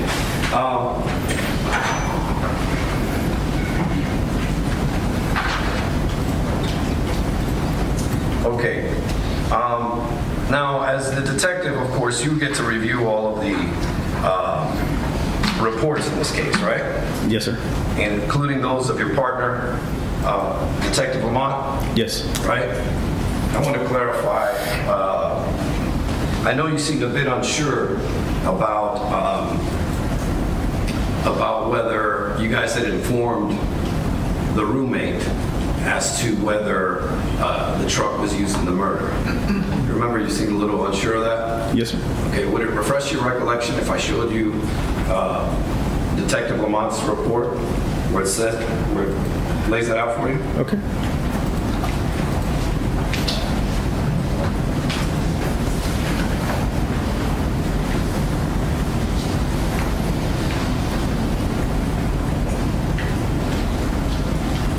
May I approach the witness? Yes.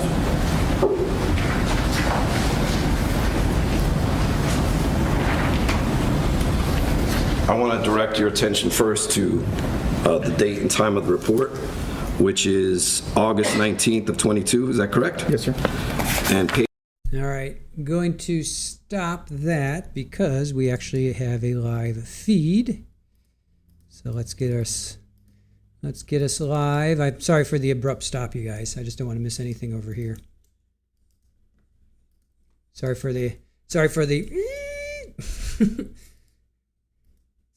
Even though nothing's going on, I just don't want to miss anything. All right. Don't want to miss anything over here. So apologies for the abruptness. Hopefully you had your seatbelts on.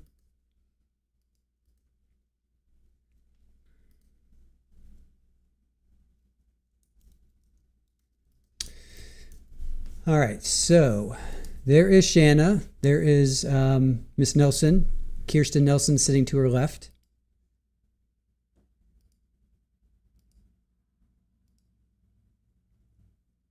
And of course the state, Mr. Mizrahi and Miss Stifler there.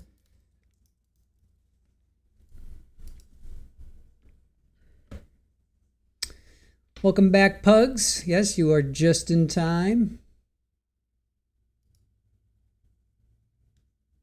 Debbie, thank you for the gifted membership, and Mama Mafia got one. Welcome to membership, Mama Mafia. Keep your hands and feet in the car until we come to a full stop, please. Pepe le pew pew.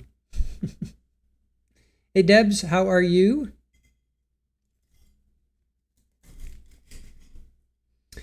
Shanna doesn't look happy. We'll put it that way. She looks dejected. Read into that what you will. She certainly doesn't look happy.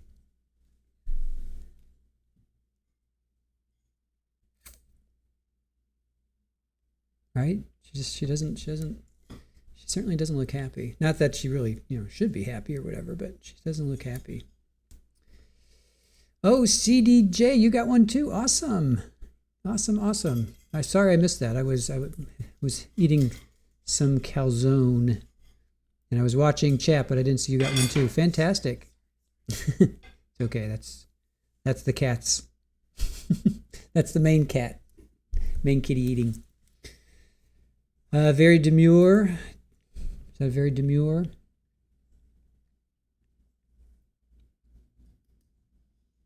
Welcome back, Grizzly Trial TV, Grandma. Carolina says, wonder how she's feeling today knowing Mario was convicted. Probably a little bit more nervous, I would say, because now we know that the jury took less than 4 hours to convict her husband. Remember, they're still married. Co-conspirator, allegedly. Well, we know Mario's no longer alleged. We can still apply that to Shanna because she is still innocent until and if proven guilty, so we still have to keep that in mind. I know I would probably be a little nervous. I think there's definitely probably more of a spring in the state step today, knowing that they got they got Mario.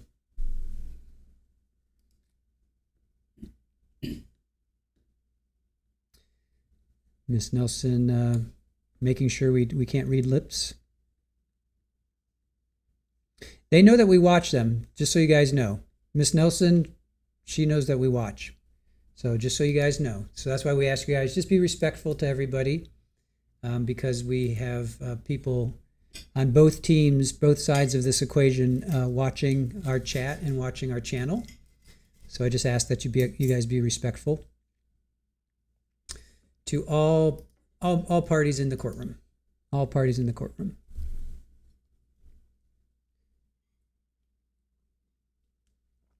And Gordon, remember, there's no jury there. There's no jury, so she doesn't have to dress for the jury.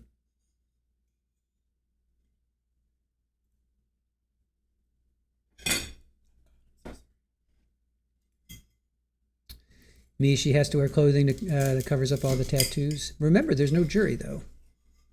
So there's no jury, but I mean, it's her right. She initially she was dressed in inmate clothing, but then I think after these got severed, right? Was it after, or was it before that?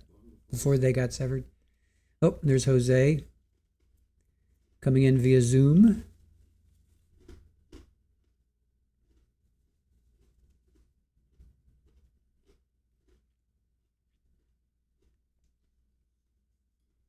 Kay Brownie saying hello to Miss Nelson. Right there, he's there on the bottom right.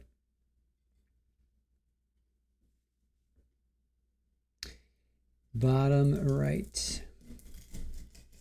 And yes, let's take a moment to hit the like button if you guys have not already. 735 of us have hit the like button. We have 1,385 watching, so appreciate you guys being here with us. So let's take a moment to hit the like button. Thank you, Good Vibes Only. Appreciate you. Yeah, he's on the bottom, our bottom right. So yeah, if you're out there and you are one of the 1,300 watching, let's just take a moment and hit the like button. Let us see if we can get up to. Let's see if we can get up to 800. Can we get up to 800? We're at 746. If you're out there, you can hear my voice and you're not in our chat. Please take a moment to check to see if you have hit the like button. Let us know. Let us know that you are out there. And we hit 35,000 subscribers too. We're at 35,101. So thank you guys. Thank you for the support. Debbie, thank you for gifting memberships. Appreciate all that. And there Debbie goes. Dead-Eye Debbie. Debbie, did you get anybody in chat? Anybody in chat? Up to 793. We're almost there. Almost up to 800 likes. Let's see if we can get to 800 likes, you guys. Just a few more. Let me check if Superball. Has Superball hit the like button? I don't know if Superball has hit the like button. Mm-hmm. Superball. Oh, 806. Good job, guys. Thank you. Thank you so much. Really, really appreciate that. Let me see if Superball has hit the like button. Superball, have you hit the like button yet? Superball has not hit the like button. All right. Superball has now officially hit the like button. She put her little paw on the like button. All right.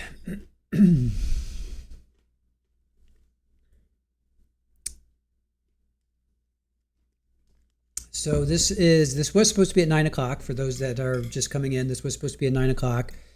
Judge Kite came in and kept Shanna out. I think she was about to come in. She's like, nope, keep her out. And she said she had a calendar, and she cleared the room and said, come back at 1 o'clock. All right, so some of the things that are on the docket, I was reading this about an hour ago, but some of the things are going to be these motions in limine. Prohibit the state and its witness from using inflammatory characterizations, including burner, phone, and dry run. Let's listen to see if we can catch these. There's another one. Preclude the state and its witnesses from identifying or characterizing the pickup truck depicted in surveillance as Tenon's truck, or any individual depicted in surveillance as Tenon. Motion in limine to exclude marital communications and unfairly prejudiced testimony. They want to exclude the scene and autopsy photos. So they want to exclude those. So again, let's listen and see if we can hear when they talk. Usually they do. Usually they'll say, okay, motion in limine, and then they'll talk about it. So autopsy photos, scene, the crime scene, burner phone, dry run, Tenon's truck, Tenon in the video. What else? I know there was 9 of them. Preclude burden shifting arguments. Let's see.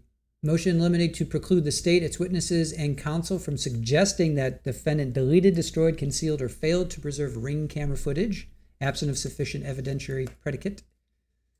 So these are some things we need to listen to or listen for to see if, hopefully, I mean, they should come in. These are all the things they have to discuss. Motion in limine to exclude improper lay testimony. There's a notice of Mario's assertion of marital communications privilege.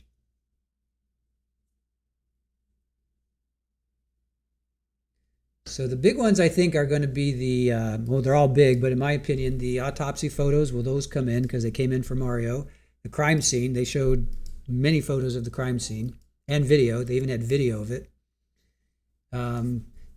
Burner phone, dry run, see if we hear that. And then also Tenon's truck. Are they going to identify that blue pickup truck as Tenon's truck or the individual walking in the surveillance as Tenon? So those are some things we need to listen. It'll be like a bingo card. If you guys are listening and you hear it, make a note or drop it in chat. We'll see if we all can hear it. Good job. We're up to 862 likes. Thank you so much, guys. Really, really appreciate that. Thank you.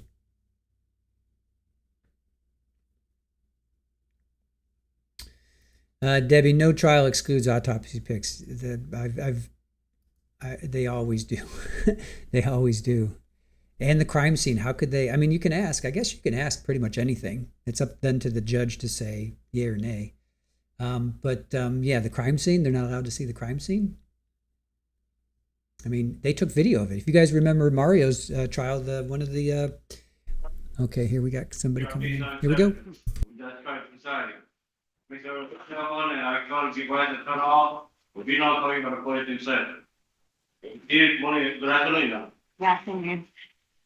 I actually left my paperwork back there. Get it.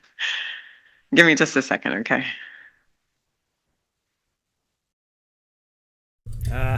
Judge Kite left her paperwork back. I'll be right back. All right, take two. Judge needs to go get her paperwork. And she's gone. Well, that was the shortest hearing. That was the quickest hearing in trial ever. Just kidding. All right. Judge Kite went back to get her paperwork. Terry, yeah, I bet the state is exhausted. But yes, I would say they're exhausted, but they're probably got a little spring in their step. I'm sure they've got a little spring in their step because this is a high-profile case and they've got one down, two to go. So I am sure Mr. Mizrahi and Ms. Stifler woke up today feeling pretty refreshed that they were able to get justice. All right, here we go. Thank you. Sorry about that. All right.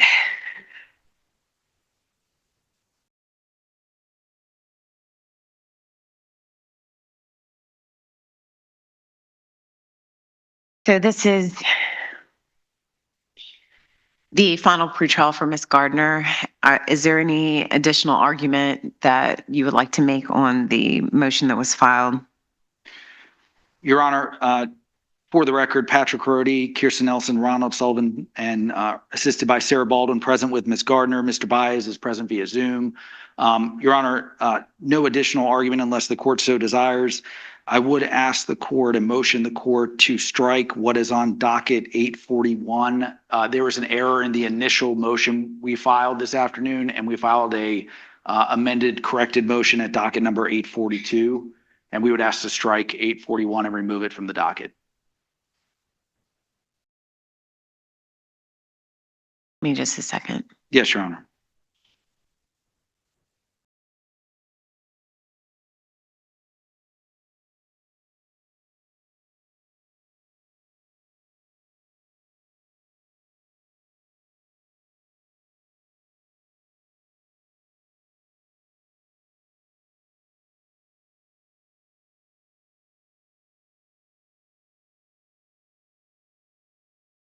Is there any objection to that?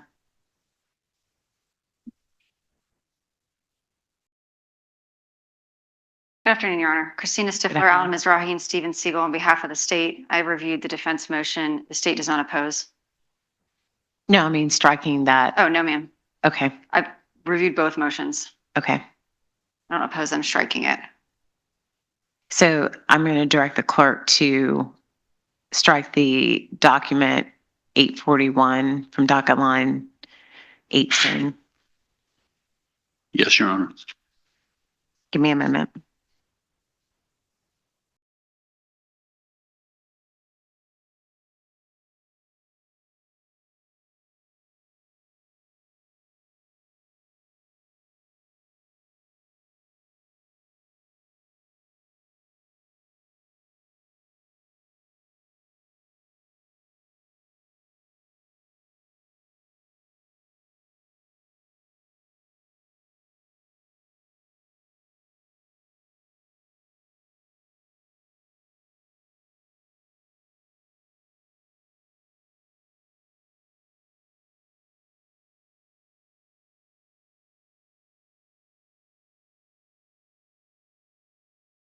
So these are motion to continue. So 841 is being struck. 842 is taking its place. Motion to continue. That's what they're talking about right now.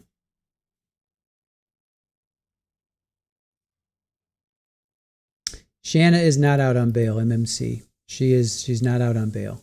She's been in custody, as was Mario, as is Henry. They've all been in custody. Put this down here. They've all been in custody. Henry was the first to get arrested, and then Mario, and then Shanna was August 16th, actually, of 2023. So 3 years she's been in custody. Shanna does look like, yeah, it's almost like she looks sick or something, right? She just does not. She doesn't. I mean, I'm not going to go on and on how she looks, but she doesn't look. She doesn't look well. I don't know. Like just her whole countenance and demeanor just seems very, very down. Let me ask, so about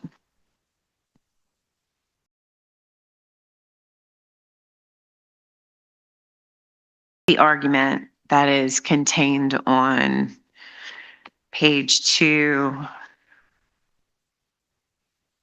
3, 4,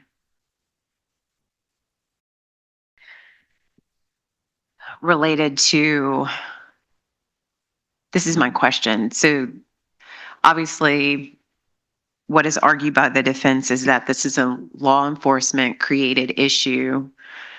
And while I do know that discovery is somewhat limited when there is a quote unquote pending / ongoing investigation,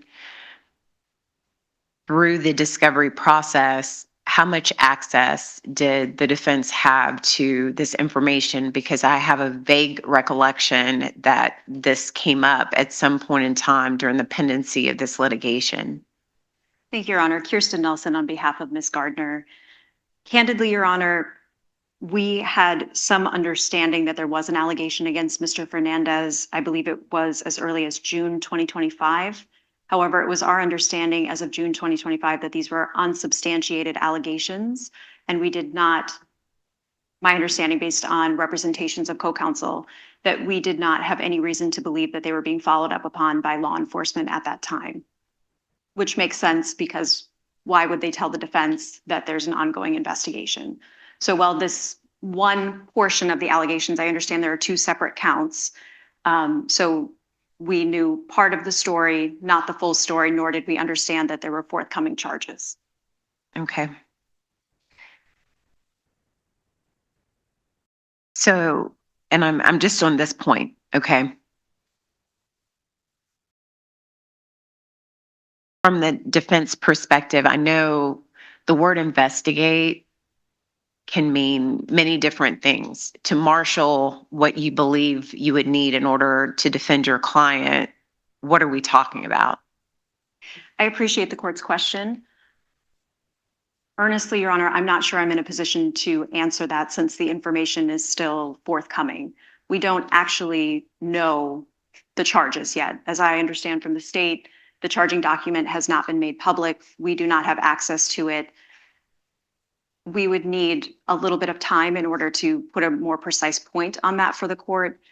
I understand that's not a very satisfying answer. We could request, Your Honor, that we come back for a status perhaps next week or at the court's pleasure, where we could give the court a more specific answer as to what specifically we would want to investigate in order to fully perform our duties and obligations to our client, both under the Constitution as well as the Florida Rules of Ethics. All right, I appreciate that. Let me turn to the state of Florida. You said you don't have any objection to the motion.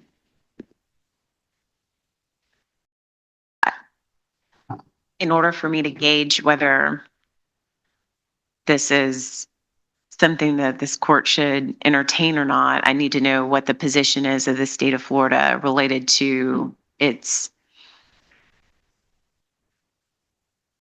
Are we going to be litigating every day that they say they want this and you're not going to give it over? Or, I mean, how is that playing out in the state's perspective?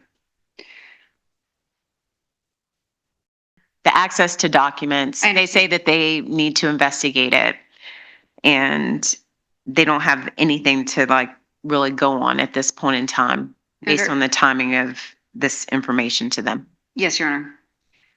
The state has tried in its best efforts in good faith to make information aware to defense, as is our discovery obligation that could potentially impact them in this trial while still maintaining the privacy of the victims in these cases and the integrity of the investigation, which is why we let defense counsel know about this and have taken steps to make sure that we have been in a position where we could effectuate the arrests and inform them ahead of trial so that they can make whatever decisions they needed to make and request whatever they needed to make. Our Special Victims Unit is overseeing this investigation. I believe the charges are being processed through first appearance this afternoon, and I'll have more information about what the initial, when the filing document is coming and what the initial discovery disclosure will look like from the state when I speak to Ms. Newman following first appearance today. But we have disclosed this to them because of the very issues that they're bringing to this court. And we recognize there was potentially an impact on their trial strategy and their need to discover further evidence. And there was information disclosed to them in June of 2025. There have been additional developments, newly discovered evidence as of even this week that have furthered this investigation to the point where the state of Florida did issue a warrant and has served that warrant. And there could have been no way to give them this information earlier than this week just because of the nature of the investigation and the newly discovered evidence. It was not in the control of the state to discover what we needed to discover to issue this warrant until this week. I guess I was putting it to the defense, but I need some kind of gauge. Obviously, there's been a lot of planning, preparation, sacrifice, monies placed into the next month. So do you have any idea of the time that you're requesting? Have a moment.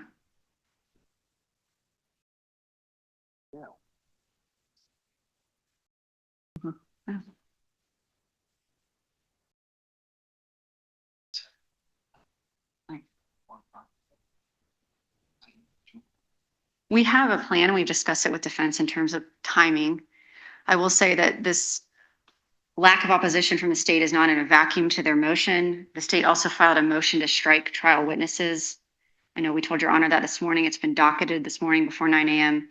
The defense has also, while Mr. Mizrahi and Mr. Siegel and I were in trial in the previous case the past 2 weeks, disclosed some number of new witnesses to us and some new exhibits to us, including 4 witnesses that I believe have technical and/or expert testimony to offer. Due to us being in trial, we had no ability to investigate what these people would say, set depositions. So the 2 are married, and that is part of the reason of the state's lack of opposition here. We gave them this new discovery. They have given us a large number of discovery witnesses that most likely were, at least one of them, known to defense prior to last week. We have no ability to properly prepare these witnesses while we were in trial and now seeking to pick a jury on Monday. So it's a combination of the 2. I spoke to Mr. Carodi this morning. The state's intention, if this court were to grant the defense motion to continue, would be to go before the grand jury, join Ms. Gardner and Mr. Tenon on the same indictment and seek to try them both at Mr. Tenon's already scheduled trial date and just expand the weeks that we have set aside. I believe his trial is set the last week of March, first week into April of 2027, and that is for judicial economy purposes. I understand there's been a great deal of expenditure on the part of many, many people to get us here. We've completed 1 trial. We believe that we can join these 2 defendants on 1 indictment. There are no brutal issues, and for judicial economy's sake, conduct 1 trial simultaneously with both defendants. It would be longer than we anticipated for Mr. Tenon, but that would not necessitate 2 separate trials. That would be our suggestion. We can certainly have further conversations with defense. They were very brief and limited this morning, and have a status with the court and come back and finalize those plans. And if the court has unavailability to expand those weeks, we can discuss other alternatives. But our intention is to join them on a single indictment and try them together.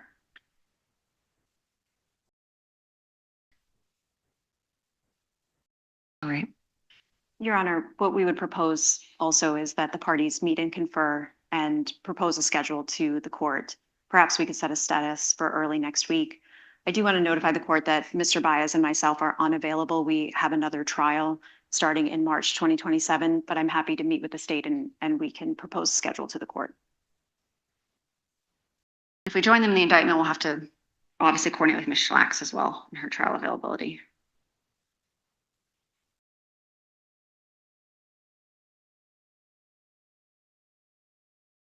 And you factored in that the state's intent into your request of the court? Yes, Your Honor.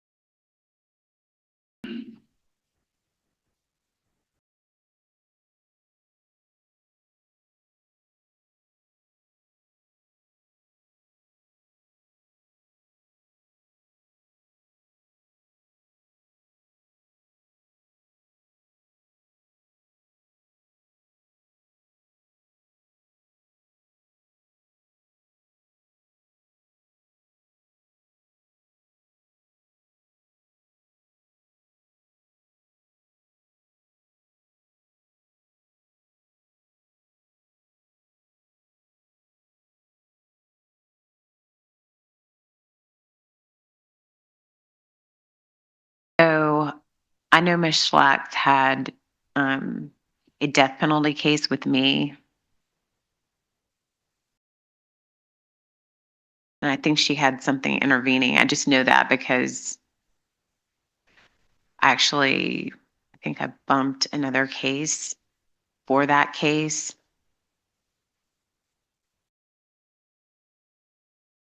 That case resolved.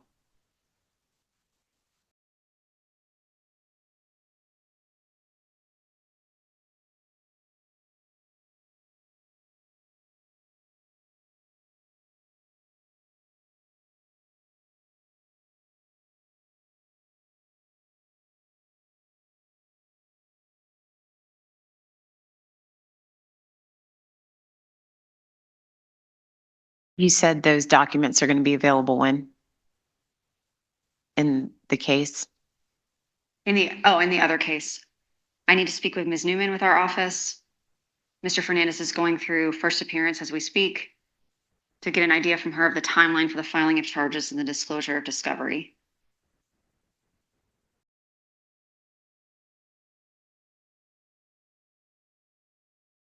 Some of that discovery relating to one of the charges was released to defense back in June 2025, a very limited amount. And I'm sure that we can facilitate release of some of this information ahead of the charging document. We issued the warrant. We arrested him. I'll get them what they need.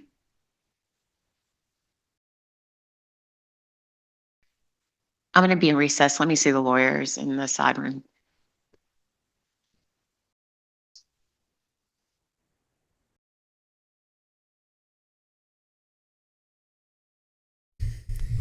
All right, so somebody got arrested. And that's obviously affecting Shanna's trial.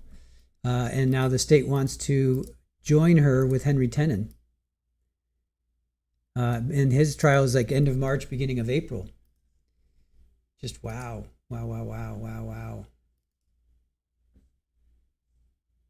Huh. Yeah, these are frozen. We got some frozen cameras. So there's a motion. I'm looking at the docket. That's what I was reading to you guys. Motion to continue. We're waiting for it to become available to us. Don't know who was arrested. I don't know who was arrested. I do know the 4 witnesses with the technical. I do have that information. Let me find that. I think it was this one. Supplemental. I think it's this one. Nope, not that one. I think I was reading this to you guys earlier.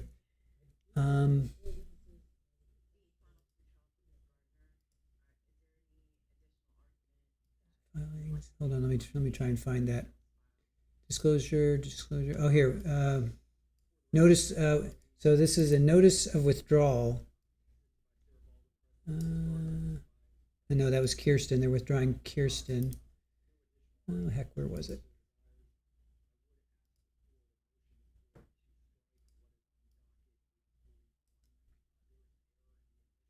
Oh, maybe this is an improper lay testimony. Was this it? Of course, now I can't find it. I was able to find it earlier. Now I can't find it. Now, let me start from here. State's motion to strike witnesses. Maybe it's this one.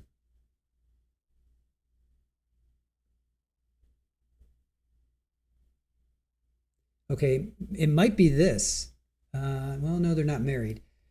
This was the state wanting to strike Tom Simon, Cole Popkin, Jake Burke, and Demir Mason. Collectively, the late disclosed witnesses.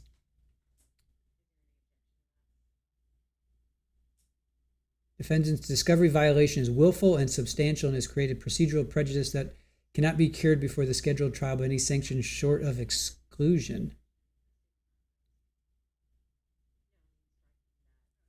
So this was the state.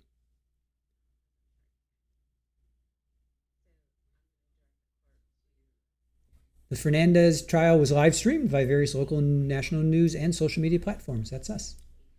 Gardner's counsel has been present in the courtroom of the Fernandez trial at various times. Defendant was able to preview testimony that will be presented at a trial scheduled for jury selection. Excuse me.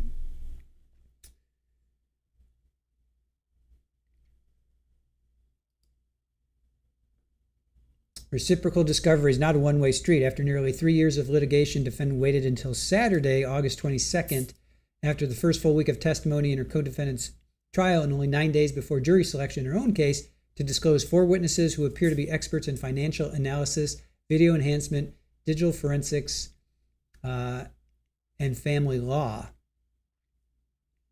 So they're saying that that's a violation. The court should strike Simon, Popkin, Birch, and Mason from defendant's witness list. So this was just filed. This was filed today. Today's the 27th. They just filed this today. Is that the one that you needed to request? No. Okay. Yeah. Yeah. So I don't know if those are the 4 witnesses that she was just talking about. I don't think so, because she said they were married. She said 2 of them are married. 4 witnesses have technical testimony. I mean, that is technical testimony. 2 of them are married. So, okay, well, I'm just going based on last name, so I shouldn't do that. So I guess, okay, so this is what they're talking about. Defendant's discovery violation was willful and calculated to obtain a tactical advantage. She was just talking about this. Ms. Stifler was just talking about this. The discovery violation was willful. The timing of the disclosure was no coincidence. Defendant served it on the Saturday immediately following the first full week of testimony in her co-defendant's trial, even though the subject matters about which these witnesses apparently intend to testify have been known to the defense since discovery began. So they want defendant's discovery violation creates prejudice that cannot be cured before trial. Defendant's discovery violation is substantial. So they're asking to strike Tom Simon, Cole Popkin, Jake Burke, and Demir Mason. So that was one thing that she was talking about. The other thing is somebody got arrested. I'm not quite sure who got arrested. Thank you so much, Debbie, for the Trial TV Live gifted memberships. Appreciate that so much.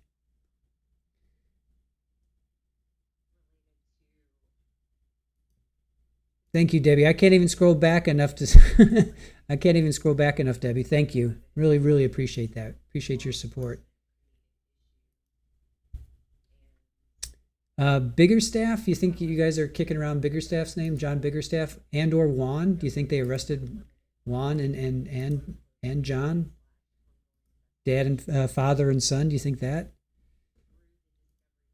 I mean, we have no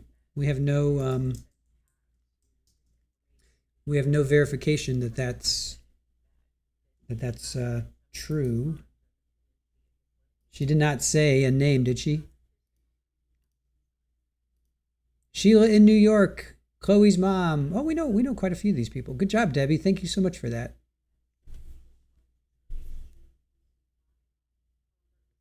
I don't think they were, Linda. I don't think they were. I don't think the DP was on the table. I'm pretty sure it was not. Hold on, let me get you up here. I don't think DP was on the table. There are two. There's the father and the son. There's John, who is the father, and then Juan is the son. So, Neil, there are two.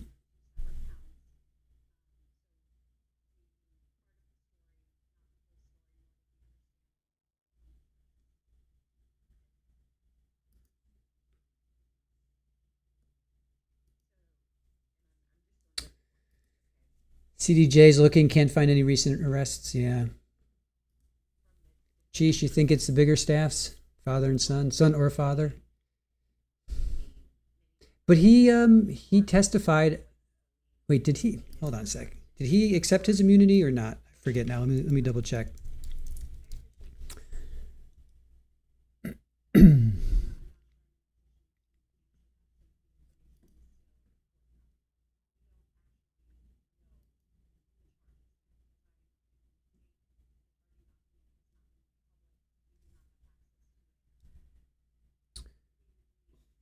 So the state can't give federal immunity, right? Because it was he was charged with a federal crime.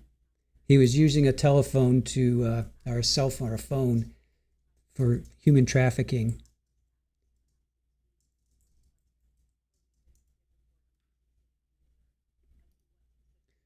He never accepted immunity. So John Biggerstaff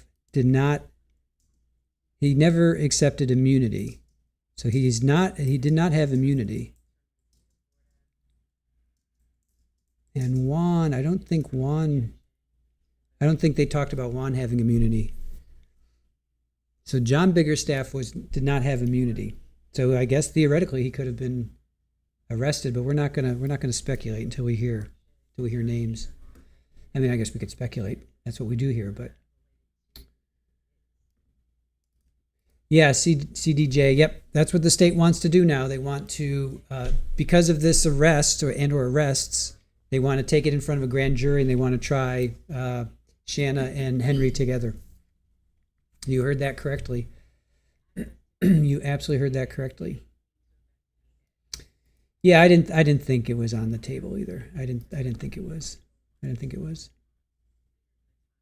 Mark says, I just looked up JSO inmate for both Biggerstaff, no return. Okay, thanks for that, Mark. So until we hear, we don't have that yet. We don't have that list for Shanna's defense. We don't have the witness list yet. We have Mario's witness list, but we don't have Shanna's witness list. Not yet, at least. Let's see. Desert Dweller. Okay, you know what? I'm going to slow this chat down so I can actually pull your chats up. Sorry, guys. I'm going to slow this chat down just a little bit so I can pull up your chats because they're moving a little fast for me right now. I want to be able to pull up your chats. I just slowed it down just a second. John may have driven the truck, Debbie says. We never know.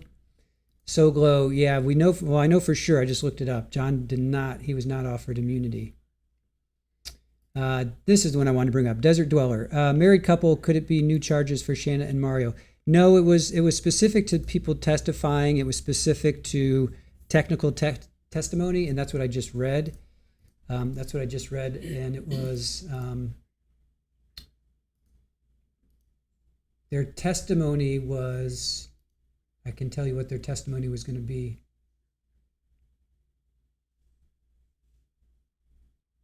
Simon's name was financials, Popkin's name was video enhancements, Birch's name was digital forensics, and Mason's name was family law. So those were the experts. That's what they're talking about. And then she said two of them were married. I don't know if she meant those two or if it was something else. I didn't quite catch that. But Ms. Stifler was specifically talking about 4 witnesses have technical testimony to offer. So it was going to be financials, video enhancements, digital forensics, and family law. So that's what that was about. Is JSO different than Jacksonville Beach? They do. It is two different jurisdictions. It could be. It could be. Yeah. Mark, you're searching in Duval County, right? Yeah, Jacksonville Beach is different than Jacksonville Sheriff's Office. Does JSO? I guess JSO covers Jack's Beach as well. I would think. Yes, that is true, Rudy. They have not divorced. They are still married. Elizabeth, the defense motion is for some new evidence involving Mario. I missed the info about someone being arrested. You know what? Maybe can we rewind? I guess we can rewind a little bit. Let me rewind. I don't know. She didn't say.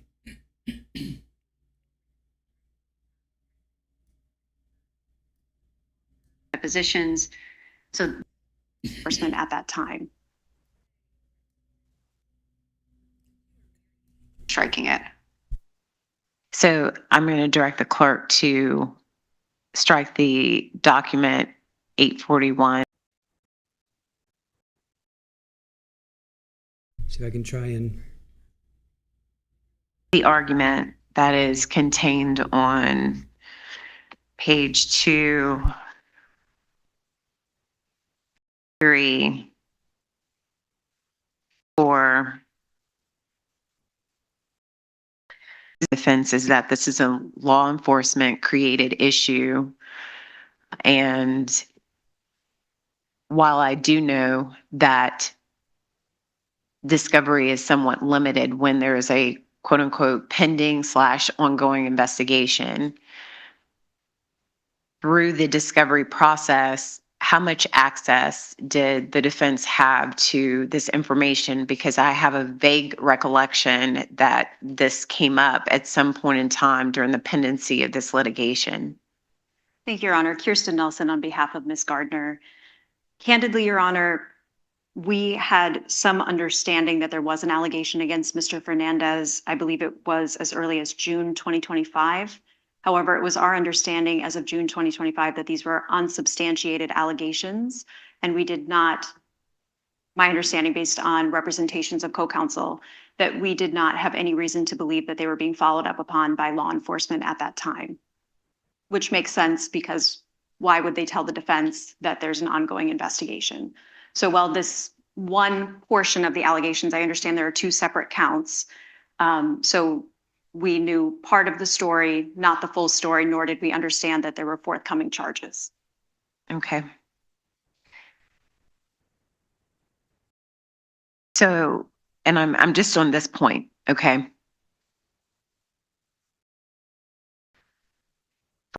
So I got that Mario had charges from June 2025. He was arrested in 2023. From the defense perspective, I know the word investigate can mean many different things. To marshal what you believe you would need in order to defend your client, what are we talking about? I appreciate the court's question. Earnestly, Your Honor, I'm not sure I'm in a position to answer that since the information is still forthcoming. We don't actually know the charges yet. As I understand from the state, the charging document has not been made public. We do not have access to it. We would need a little bit of time in order to put a more precise point on that for the court. I understand that's not a very satisfying answer. We could request, Your Honor, that we come back for a status perhaps next week or at the court's pleasure, where we could give the court a more specific answer as to what specifically we would want to investigate in order to fully perform our duties and obligations to our client, both under the Constitution as well as the Florida Rules of Ethics. All right, I appreciate that. Let me turn to the state of Florida. You said you don't have any objection to the motion.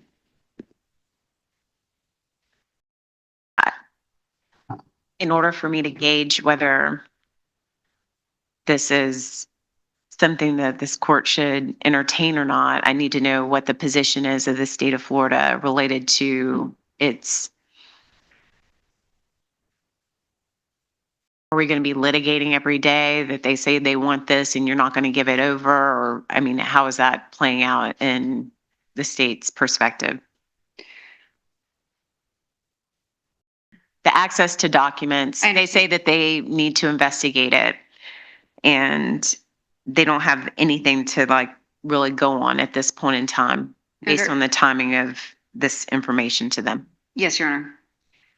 The state has tried in its best efforts in good faith to make information aware to defense, as is our discovery obligation that could potentially impact them in this trial, while still maintaining the privacy of the victims in these cases and the integrity of the investigation, which is why we let defense counsel know about this and have taken steps to make sure that we have been in a position where we could effectuate the arrests and inform them ahead of trial so that they can make whatever decisions they needed to make and request whatever they needed to make.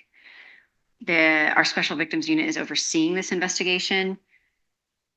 I believe the charges are being processed through first appearance this afternoon, and I'll have more information about what the initial, when the filing document is coming and what the initial discovery disclosure will look like from the state when I speak to Ms. Newman following first appearance today. Yeah, somebody was arrested and they're appearing today. So we don't know who was arrested. We don't know. All we know is it's going to affect Shanna's trial. And yes, this is a replay. I rewound it. I'm keeping an eye on the live feed. They have not come back yet. So that's why I wanted to rewind. So somebody was arrested today. It's affecting it's affecting this trial. And now they want to try Shanna and Henry together. So that's the upshot of all of that. Yeah, we won't first appearance today. That means they're going to be arraigned. I guess they're going to be arraigned today. We don't even know what the charges are. We have no idea what the charges are.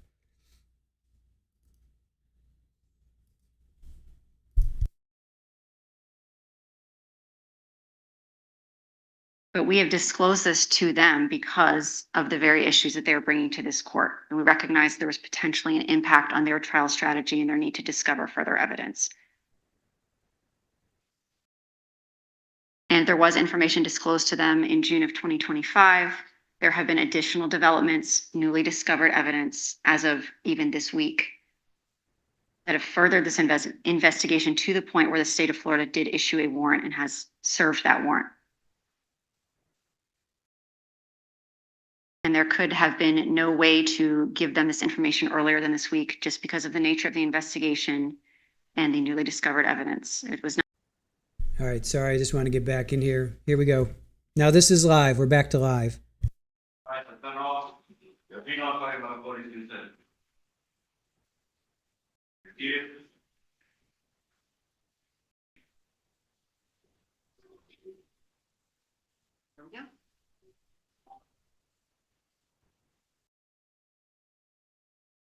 All right, based on my consultation with all sides, and that's also including Ms. Schlax, who represents Henry Tenon. She was kind enough to get on the phone in short notice.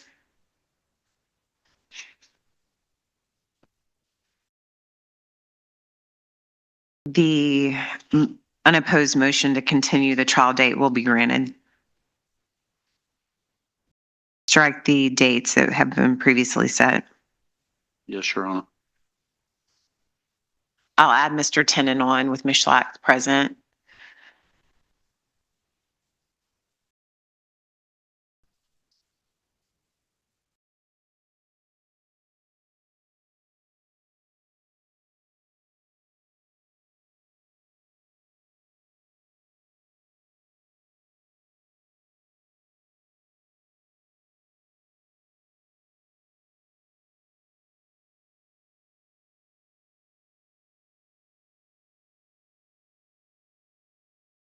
I'm not sure why Ms. Gardner's case was docketed twice, but the status hearing has been canceled.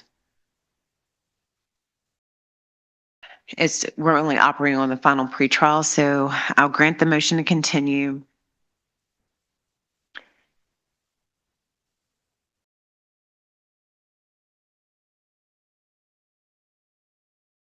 Do you think the week will be sufficient to pick a jury? Yes, Your Honor. And that's with both defendants potentially going at that time if the court doesn't sever them. Yes, Your Honor, I think that would be appropriate.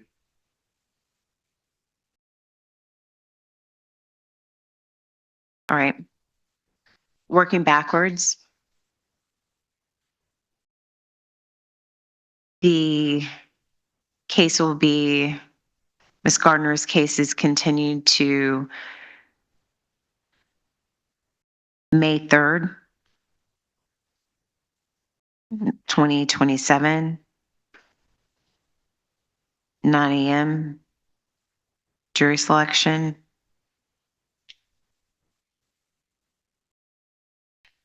May 10th, 2027 will be trial week 1. May 17th, 2027 will be trial week 2.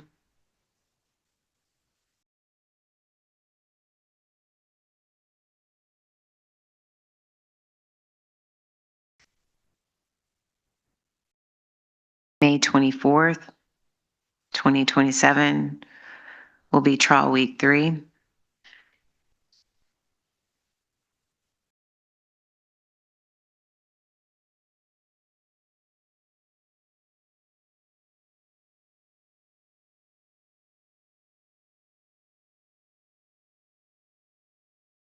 Are you all available on October 27th for a pretrial?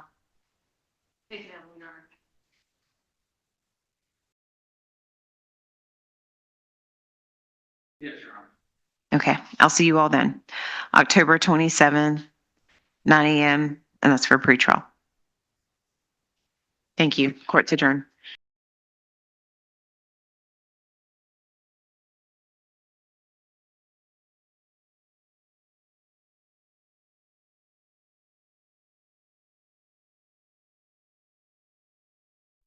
Wow. But if they're going to try Henry and Shanna together, his trial starts at the end of March. That doesn't make sense. They're not going to be tried together then?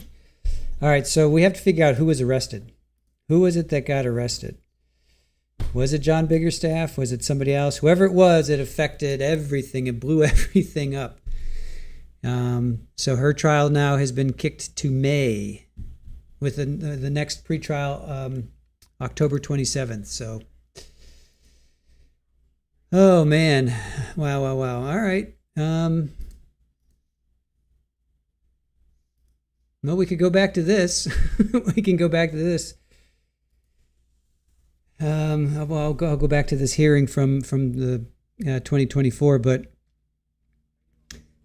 so there was a continuance, the defense motion to continue, this is defendants. So it's the motion to continue, the defendant was asking for this and she granted it. Judge Kite granted it.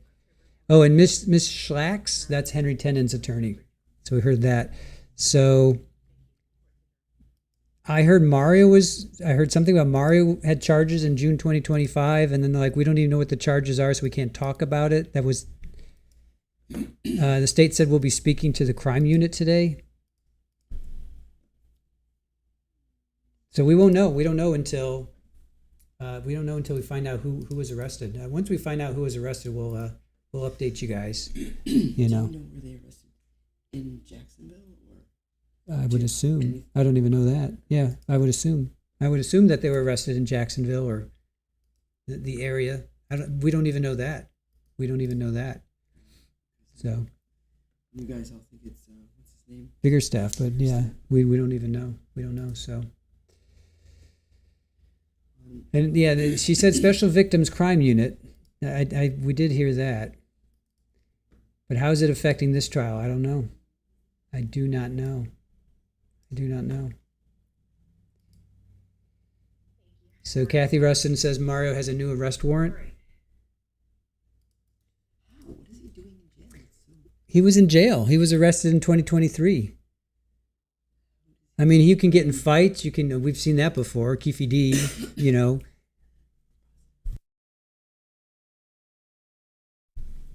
All right, let me see if I can find some info here. Let me see if I can find some info on Mario.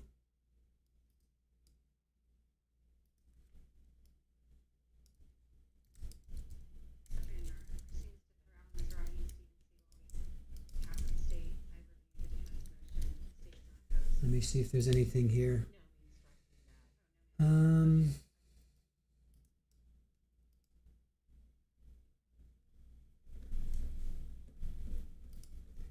if I can find anything filed. Sentencing. 8/27, which is today, defendant found guilty. Doesn't say anything about being arrested. No, let me look up Biggerstaff. We know Biggerstaff. Let's see. See if we can find John Biggerstaff. These are all closed. He's got nothing open. And it may not happen. Oh, I was gonna say it may not happen today.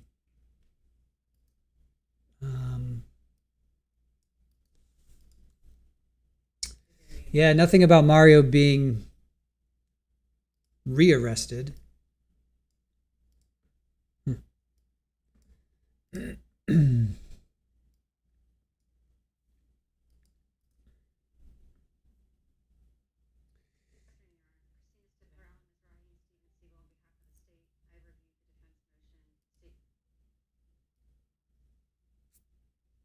Judge's book solid, but she also said that this was like a main. This is the main trial. I mean, this is the main case. She has said that continuously, that she will do everything in her power to keep, to be on top of this and not let it slide.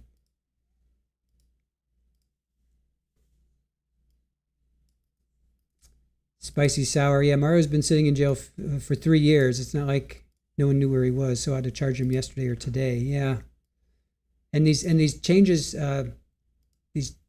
came up, or these charges came up in June of 2025. He had charges June of 2025. He was arrested in 2023. So about the argument I don't know. contained on page 2, 3, 4. All right. No, this is gonna be from May 2024. I want to watch the end of this.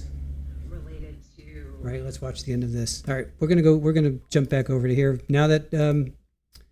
So this is Shanna's hearing from May 15th of 2024. Once we find out more information, we'll let you guys know.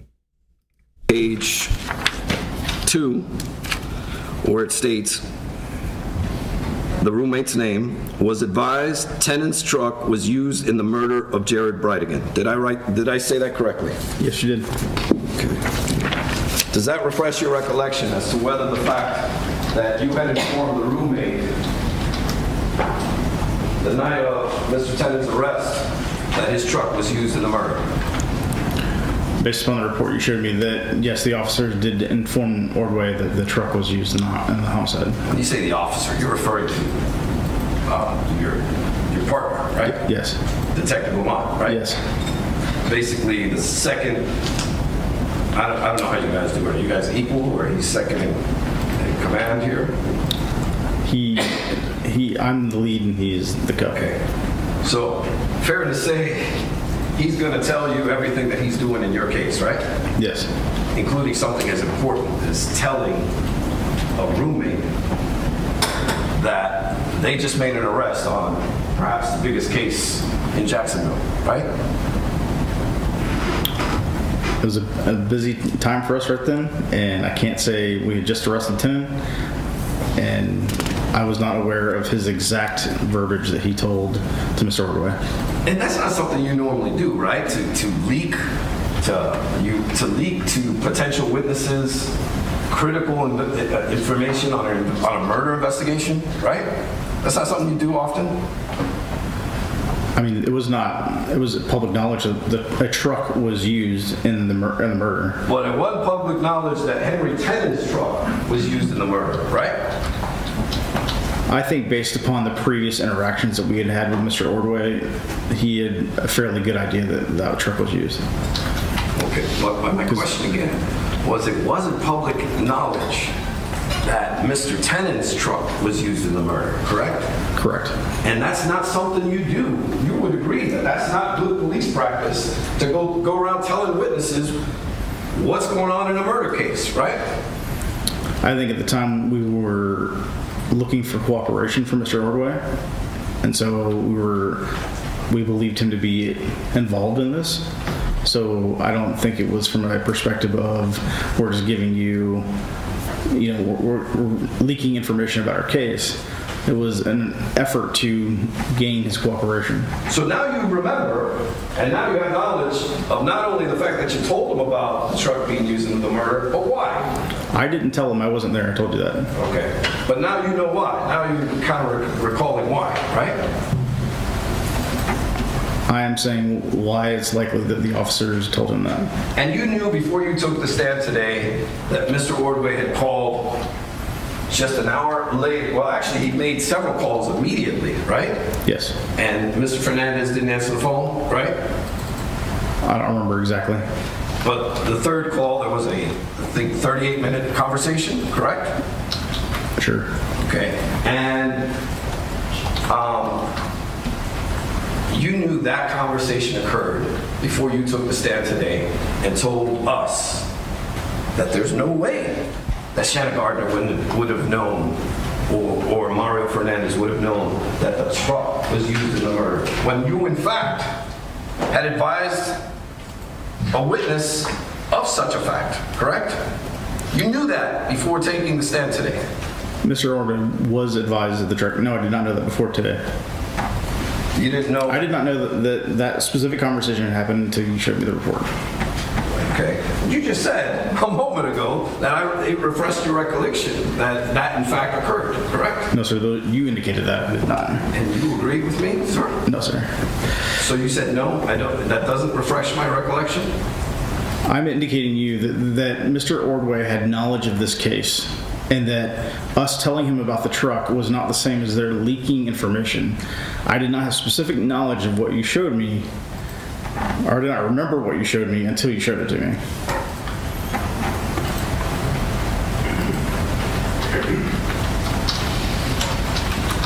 So you're essentially clarifying your prior statement when I asked you if it refreshed your recollection as to whether police had notified Mr. Ordway of the truck being used in the murder, right? I do not remember reading that before today, is what I'm saying. Now, You would agree that this report was turned over in the course of discovery, right? Yes, sir. And that, of course, the prosecutors would have this information, right? Yes, sir. Exactly. I wouldn't have it unless they got it, right? Correct. You don't give me reports, they give it to me, right? That's correct. So before taking the stand and making representations that there's no way Miss Gardner would have known that the truck of Henry Tenon was used in the murder at that point in time of talking to the PR people, it's not true, is it? You're asking me to know what Miss Gardner does and doesn't know. So in other words, I can't speak to that. You were never questioned in any way, shape, or form about you or Detective Lamont or any other detective going to visit Mr. Tenon's roommate at 5:30 in the morning to tell him, hey, your roommate's truck was involved in the murder, correct? You weren't asked a single question about that, right? About telling Mr. Ordway that? Yes. No.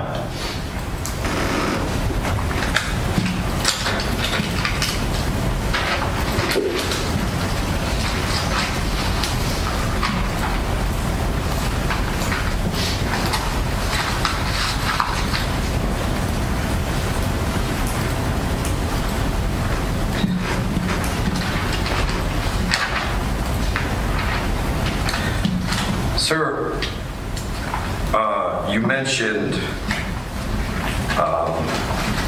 that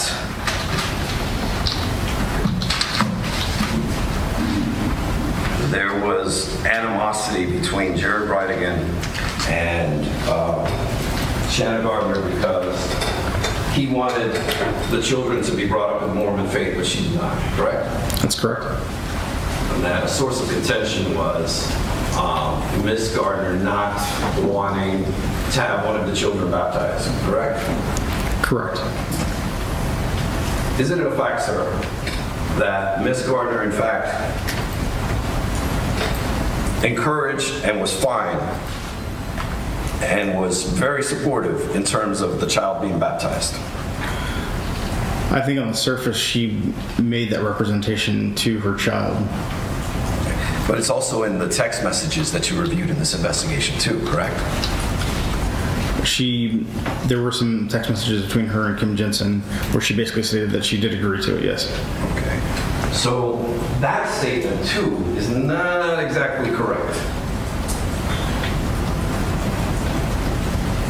Correct? What do you mean?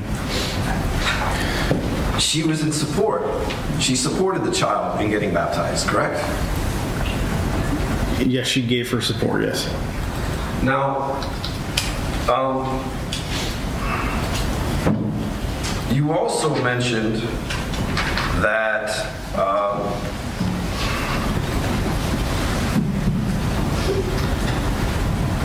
while the child's CPT interviews were going on, that Mario Fernandez decided to go to bail and go to Canada. Is that pretty much what you testified to, more or less, during direct? One of the children said he was going to Canada. I never indicated that he was going to Canada. Well, you testified about it, right? I testified about his trip, yes.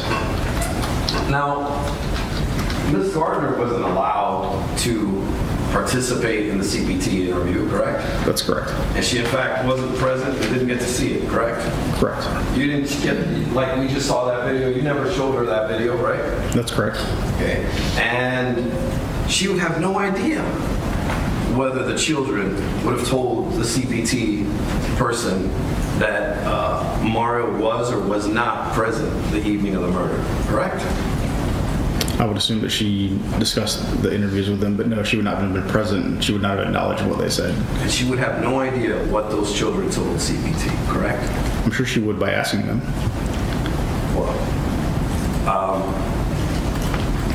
when in fact they were asked, when in fact, if in fact she asked them, you said she could have, but you don't know whether she did, correct?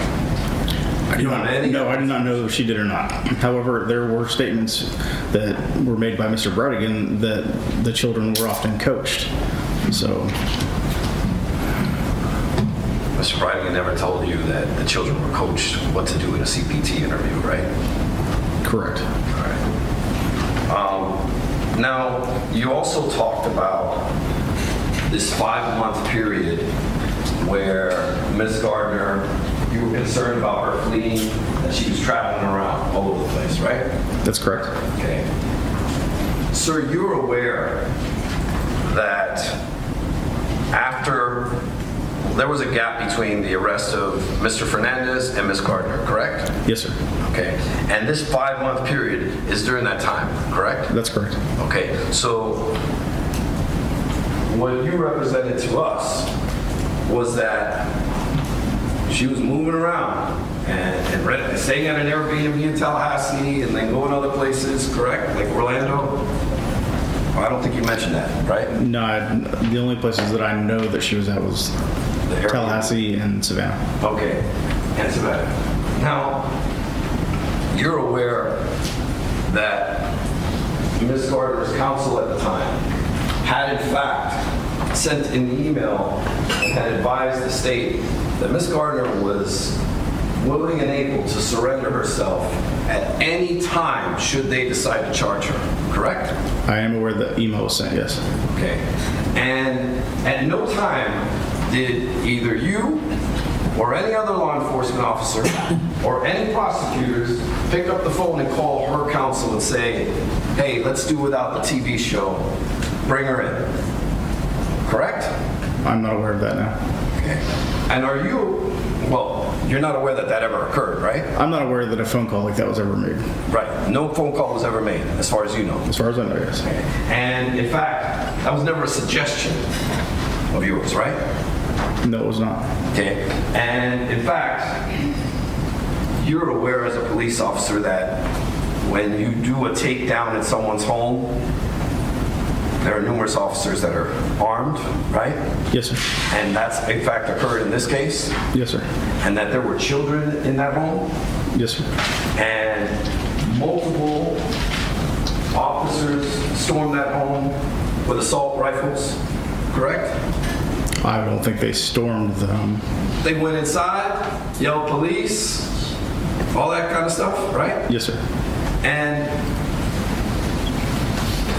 things can go drastically wrong when that happens, right? Yes, sir. In fact, you put lives in danger when you do that, right? Many lives are in danger anytime that we do any type of operation. It's a necessary risk that you have to take, right? Yes, sir. Okay. But nonetheless, lives are at risk, including those of children, right? I do not believe that their lives were at risk. But all of that risk could have been alleviated had someone picked up the phone and said, okay, Ms. Gardner, we want you to turn yourself in, right? That would also give someone an opportunity to flee if they were going to. Now, you're also aware, or are you aware, I should ask you, that the reason that Ms. Gardner was in Tallahassee and other places was that they were waiting to see if in fact she was going to be charged and that she wanted to be in the jurisdiction of the court? I did not know why she was in the locations that she was in. If that in fact is true, let's assume that for 5 months she's going from Tallahassee, Orlando, Savannah, and renting places to stay there, to be close if she's charged. That's quite a large amount of effort and expense to avail themselves to the jurisdiction of the court. Would you agree? I mean, I can't speak to what she was doing. I'm not asking you to. I'm asking you, sir, that if in fact that's true, that the reason she's doing that is to be able to avail herself and turn herself in. That's an extreme amount of effort and expense. Wouldn't you agree? Why would she not just come to the jurisdiction that the court is in? Again, I get to ask the questions and you don't. But my question to you, I know you don't want to answer it, but I'm going to ask again. You would agree that that's a lot of effort and expense, right? I would agree that it would be a lot of effort and expense to rent a home for several weeks that you did not currently live in. Okay. And you, of course, are aware that there was a significant amount of media coverage in this case at that time. Yes, sir. Especially focused on this woman after Mario Fernandez was arrested, right? I can't speak to exactly what was focused on her, but overall the case had a lot of media attention. But the theme was, when's she getting arrested, right? Honest to God, I don't pay attention to the news. But yet you leak stuff to them? Occasionally, when it's necessary. And you leak stuff to them specifically about this issue? What do you mean? Someone was getting arrested? Specifically Mario? Yes.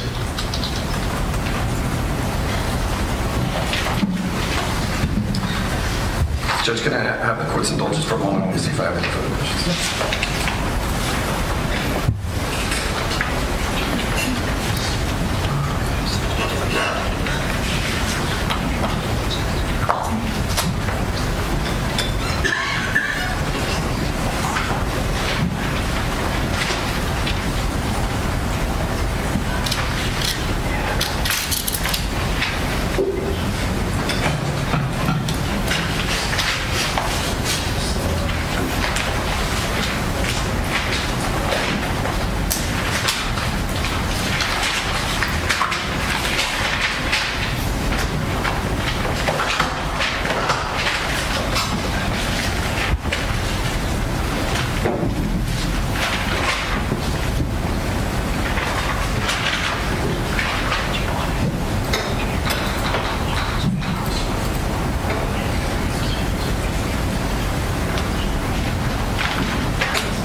So just two quick follow-ups. You're aware that Mario Fernandez was basically in charge of all the finances while he was married with Shanna Gardner, correct? Yes, sir. Okay. And he wrote all the checks, including to the children's schools, that sort of thing? Yes, sir. Okay. And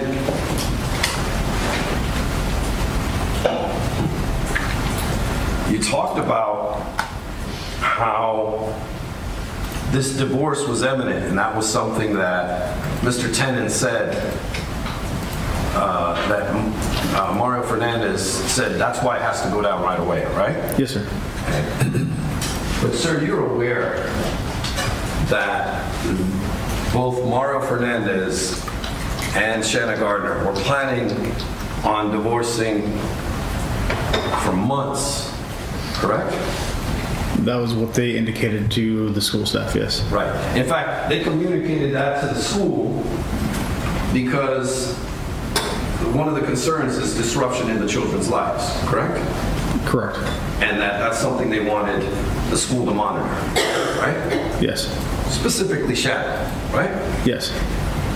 So it was no secret that while they were still together, living together, they in fact were going to get divorced in just a few months after the children finished school, correct?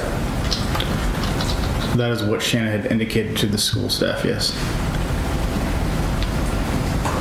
Now, one last thing. When discussing the testimony of Mr. Byrd to Judge Kite, you told, this was the statement with the guy who mentioned that Ms. Gardner said she wanted to find someone who can shut people up. Yes, sir. You remember that? And then you testified that you took it to mean murder, right? That's what Mr. Byrd stated. That Mr. Byrd stated.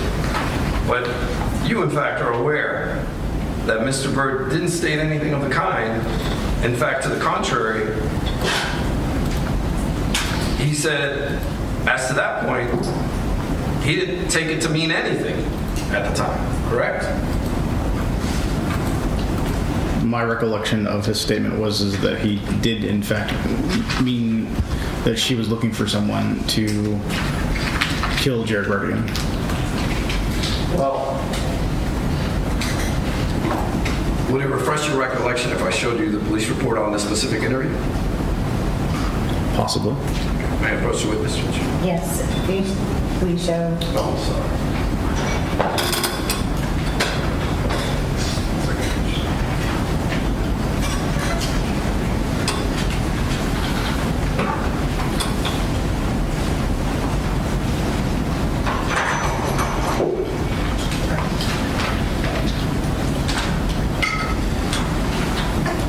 Showing you, sir, a report dated 6/17/22.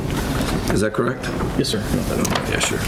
And on the second page of that report, it specifically states that Byrd advised at that point he did not take it to mean anything at that time.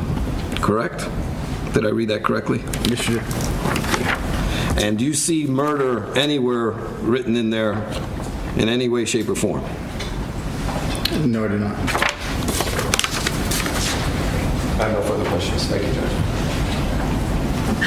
All right. Before you question, can I see the lawyers at sidebar just for scheduling?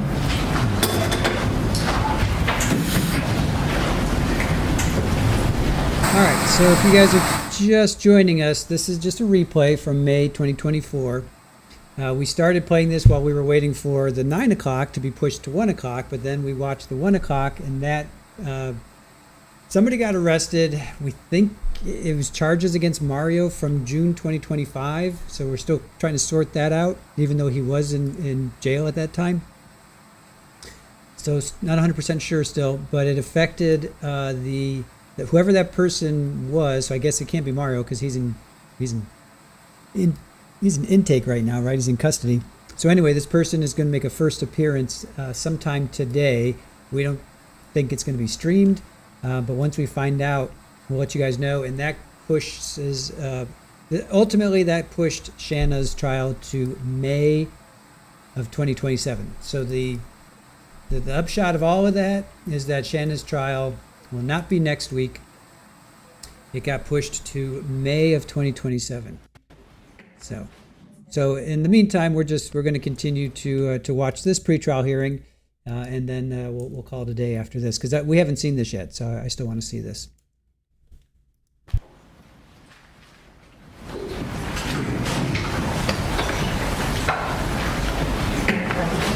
We're ready to wrap.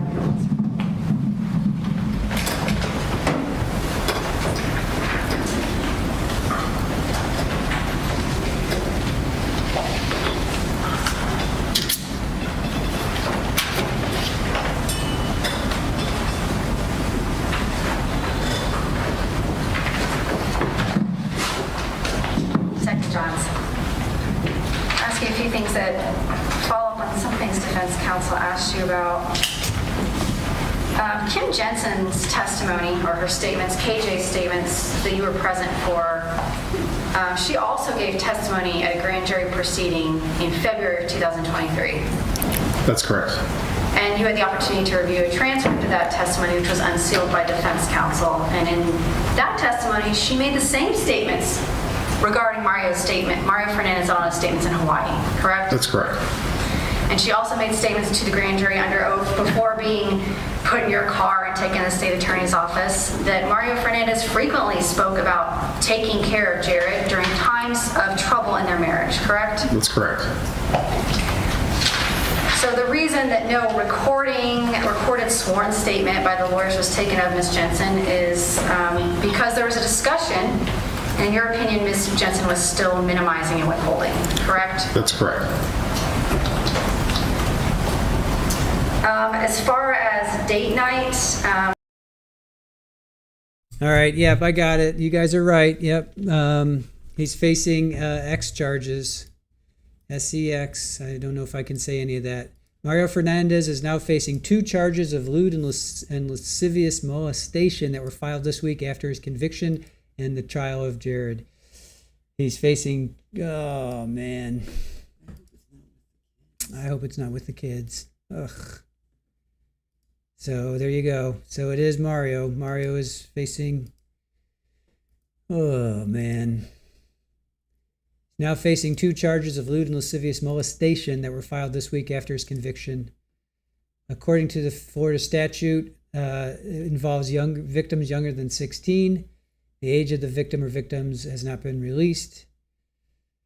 That's just wrong. So there you go. Well, I guess if the jury sees that, they're probably like really happy that they did. They probably are really happy that they found him guilty. So thank you, Carlos. I think you were the first one, and then I see some other folks are posting that as well. So there you go.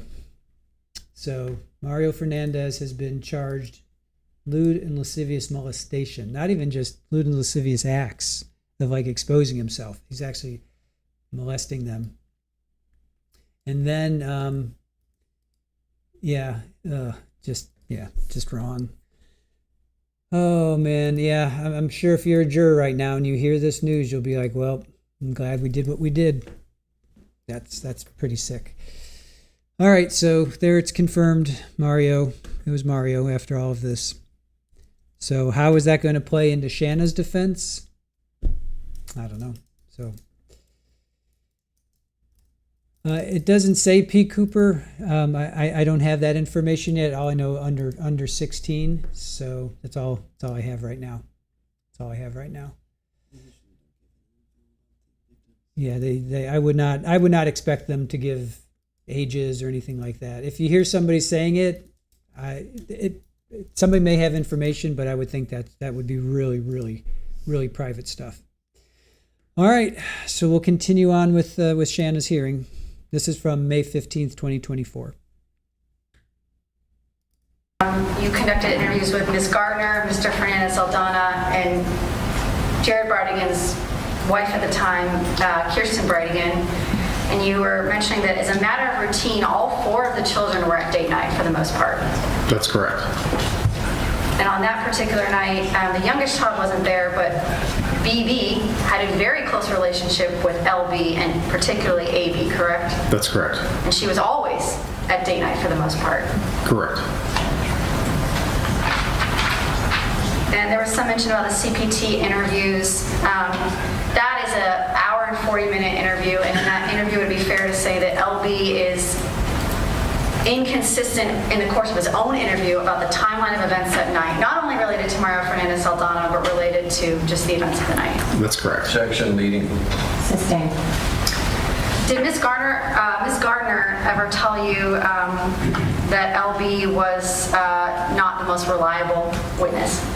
Yes, she made statements in her own interview that he was not very reliable with details and facts. And did she advise you in that same interview that if you wanted a better timeline or more accurate details, you should speak with AB? Yes, that's correct.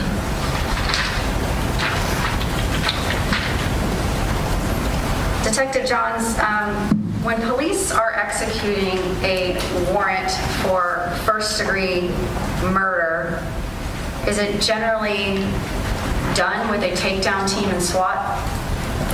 Due to the severity of the charges, the flight risk, and the risk to evidence, it is I've never heard of it done any other way. Right, so any homicide that you're aware of the Jacksonville Beach Police Department or an arrest on a first-degree homicide that they've made, or in your time working in conjunction with the ATF and with the Jacksonville Sheriff's Office, for the most part, that is standard matter of practice. That's correct. Mr. Tenon's roommate, he was interviewed how many times prior to that August 18th? At least 3 times. And he was cooperative and actually gave you information regarding Henry Tenon's possession of a vehicle that was similar to the one used in the homicide. That's correct. And on August 18th, that wasn't the first time he'd been asked about that vehicle or shown the picture of the vehicle media release from Jacksonville Beach Police. It was, Well, it was not the first time. No, it was not the first time. Defense counsel has presented you with some iCloud messages from Ms. Gardner about other flippant comments she may have made about wanting to kill someone. And so these came from her iCloud. So were these deleted from her iCloud? I did not see them. If defense counsel was provided a copy of her iCloud from your property room, correct?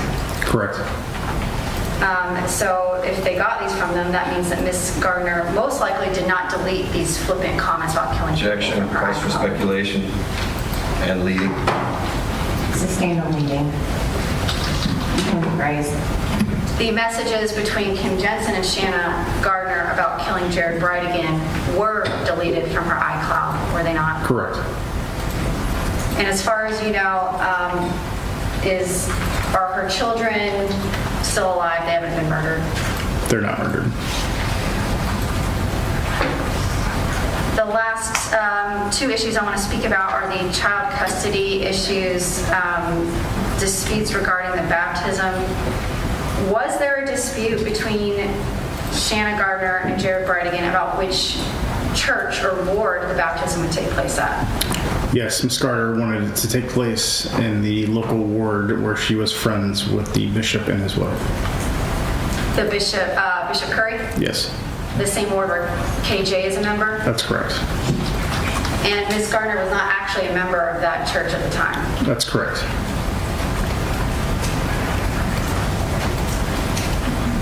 Defense counsel brought up that the text messages regarding looking for a hitman stopped in about 2017. But Ms. Jensen, at grand jury and at the state attorney's office, did she give you testimony regarding statements after 2017?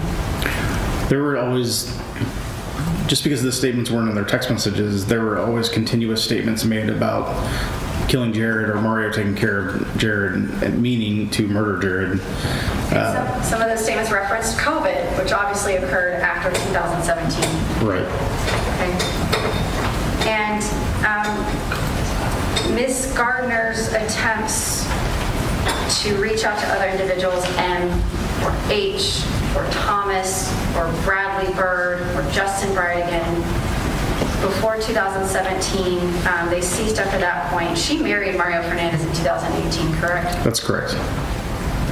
And one of these statements from her former coworker at Discovery School was that prior to marrying, Mario Fernandez Saldana told Shanna Gardner that he could take care of Jared, get 4 guys, break in and make it look like a burglary. That's correct. The court case had calmed down before the homicide, and we'd entered exhibits into evidence. Were there any text messages between KJ and Miss Gardner regarding the, quote, best time for magic? There was a message from Ms. Gardner to KJ that stated that the best time for magic is when things are amicable. And again, magic was one of their code words that they used to talk about the murder of Jared Bridegan. That's correct. I don't have any further questions, Your Honor. May this witness step down? Yes, Your Honor. Wait. Just had a brief, really. Nothing you've covered before. No, just stuff that was brought up now. Okay.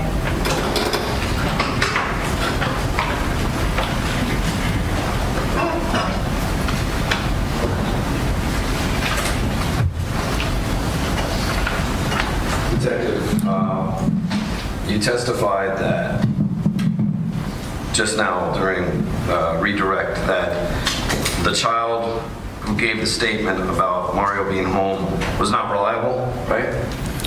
Ms. Gardner stated that he was not reliable. It was a redirect, right? Correct. But you relied on his statements during direct examination, correct? In conjunction with his sisters. Okay. And you mentioned about these text messages that I did not see them.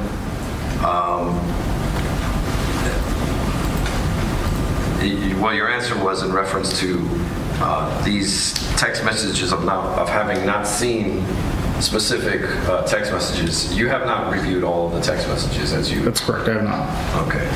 And then, are you aware that in the grand jury testimony, COVID is never mentioned, correct? She is making, the reference to COVID was made in text message. Okay. But they are essentially, I hope he dies of COVID or something like that, right? No, it was indicating that Mario couldn't take action because of COVID. Okay. Now, there's nothing, those are not specific text messages that you've introduced today, correct? I have not introduced anything. Okay. In fact, it sounds like a pretty damning text message. Why didn't you bring it to court today? I did not introduce evidence to the court. And that's a fact because it doesn't exist, right? There is talk between Kim Jensen and Shanna Gardner about Mario not being able to take action because of COVID. That, in fact, is a statement that was allegedly made in this unrecorded conference that was at the state attorney's office. Wouldn't you agree? It was made there, yes. Thank you. No further questions. The witness may be excused. All right, thank you, Detective. My understanding is the state doesn't have any further witnesses, is that correct? Okay. All right, we're going to take let's say a 10-minute recess, okay? And then we'll start with the defense case. Court will be in recess for 10 minutes.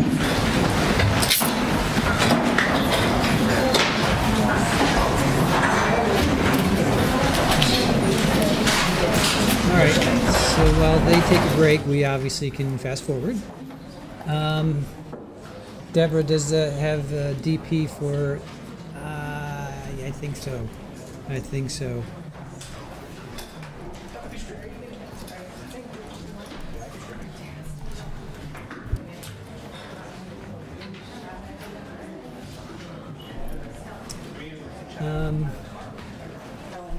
Florida allows DP for adults convicted of severe or trafficking under the age of 12, even if the victim does not pass away.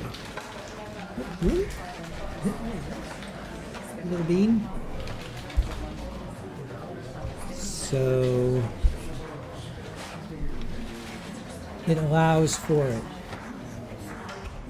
The law applies. The law applies to specific acts of battery and human trafficking involving victims under 12. So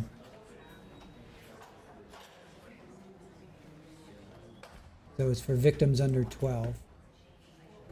I don't know. In 2023, Florida legislature passed a law that provides for DP for child in defiance of Supreme Court precedent. Why are they saying in defiance there? I don't get that. Oh.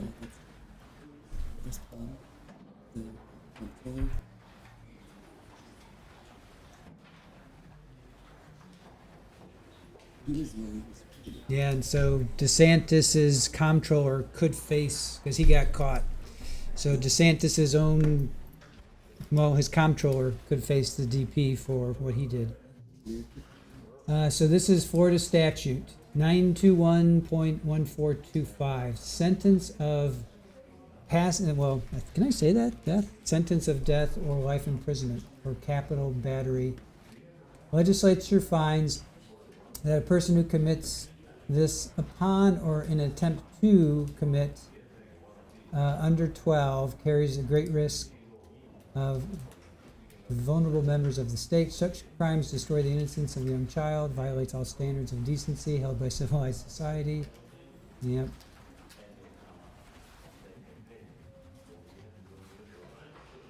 Oh, so there was two case laws that they say it was wrongly decided, an egregious infringement of the state's power to punish the most heinous of crimes.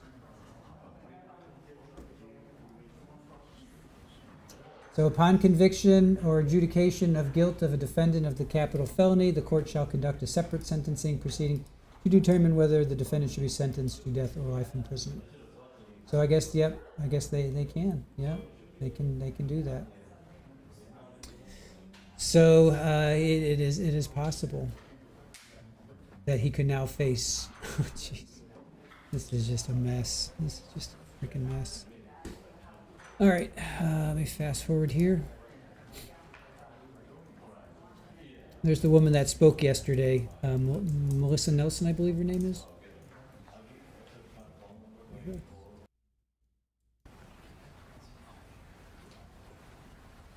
Who's next up on the stand? Hey, 80s Music Man, how are you? Welcome in. Kaylee, you can't make this stuff up. Honey Clay Pot, this case keeps unfolding. Yeah, I agree, but in the wrong way. Ugh, it's gross. Again, this is from May 15th of 2024. All right, right session. Have you seated? Thank you. What's Ms. Gray? Thank you, Your Honor. The defense will call Henry Cox. Mr. Cox.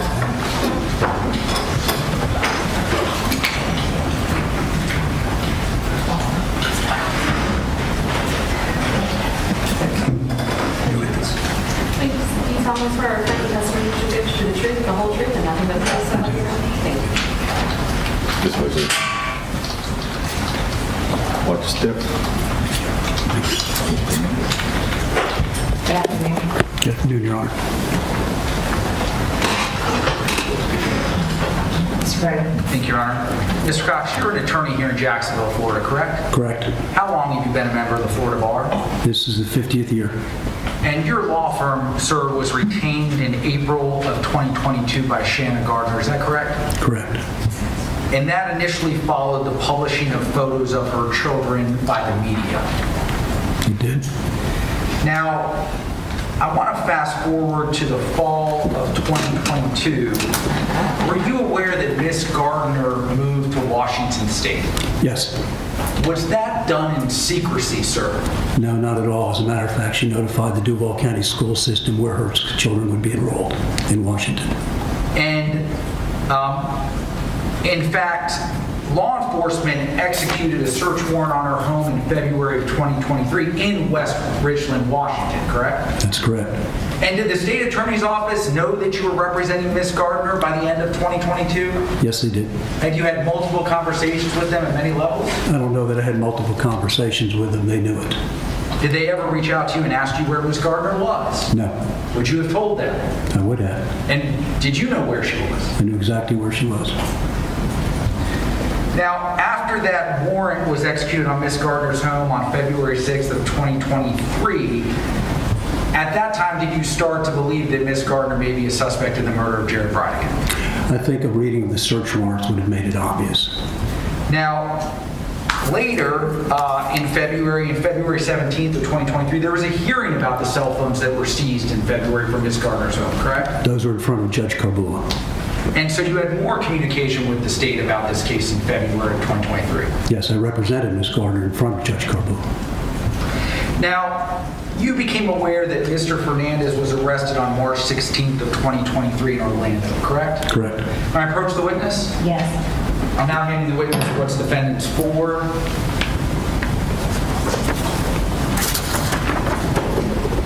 Mr. Cox, can you please explain defendants for in the context of it to Judge Kite? I had learned from Mr. Jesse Dreiser that his client had been arrested close to Orlando. He let me know that. And so I almost immediately sent an email to Ms. Stifler in the state attorney's office, letting her know that telling her that if she was interested in Ms. Gardner surrendering, she would do so immediately.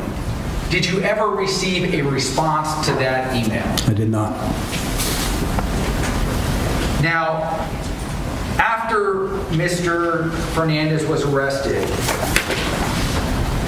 did Ms. Gardner return to Florida? No, she did not. To Tallahassee? Oh, I'm sorry. Yes, she did go to Tallahassee. Okay, so she was in the state of Florida. She was. And why did she come back to the state of Florida?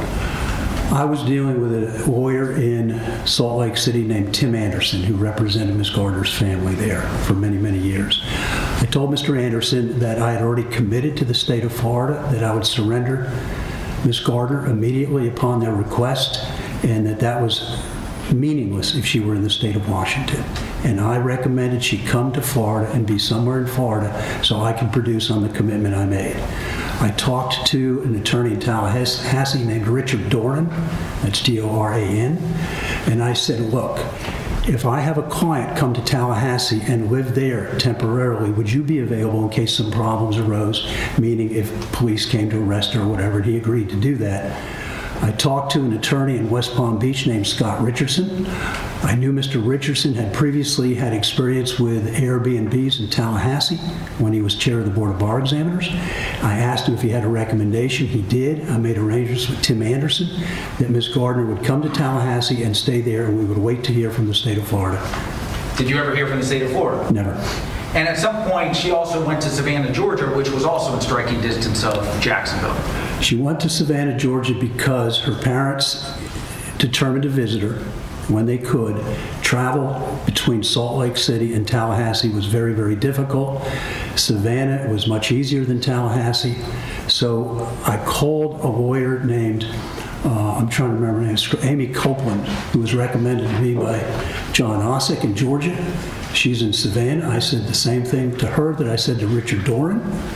If problems come up and if I make arrangements for a client to stay in Savannah, would you be available to help if I need help? She recommended an Airbnb in Savannah, and that's where Ms. Gardner went to from Tallahassee. The advantage of Savannah was twofold. Number one, it was easier for her parents to get to, and number two, it was about the same distance from Jacksonville as Savannah as far as me being able to produce Ms. Gardner whenever they said we want to arrest her. So that's where it was. I will also add there was another reason for going to Tallahassee and Savannah, and that was Mr. Anderson, the family, I, and everyone in my firm knew that if it was an arrest in Seattle, I mean not Seattle, Western Washington, it's not Eastern, it's Western Washington, that it would be done by several officers in the presence of her children, and we were doing everything we could to try to avoid that. So that's why we went to Tallahassee and then Savannah. And Miss Gardner stayed for at least several months in the general area of striking distance to Jacksonville, awaiting essentially for the state to reach out to you, correct? She did. But that never happened, and she eventually returned to Washington State. No, and that was because after so much time, it was just, well, they know where she is because they was there when they served the search warrants, so they know where she lives in Washington.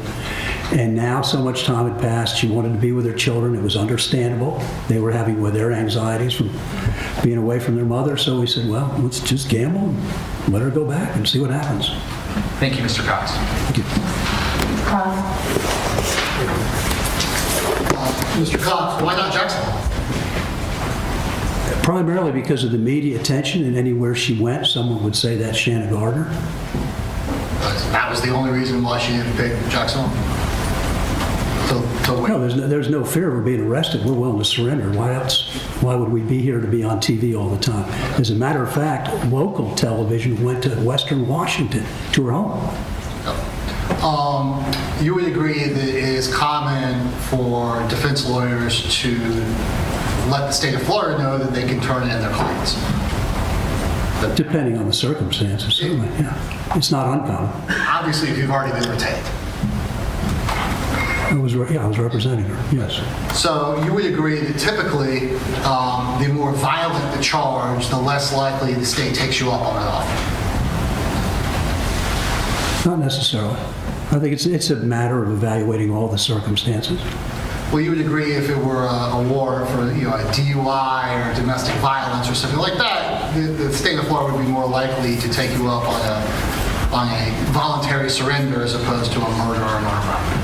Well, Mr. Mizrahi, I've had that experience cut both ways on all kinds of charges. So to say it's the most serious charge, therefore I'm not going to get notice ahead of time.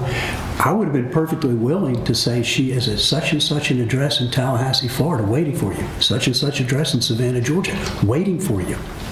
No, again, I'm not saying that there aren't situations where first-degree murderers turn themselves in voluntarily, or DUIs, they go and arrest you. But you would say, generally speaking, with your 50 years of experience, the more violent the case, the less likely that the state of Florida would take you up on that offer. With some prosecutors, yes. Okay. That's all the question I had. One redirect. Sure. Mr. Cox, Mr. Mizrahi kept using the term first-degree murderer. Is it your understanding that Ms. Gardner is charged as a principal in this case? I have not been involved in the details. I've read the indictment. The indictment says first-degree murder. I understand. Thank you. Mr. Cray, I think Mr. Cox has the exhibit still. Yep, I'll retrieve that. Thank you. Thank you, Mr. Cox. May I please? Yes, Your Honor. Thank you. Call your next witness. We'll call John Curry. He's by Zoom, Your Honor. Okay.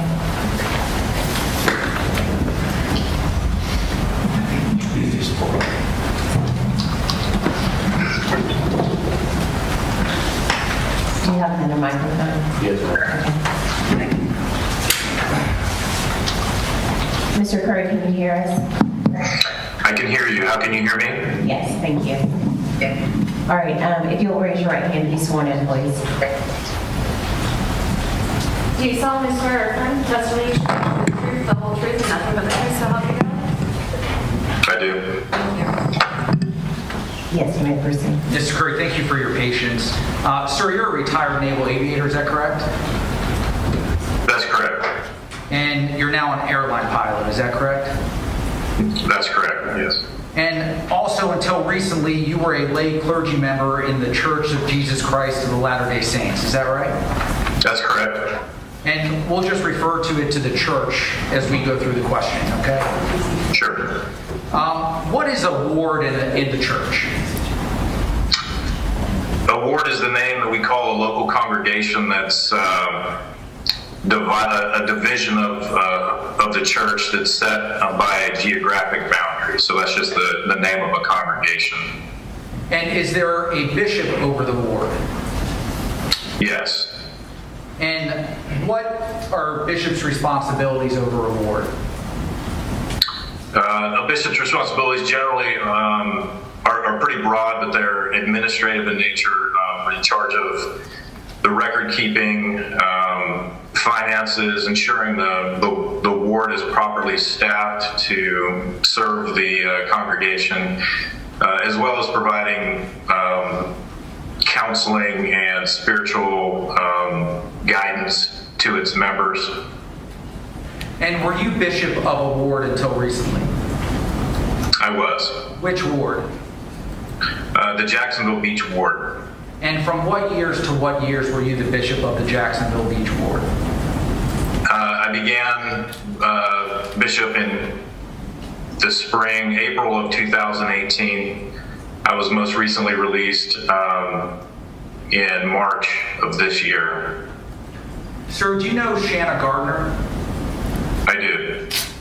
And approximately when did you meet her?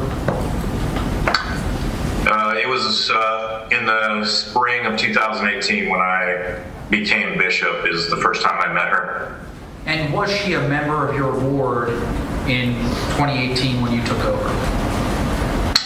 She was a member of the ward. I believe she had just relocated into the boundaries of the ward, so she was a member shortly after I took over in 2018. And were her records kept in your ward?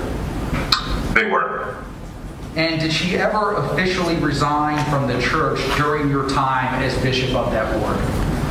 No, she did not. Did she periodically attend services during that period of time that you were bishop?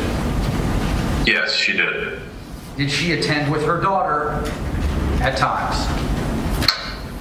That's correct, at times. Did Miss Gardner remain friendly with many members of the ward up until she moved from Jacksonville Beach? Yes, as far as I'm aware. And did that include members of your family? Yes, that's true. And did it include other women who were fully involved in the church? Yes, as far as I'm aware, that is true. And when Miss Gardner's family from out of state would visit, would they attend your ward? Yes. Mm-hmm. And so in 2022, Miss Gardner still had many connections to the church. Is that fair? That's fair, yes. I want to talk about baptism, sir. With regard to Miss Gardner's children, were they registered in your ward? They were not. And do you know whose ward they were registered in? Yes, they were in their father's ward, Jared Bridegan's ward. And what does that mean that they were registered in Mr. Bridegan's ward?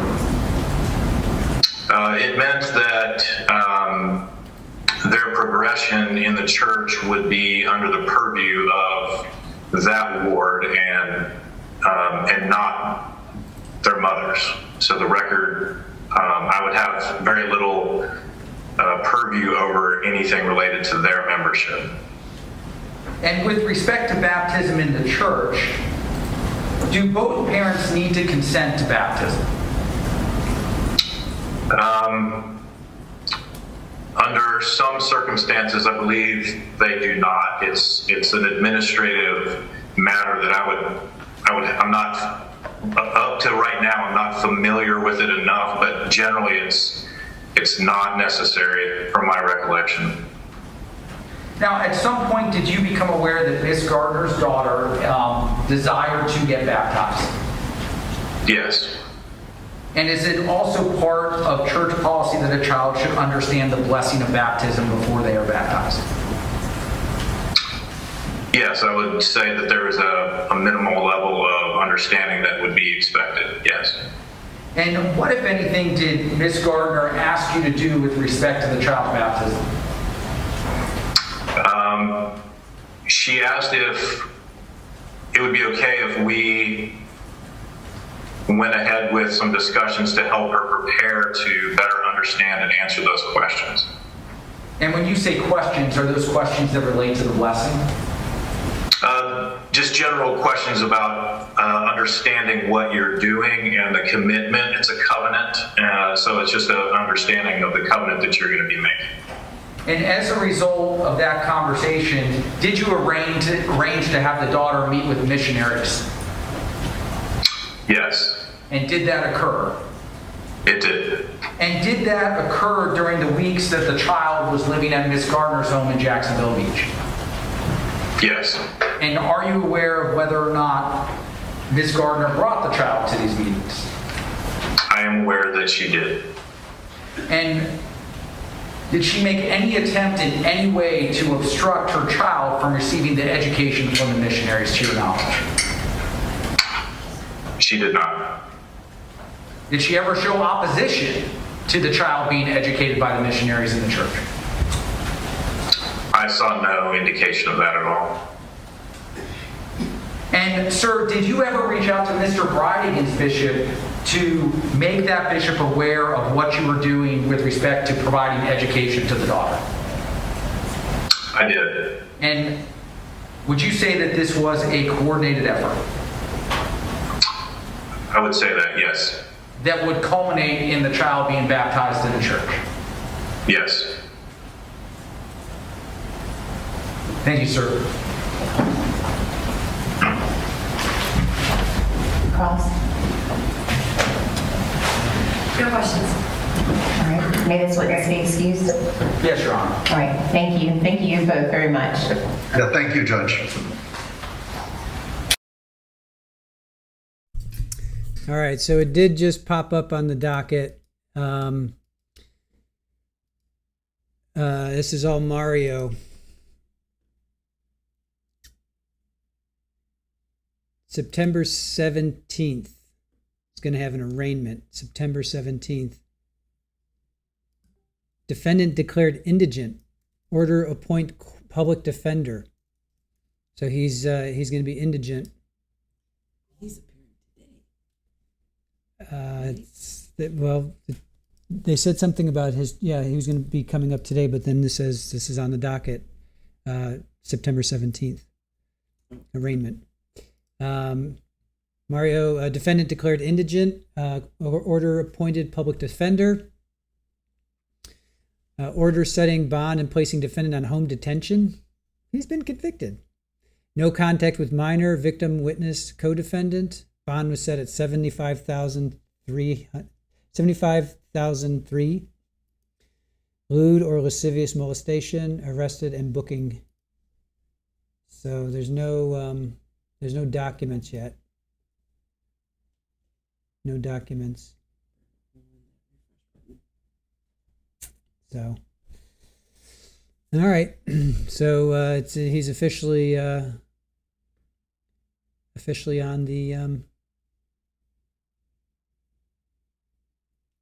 the docket. Home is a cell. Yeah, I don't know why. Why would they say that? That doesn't even make sense. Home detection, home detention electronic monitoring program. That makes no sense. People aren't okay. Welcome in. So his in-laws aren't going to pay for this crime for him. I wonder what went on between him and that Kim girl. Yeah, I don't know. So all right, Joy. Thank you for joining us. Have a great rest of your day and evening. Thank you. All right, if anything becomes available, we'll pull that up for you guys. But so it is absolutely confirmed. 8/27, August 27th, 2026. They have put this on the docket. Arrested and book. Wow, just goes from bad to worse for Mario. It's just unbelievable. All right, let's continue on with this May 15th, 2024 hearing.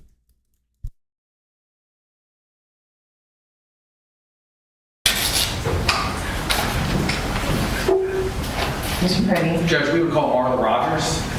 Marla Rogers, please.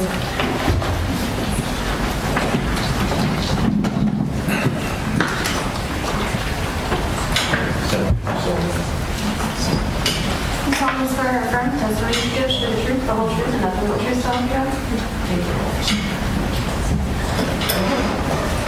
Much is good. Thank you, sir.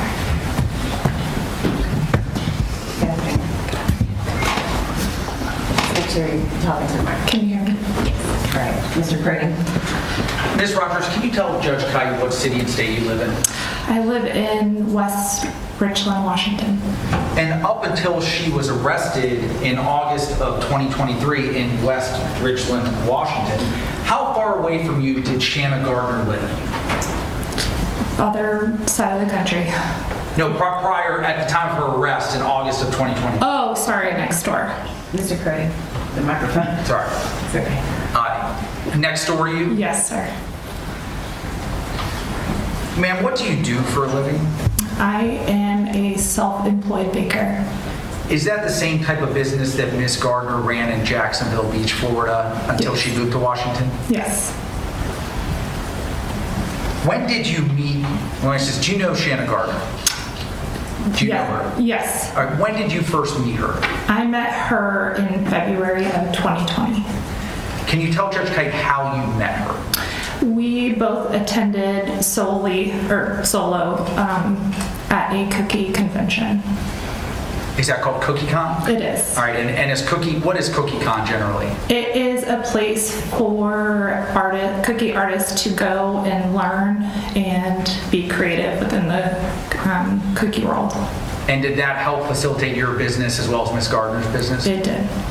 And you said that was 2020. Was that before the COVID shutdown? It was. How far before? About 2 weeks prior. Now, during this CookieCon 2020, how quickly did you and Miss Gardner become friends? Very quickly. And then after that, I imagine you returned to Washington and she returned to Florida. Correct. And did you continue to talk to her during COVID? We did. Now, were you and Miss Gardner planning to attend CookieCon in March of 2022? We were. And did Shanna end up attending CookieCon in March of 2022? She did not. And why not, if you know? This was after the death of the twins' father, and she wanted to stay behind to be with them. But prior to that, had you and her had several conversations about her coming to CookieCon? Correct. In your world, is CookieCon a big deal? It's a huge deal. Had Miss Gardner registered and paid for the hotel? I believe so, yes. Ma'am, I want to talk to you about August of 2022. Did you visit Jacksonville Beach, Florida in August of 2022? With my family and myself, yes, we went. Was the purpose of that visit to see Miss Gardner and her family? It was a family vacation for us to see her, yes. Where did you stay? We stayed at the Gardner's Beach House. Is that the house on Ocean Drive? Yes. And during your visit here in Jacksonville, did you and Miss Gardner have discussions about how her business was doing financially? We did. And did she tell you that essentially she lost all her business because of social media? Correct. Out of that conversation, was there a second conversation about her moving to Washington State? We joked about it because there was a house being built next door to me. And from the time that I met her, we talked about starting a business together. And so I brought up that there was a house next door and I'd love for her to be my neighbor. Okay, so sort of joking with her, but telling her she should come out and be your neighbor. Yeah. And work with you. Correct. Now, you're aware that her son, you know her children, correct? I do. And they've lived next door to you for over a year at this point. Correct. And one of her son actually has a heart condition and can only live at certain sea levels, correct? Under 1,000. And what is the elevation of West Richland, Washington? Approximately 600. So the child, that's one of the places the child can move. It would be a safe place. And after you had left and returned to Washington, did Miss Gardner end up coming out to Washington, to West Richland? She did. How soon after? After our vacation? Correct. Approximately a couple weeks. And did you see her during that visit? I did. What did she do? She looked at the house. We looked at schools, and we just a variety of the things that you would do when you move into a new area. And as a result of that visit, did she decide to move to West Richland and become your neighbor? She did. Now, between when you met Miss Gardner in 2020 And when she flew out to Washington State, had you ever had any conversations with her, or did she ever seem willing to leave Florida? No. Now, after Ms. Gardner moved to West Richland, did she help you in your cookie business? She did. And did you interact with her regularly? I did. How often? Daily. Did you go over to her house? I would. Did she go over to your house? She would. And you were aware that there was a search warrant on her home, the home next door to yours, in February of 2023? Correct. And then I imagine you became aware that her estranged husband, Mario Fernandez, was arrested in March of 2023, correct? Correct. And was there a period of time that Ms. Gardner had left West Richland and returned back to the southeast? Yes. Now, in all of your dealings with Ms. Gardner since she moved to Washington up until her arrest in Washington in August of 2023, did you ever see anything that indicated to you that Ms. Gardner was going to flee? Absolutely not. How about evade arrest? No. Did you ever know her to engage in any type of criminal behavior as your neighbor? Absolutely not. Was she threatening in any way to you? No. Did you ever see her be threatening to any of your neighbors? No.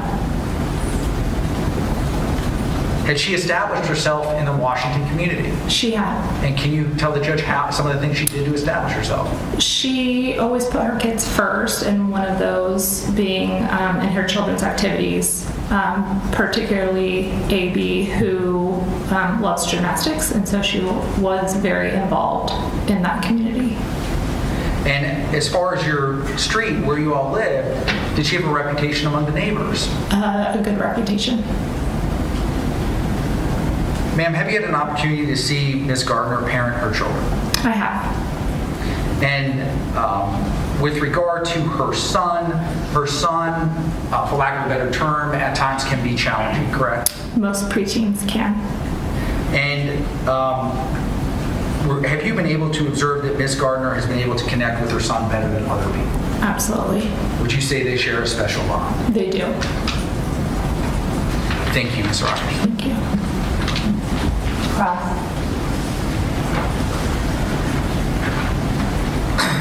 Good afternoon, Ms. Rogers. Good afternoon. So would you agree that Ms. Gardner helped you in your business? She did. Was she, would you consider a savvy businesswoman? Yes. Did she give you ideas about how to make your business more profitable? Yes, I would say that. Sure. And you didn't know her at all before 2020? No, sir. So typically when people have that bond, like you say, that quick bond, they tend to learn about their history. Yes. And so did Ms. Gardner share with you her history with regard to Mr. Bridegan? Yes, sir. What did she say about their divorce and their custody issues and things like that? What was it? I'm sorry? What did she tell you about the divorce and the custody issues and things like that? I can't remember specifically, but I am a child of divorce, so I quickly could relate to what she was going through. Okay, so you don't remember any specifics? Other normal, I would say. Was she ever frustrated with Mr. Bridegan, the things he was doing? Possibly, but nothing in specific as far as conversations or things. But I guess my point being, yes, I could say that she was frustrated. Well, sure, but nothing like what you saw in the text messages in terms of threatening to kill him or anything like that? No. What did you know about Mario Fernandez Saldana? That he was her husband. I don't know much about him. Did you ever meet him? I met him once when we came in August of 2022. Same question about his relationship with Bridegan. Did you know anything about that? No.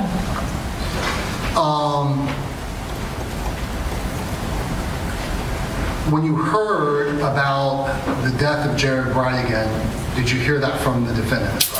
Yes. And when did she tell you that?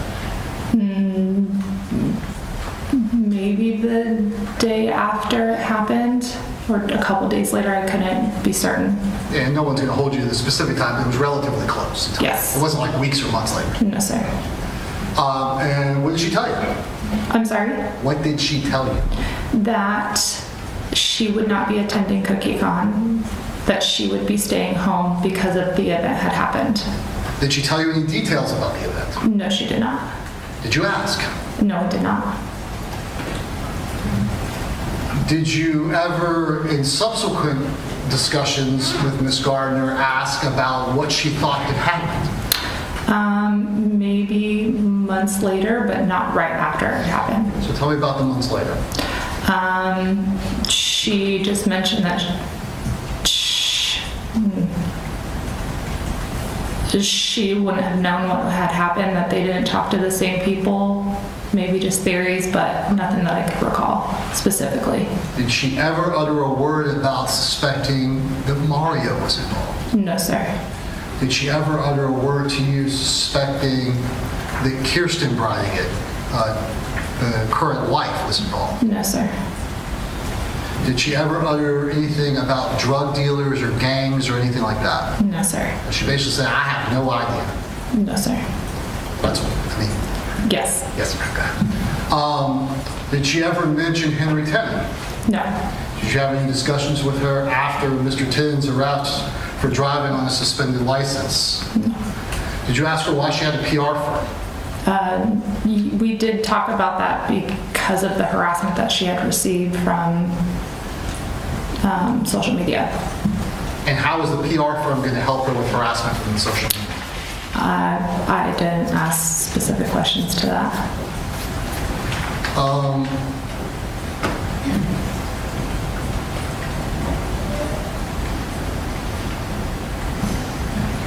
What is your relationship with Ms. Gardner now?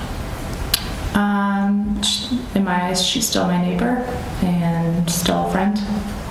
Well, during her incarceration, she's not your neighbor, so what is your relationship during her incarceration, since she's been incarcerated? A friend. Do you talk to her daily? No, not daily. Do you communicate with her over the tablet, phone calls, and things like that? When I'm able to, or she's able to.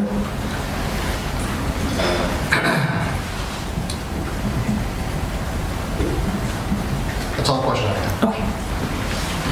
Redirect. No, Your Honor. May this witness speak to you? Yes, Your Honor, thank you. Thank you.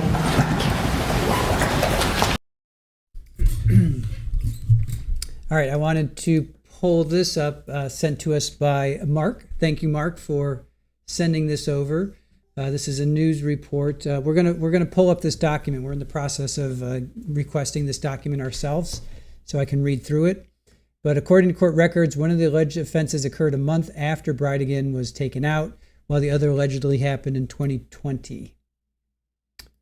So he was ordered to not have contact with the victim, not have contact with minors. He was also ordered to wear a GPS monitor, but since he will be in custody, he will not be required to wear one under state law. So we're in the process of getting our hands on this document. So he could face up to life in prison if convicted. So 2 charges, lewd and lascivious, less than 12. All right, so once we get our hands on the document, we'll let you guys know. But thank you, Mark, for finding that news article for us. Appreciate that. All right, let's continue on.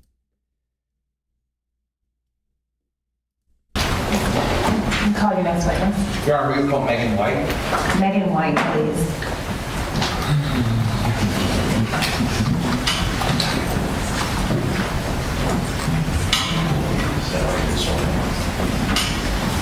Do you solemnly swear or affirm the testimony you give should be the truth, the whole truth, and nothing but the truth, so help you God?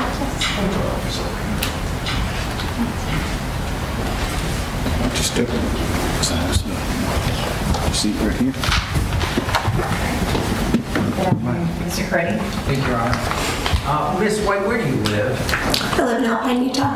And what is your relationship with Shanna Gardner? I'm her older sister. And can you please explain to Judge Kite where you fit in the Gardner family? Shelley and my dad got married when I was 5. So I'm from a previous marriage. And how many kids do Shelley and Sterling have together? They have 4, 5 counting me. And are they all daughters? Yes. And where does Shanna fit into the 5 of you? She's the baby. Have you maintained a close relationship with your sister Shanna since she became an adult? Yes, And you have a niece and nephew through Shanna, the twins. I do. And they're now 12 years old, is that right? Correct. And there are a few subjects I want to talk to you about for the purposes of this motion to set a bond for your sister. And the first is Shanna's move to Washington State in the fall of 2022. So let's go back in earlier 2022. Had you visited your sister Shanna here in Jacksonville that year? We came to Orlando that year, and she came with the kids to see us. And were you aware as to whether or not in 2022 your parents, Shanna or Sterling and Shelley, whether or not they had bought a house in Jacksonville Beach? Yes. And was that a discussion amongst the family that they were buying that house? Yes. And what did the family call that house? The beach house. What was the purpose of the family buying the beach house? So that when we came to Jacksonville to visit, we'd be able to stay there. And was that located at 2709 Ocean Drive in Jacksonville Beach? Yes. That house was purchased shortly after Jared Bridegan was killed in February of 2022, correct? Correct. But the family still bought it? Yes. And did the family also buy a minivan? Yes, they did. To keep at the beach house? Yes. Can you tell the judge why they bought a minivan? To cart many people back and forth from the airport to the beach house to Shanna's house, wherever we needed to go. And was it the intent of the family to have the beach house to essentially facilitate visiting Shanna here in Jacksonville? Yes. Prior to early fall of 2022, did you ever expect your sister Shanna to move from Jacksonville Beach? No. And why did you not expect her to move? Because she stated she had roots here. She wasn't interested in leaving. She had a business. There was no reason for her to go.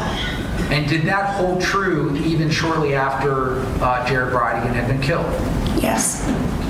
And because you actually came to Jacksonville shortly after Jared Bridegan had been killed, is that correct? Yes. Can you tell Judge Kite the circumstances under which you came to Jacksonville? Yes, I and a lot of my family came for the memorial for Jared. And when you mean memorial, what are you speaking about? The event that Shanna planned so that the children could have time to mourn their father and have closure. And the extended Gardner family, or many of them, flew in for that? Yes.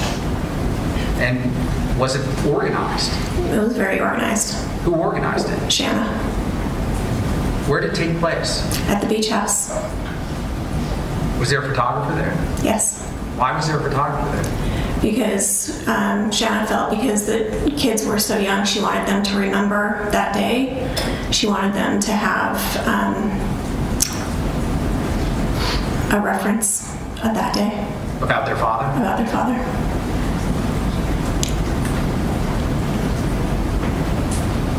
Now, I want to fast forward to fall of 2022. Had things changed for Shanna in Jacksonville Beach? Yes. What had changed? Her business was failing. The kids were, other kids at school were saying things to her kids that were not nice. She was being bullied by the media. The children were not feeling safe, and neither was she. And, ma'am, we heard from Marla Rogers, but her son, your nephew, has a heart condition. Yes. How does that limit where he can live? He can't go anywhere above 1,000 feet elevation. But one of the places he could go was West Richland, Washington, where Marla Rogers lives. Yes. And Ms. Gardner ended up moving to West Richland, Washington. Is that right? That's correct. Did you facilitate that move? I drove with her cross country. In what vehicle? In the minivan that was purchased here in Jacksonville. And did Ms. Gardner do anything, or did you make any observations of Ms. Gardner as you all left the state of Florida? Yes, as we were crossing the Florida line, she became very emotional and started crying. Did she have any outbursts or say anything when she was crying? I asked her why she was crying, and she said that she was heartbroken because this was her home, and she felt like she was being run out of her home. Now, after Shanna was arrested in August of 2023, who had been the primary caregivers for her children? She had been. And after her arrest? After her arrest, my dad and Shelley. And how old is your father? He's 74. And how old is Mrs. Gardner? 62. And have they essentially moved to Washington State? Yes. Do you fly out to Washington State from Utah to assist them? I do. About how often? It's worked out to be about every other month for a week. When you go out there and essentially, I imagine you're giving your parents a break, is it? Yes. When you go out and give your parents a break, have you observed the impact on the twins by their limited contact with Miss Gardner? Yes. Can you tell the judge about the impact? There have been several times when they've become upset and they've expressed wanting to speak to their mother. And because she can only speak to them certain times of the day, she's not readily available for them. And does she have a special connection with her son? She does. Can you tell Judge Kite about that? There have been times where LB has had problems when he's been struggling, and later on, when Shanna has called, we'll find that she's been having a rough day also. So it's a connection that goes beyond distance. Now, were you ever aware that Miss Gardner had left her children in Washington and come back to the Southeast after Mr. Fernandez had been arrested? Yes. And what was your understanding as to why she did that? It was to protect the kids in case she was arrested, so that she would be here to be available to turn herself in if needed. Now, does the Gardner family have any homes out of this country? No. Any family that lives abroad? No. After, Miss Gardner, Shanna eventually returned to Washington State after many months. Correct? Yes. What steps did the family take after she returned to Washington with respect to the possibility of her being arrested? There was always a member of our family with her. In the event that she was arrested, we wanted to ensure that there was someone there with the kids so that it would be as least traumatic as possible for them. And did you perform that duty at times? I did. Did other family members do the same? Yes. Ma'am, there's been some talk about the daughter's baptism. Yes. Were you aware, well, let me ask you this, are you a practicing member of the church? I am.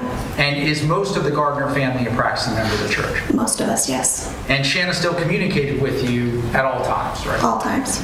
And did Shanna speak to you about her daughter being baptized? She did. Can you tell the judge about those conversations, please?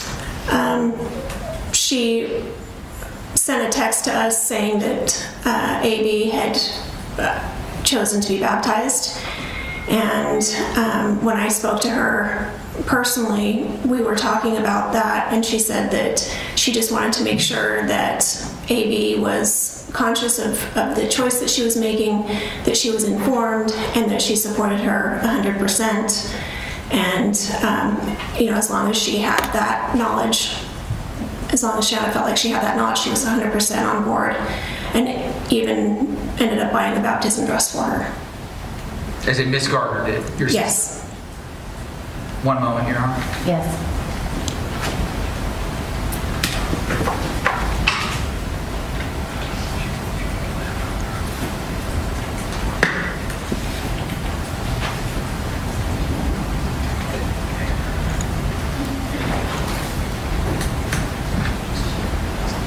Ms. White, you heard the prosecutor talk about the significant resources that your parents have. Yes.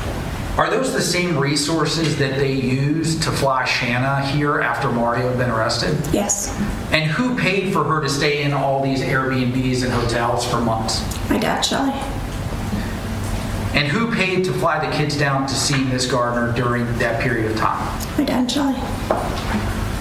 And is there a willingness on behalf of the family to invest the same resources to make sure that if Ms. Gardner is given a bond, that she will remain available to the court? Of course.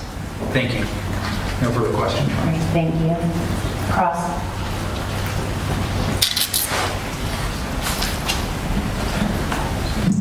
Ms. White, has AB been baptized? No. Is AB, LB, and Ms. Gardner members of any ward in Washington? No. Isn't it true that your sister, Ms. Gardner, was actually very upset about the baptism dress? Because wasn't there a dispute with Kirsten Bridegan over who was going to take AB shopping for that dress? I'm not aware of that. Ms. Gardner has been vocal to you and her other sisters about, at the time, her jealousy as to AB's relationship with Kirsten Bridegan and becoming closer. Isn't that correct? No.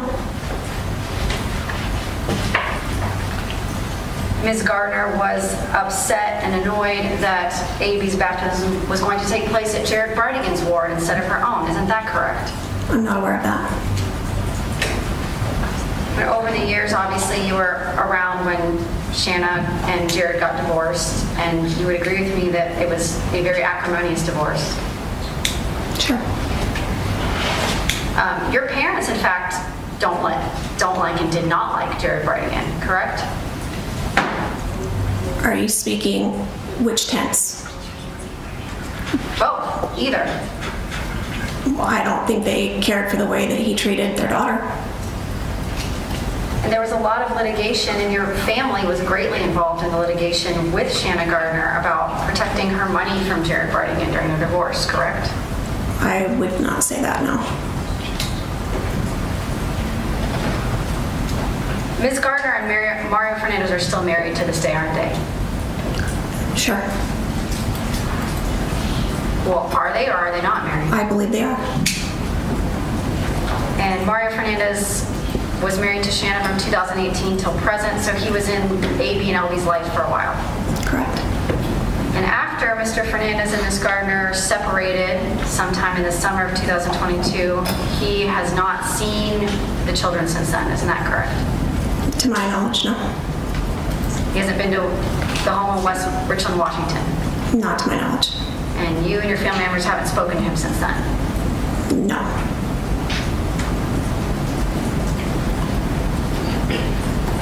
Did Ms. Gardner ever express to you or other members of the family that she had concerns that Mario Fernandez was involved in Jared's death? I've never heard that. She's never told you that? No. What about after Mario was arrested? No. Your family never had a conversation after her current husband was arrested for the murder of her ex-husband about his involvement? No. It just never came up? I've never been a part of a conversation like that. Your family has annual meetings, right, with minutes? Yes. Okay. Did it come up at this year's annual meeting? No. The death of Jared Bridegan didn't come up? In our last meeting, no. Has it come up at any family meetings? Not to my knowledge. There was no conversation with Shanna Gardner after Henry Tenon was arrested for the murder of Jared Bridegan? About Henry Tenon? No. So before Mario Fernandez was arrested, before Ms. Gardner was arrested, Henry Tenon was arrested and publicly named as the individual who shot and killed Jared Bridegan, and Shanna Gardner never discussed that with you or the family members? She never discussed it with me, no. She never told you who Henry Tenon was? She didn't have to. The media did just fine. She never told you that she knew nothing about it, or she didn't even know Henry Tenon? No conversation at all? No. Judge, I want to object, asked and answered, and well beyond scope of direct. I'll give some leeway. Overrule. Has she ever spoken to you, and since you're the caregivers of the children, about conversations she's had with AB and LB about their father's death? Could you say that again? Has she ever spoken with you about the conversations she has had with LB and AB about their father's death? Yes. What has she said that she's told them? Well, I don't remember anything specific other than, I mean, answering questions that they may have. Like, how was Mario Fernandez involved? I'm not aware of that. Have the children ever asked her that? I'm not aware of that. As the current or part-time caregiver of the children, have they ever asked you that? No. The children have never once asked you about what you... Objection, Your Honor, asked and answered. Go ahead, finish. Go ahead. The children have never once asked you about what you know about Mario Fernandez's involvement in their father's death. I'll rule it. You can answer. No. Have the children ever mentioned Mario in the entire time since they've left the state of Florida? His name has come up in things that they used to do with him, as LB has mentioned a couple of times, video games that they had played together. Beyond that, no.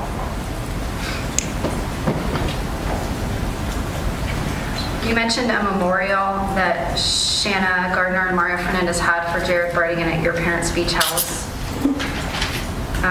Shelly Gardner, who's your stepmother, correct? Yes. She actually published those photos on her blog, So Shelly, correct? Yeah. And discussed the memorial on her blog, correct? Yes. And do you work for Stamping Up? I do not. Members of your family work for Stamping Up, correct? Yes. Stamping Up is the company that Shelly and your dad own? Yes. And Stamping Up released a letter about Jared Bridegan's death, didn't they? Yes, I believe they did. Despite the blog posts about his memorial and the public letter released by her company, you're telling this court that no one in your family has ever discussed the murder of Jared Bridegan or the involvement of any of the charged parties. Have we talked about the murder? Yes. Have we speculated? No. Well, what have you talked about? The fact that he was murdered? Murdering means at the hands of another. You've never discussed you could possibly have been the one to murder him? No. I don't have any further questions. Redirect.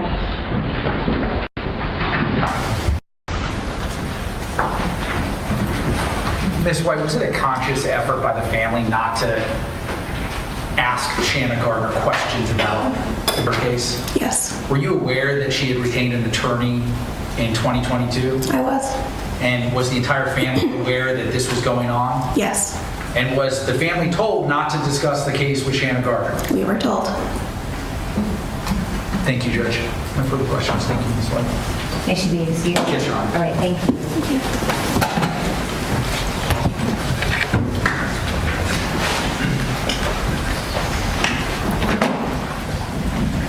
All right, how do y'all want to proceed?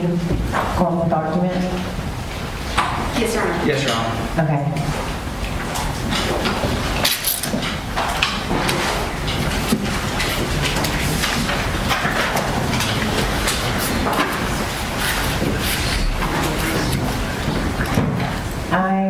Well, y'all have competing motions. Correct. I was going to ask Mr. Curry if she prefers, or whoever's doing the argument.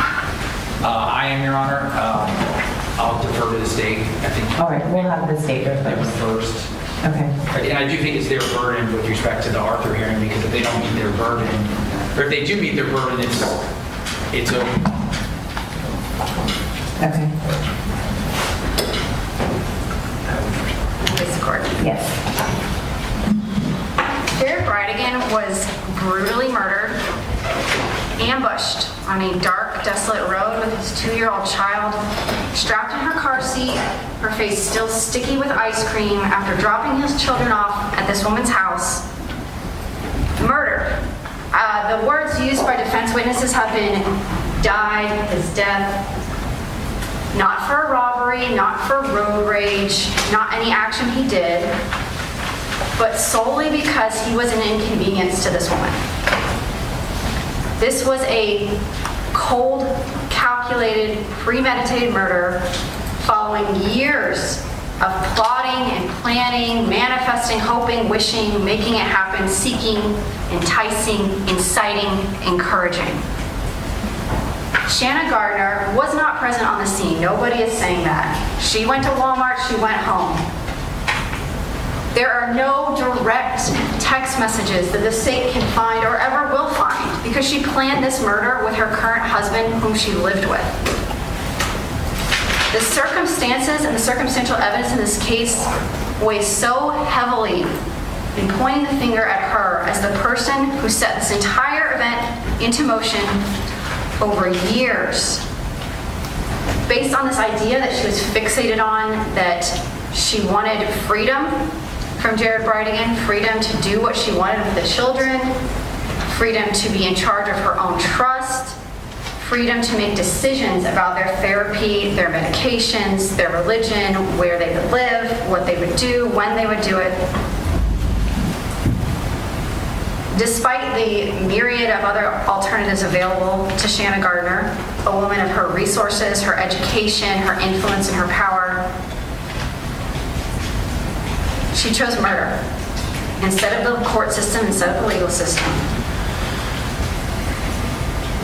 The state of Florida and the law enforcement officers who worked tirelessly on this case for years and years and years not only established evidence of this woman's guilt, but they eliminated every other viable suspect in the state of Florida, certainly practically on the face of this planet, that would have any reason to target and ambush Jared Bridegan. Because again, this isn't road rage, this isn't a gang initiation, this isn't a drug deal gone bad, this isn't an affair or a drug debt or a beef with somebody. This was somebody hiding in the woods on a dark night, waiting for this man to move a tire from the middle of the road and gunning him down in cold blood while his daughter sat in the car seat covering her eyes with her jelly shoes. And the evidence the court has to look at in this case is the circumstances surrounding this. She was her own worst enemy and her own greatest witness against herself because she was so vocal for so long about wanting this to happen, about how much she hated Jared, and the people she spoke to about her plan are people that she thought she could trust, that would never take the stand against her, or people she thought wouldn't be believed. It is not easy to find someone or hire someone or solicit someone to kill someone. There are no yellow pages for it. There's no attorney she can call, no, someone to refer her like they referred her to an Airbnb to hide out to before she surrenders herself. The people she asked were people that she knew. A trainer from a gym that I had an affair with. A tattoo artist. And a tenant of my husband who has a criminal record. People that she, in her mind, believes to be involved in the criminal justice system. The only people in her circle, in her world, that she thinks would have any kind of knowledge about doing this type of activity, because everyone else in her world is equally educated, equally influenced, equally affluent, and not involved in this corner of life. Her own words and her actions preceding this homicide and her actions after this homicide are the proof evident presumption great of her guilt. We filed a motion to deny her bail under the Florida Constitution and Arthur, as well as the pretrial detention statute. We have met our burden today. We presented live testimony. The state of Florida could have presented affidavits, put our detective on the stand to prove that heightened level, that heightened burden with a heightened presentation of case, subjecting him to cross-examination. And we have proved that she has committed the charges against her as a conspiracy to commit first-degree murder, solicitation to commit first-degree murder, as a principal to first-degree premeditated murder, as well as a principal to child abuse. The principal instruction in Florida is just that she had a conscious intent the death of Jared Bridegan occur, and that she did some act or said something that was intended to and did incite, cause, encourage, assist, or advise other people to carry out this homicide. And again, she had no dealings directly with Henry Tenon. There are no communications the state of Florida has, or even if we had, that we could use at trial between her and Mario Fernandez, because they have stayed married to this day. What we have is a tremendous circumstantial case against her based on her words and her actions. Circumstances that she incited, because we will never have direct evidence of that unless Mario Fernandez Saldana decides to become a state cooperator. Those being that this woman is the only person in the world that had this level of resentment, hatred, and motivation to ambush, eliminate Jared Bridegan. That she wanted to have total control and freedom over the decisions in rearing their children, that she spoke at her interview with Jacksonville Beach Police about her resentment for how he was during their marriage, and some resentment for how she felt that he was acting now, as, you know, now he's turned the corner, now he's the perfect husband, now he's the perfect father. And that freedom, that motivation is evident based on where everybody ended up. Because Henry Tenon, no doubt, pulled the trigger and killed Jared Bridegan.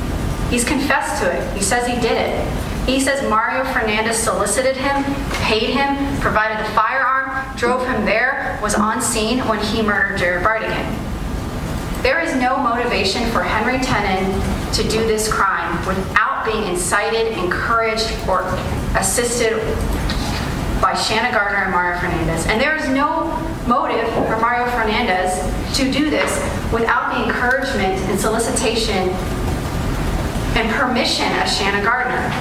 The most damning evidence we have comes from Shanna Gardner's own statements to her best friend, a woman she trusts with her life, a woman she talks to 5 or 6 times a day, a woman she tells the most intimate, mundane details of her life, a woman that tagged herself, quote, Team Shanna, a woman who was dragged to grand jury, was withholding, minimizing, refusing to tell police about text messages, all because she wanted to protect her best friend. The statements that she did give the state of Florida and law enforcement, likely just the tip of the iceberg of what this woman actually knows.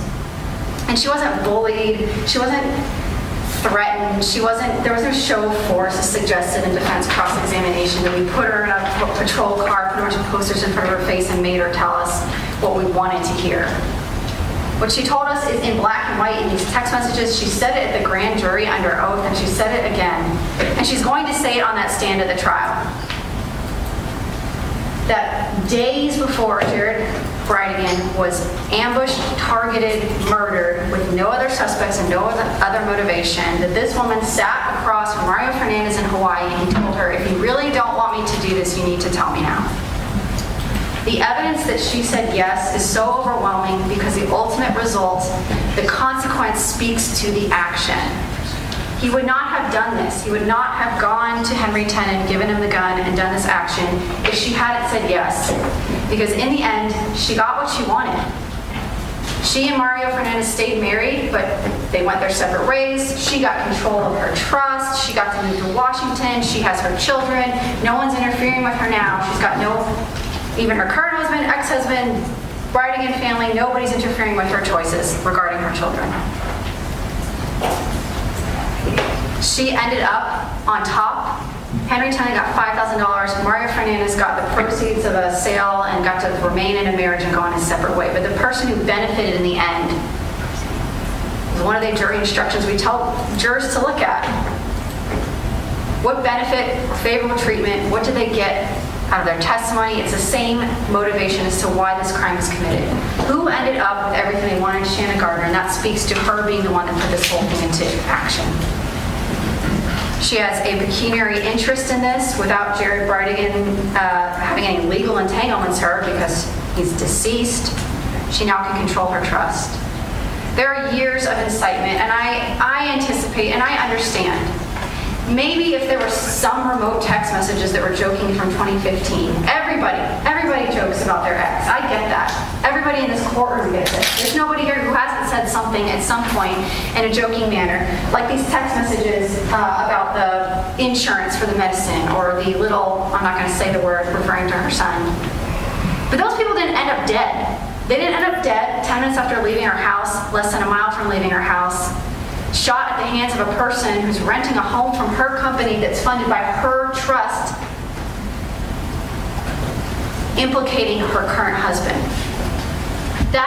There's no one unlucky or that naive in this world. But this woman didn't know about this, wanted to happen, and cover up everything that happened afterwards. She attempted to solicit other people. It wasn't just, I wish I could hire a hitman. It was, I'm not joking. I'm serious. Your Honor can read the text. Do you think M would do it? Do you think H would do it? There are days in a row where she's saying, should I talk to him? Should I reach out to him? Should I ask him? She tells the brother of the victim, I want to hire a hitman, and she's serious.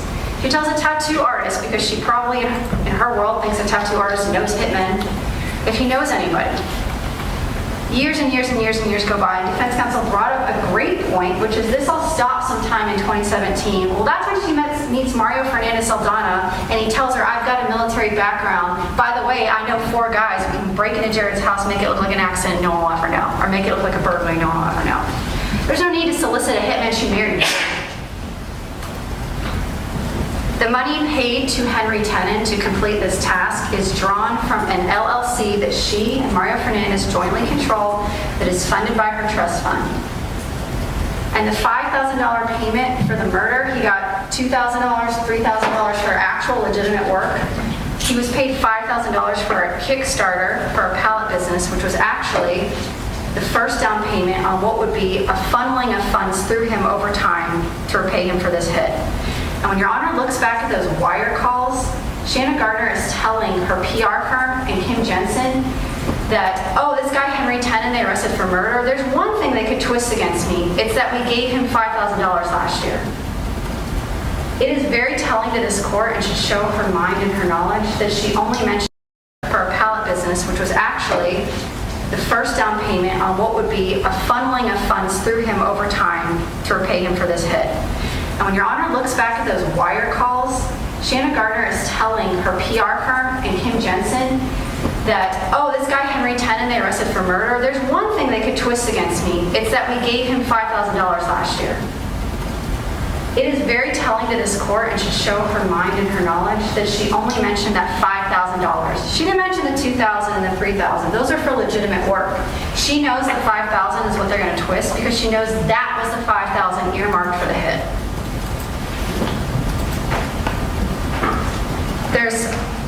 I'm going to anticipate there's no question that Mario Fernandez did this in conjunction with Henry Tenon. Henry Tenon gave a sworn statement saying as much. He's taken his plea of guilty to murder, second-degree murder. The children, there are some dispute about whether he was there or not there. Henry Tenon says he was there driving the truck. And Henry Tenon was on foot. Somebody was driving that truck, and Jacksonville Beach police eliminated everybody else other than Mario Fernandez Saldana. By the way, Henry Tenon has said this after they've already found evidence of Mario Fernandez's involvement, because it's corroborated. But Henry Tenon didn't know what evidence Jacksonville Beach police had when he gave his statement. He pled at his first court date. There's going to be an argument that these are just words, that the court shouldn't look at this as her responsibility, that she didn't assist Fernandez, or that she had no part of this, had no knowledge of it. That her actions are strong indication of her guilt. Shows her as a consciousness of guilt. Shows her as a willing participation in this. There was no renunciation of this. She sat in front of detectives with the Jacksonville Beach Police Department April 15th of 2022 and told them, I don't know what happened to Jared. Maybe it was a gang initiation. Maybe it was a drug deal gone bad. Maybe Kirsten Bridegan killed him. All while sitting there knowing that for the past 3.5 years, Mario Fernandez has been telling her every time they have a fight that he'll take care of Jared. That Mario Fernandez has been telling her that he would run him off the road, that he would follow him through his stairwell, that he was having a hard time taking care of it, meaning kill him, because COVID was preventing Jared from leaving the house. And that days before Jared's murder, Mario said to her in Hawaii, if you don't want me to do this now, you need to tell me. When did that come out? I might have missed that. Who said that? Who would testify to that? Ms. Jensen. Okay. Kim Jensen, these are all statements that Kim Jensen gave to law enforcement in the state of Florida in July of 2023. And she testified to it, testified to Detective Johns on redirect at the grand jury in February of 2023. So that was her grand jury testimony? Yes, ma'am. Okay. For which part? The Hawaii statement. The Hawaii statement? The Hawaii statement.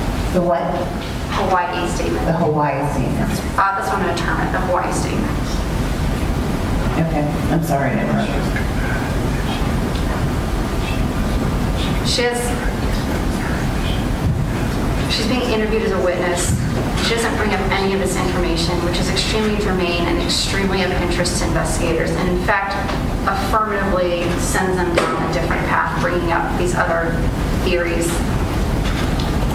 There's evidence that ring camera footage that the that Gardner and Fernandez were provided the search warrant for Ring by Ring. I won't say inadvertently, but it should not have been done. And that there was footage that should have been there based on the habit of life of the recording device itself and what the investigators knew about the movements of the children that night and about other recordings they were able to find. And there was discussion between Ms. Gardner and Ms. Jensen regarding the ring. That discussion came days after Henry Tenon was arrested on unrelated charges. There's deletion of messages in her phone and in her cloud, messages that the detective testified were present in Kim Jensen's phone and not present in Ms. Gardner's phone. And by the way, these messages provided by defense counsel about killing the insurance salesperson and her own children were not deleted because she didn't really mean them. She deleted the text message about killing Jared Bridegan because she really did mean that. She got different phones. I know there's going to be a ton of argument that she was advised to do this by attorneys, that it's not her fault, none of this is consciousness of guilt, but she's calling this a burner phone. Her own children are telling detectives, are you looking for mommy's burner phone? She's talking to Kim Jensen on the wire intercept about evading law enforcement interception of their communications. And she's not talking about it in the context of, let's talk about some embarrassing, intimate things about my life. They're talking about it in the context of Henry Tenon, truck, payments, their PR firm. Those are the subject matters where they stop talking and say, maybe we shouldn't talk about this on the phone. Maybe we should try FaceTime. Maybe we should try something else. There's an innocent explanation for everything individually, but it's the totality of circumstances that you look at. No innocent person would talk this way, act this way, do the things she did, not do the things she did, and not say the things that she didn't say. Her contact with Fernandez during his trip to Canada, I mean, that's what the children said, he's going camping in Canada, but there's no dispute from the detective that Mario Fernandez started driving up the East Coast, that he had no pre-planned, prepaid hotel rooms. They were able to see that he's showing up in places, calling and getting hotel rooms spur of the moment, buying toiletries, and then when he's speaking to Shanna Gardner as her children are being interviewed by CPT, and when they leave, and she's able to have an opportunity to be alone with them, she calls them and all of a sudden he turns and comes back home. All of this together adds up to a consciousness of guilt that shows that she knew this was going to happen, she wanted it to happen, she encouraged it to happen, and she ended up pleased with the results because she got everything she wanted. She didn't tell anyone about this. She didn't get a call from Mario Fernandez on August 18, 2022 about Henry Tenon in a broken truck and call Jacksonville Beach police and tell them, hey, there's this guy, he's got a truck, you should look at him. No, she called her PR firm, worried about what they were going to charge him with. She told Kim Jensen on a wiretap that she was worried what Tenon was going to tell investigators and what Tenon was going to tell the police about the payments and how he was going to throw them under the bus for what he did because they were involved.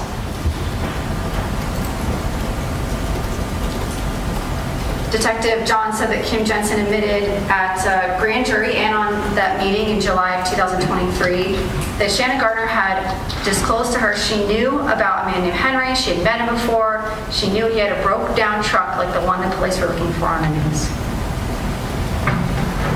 And in The Wire, the first call she makes when she's confronted by media after the planned leak that a big break was coming or an arrest was coming, her first reaction is that of a guilty person, which is she tells Kim Jensen, I didn't want to know anything else about it. I turned from the reporter and ran away. I got in my car, I left. Your Honor will hear it on the Wire recording that's in evidence.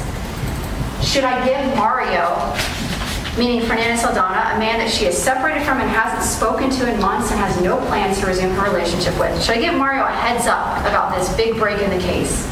I could go to Marla Rogers' house and use her phone so that they can't hear it, so that they can't find it. That's because she wanted to give Mario a warning. One of us is about to get arrested. Someone's about to get arrested. We've been caught. Your Honor looks at her motivation, the financials, the financial trail back to her years of incitement, her years of intent, the fact that she used code words when she's talking about this. If this was a joke, there's no need for code words and deletions. There's no need to use FaceTime to evade a wiretap. The evidence does establish proof evident presumption great that she was a principal to first-degree murder conspiracy to commit capital murder, solicitation to commit capital murder, and child abuse. Because she knew BB would be in that car. She was in that car every week for date night. It's important for this court, under Arthur and other pretrial detention statute, to look at the legislative intent. Under Arthur, this court could deny bond to somebody accused of armed robbery or any other first-degree felony, even with no criminal record. Not only is this the highest crime that someone can be charged with, first-degree premeditated murder, she's been charged with first-degree premeditated capital murder. There's a death notice filed. This is not just a dangerous felony. This is not just a first-degree felony. This is not just premeditated murder. It's cold, calculated, premeditated murder. It's contemporaneous violence. It's pecuniary gain. We've established through the testimony of Detective Johns not only proof evident presumption great and substantial probability of her guilt, but of the aggravators as well. That she knew Bexley Bridegan would be in that vehicle for contemporaneous violence, that pecuniary gain, she knew that if Jared Bridegan were dead, she could control her own trust, that she could move where she wanted and have her freedom financially and with the children, and that this was cold, calculated, premeditated, because there are attempts by Mario Fernandez and Henry Tenon on prior occasions, and they've been talking about this for years. And the actual concrete plan between Tenon and Fernandez, they've been talking about for months. And the amount of money they promised Henry Tenon, $150,000, was going to come from her trust. There was no way Mario Fernandez could promise that money without her blessing, because he had to get it from somewhere.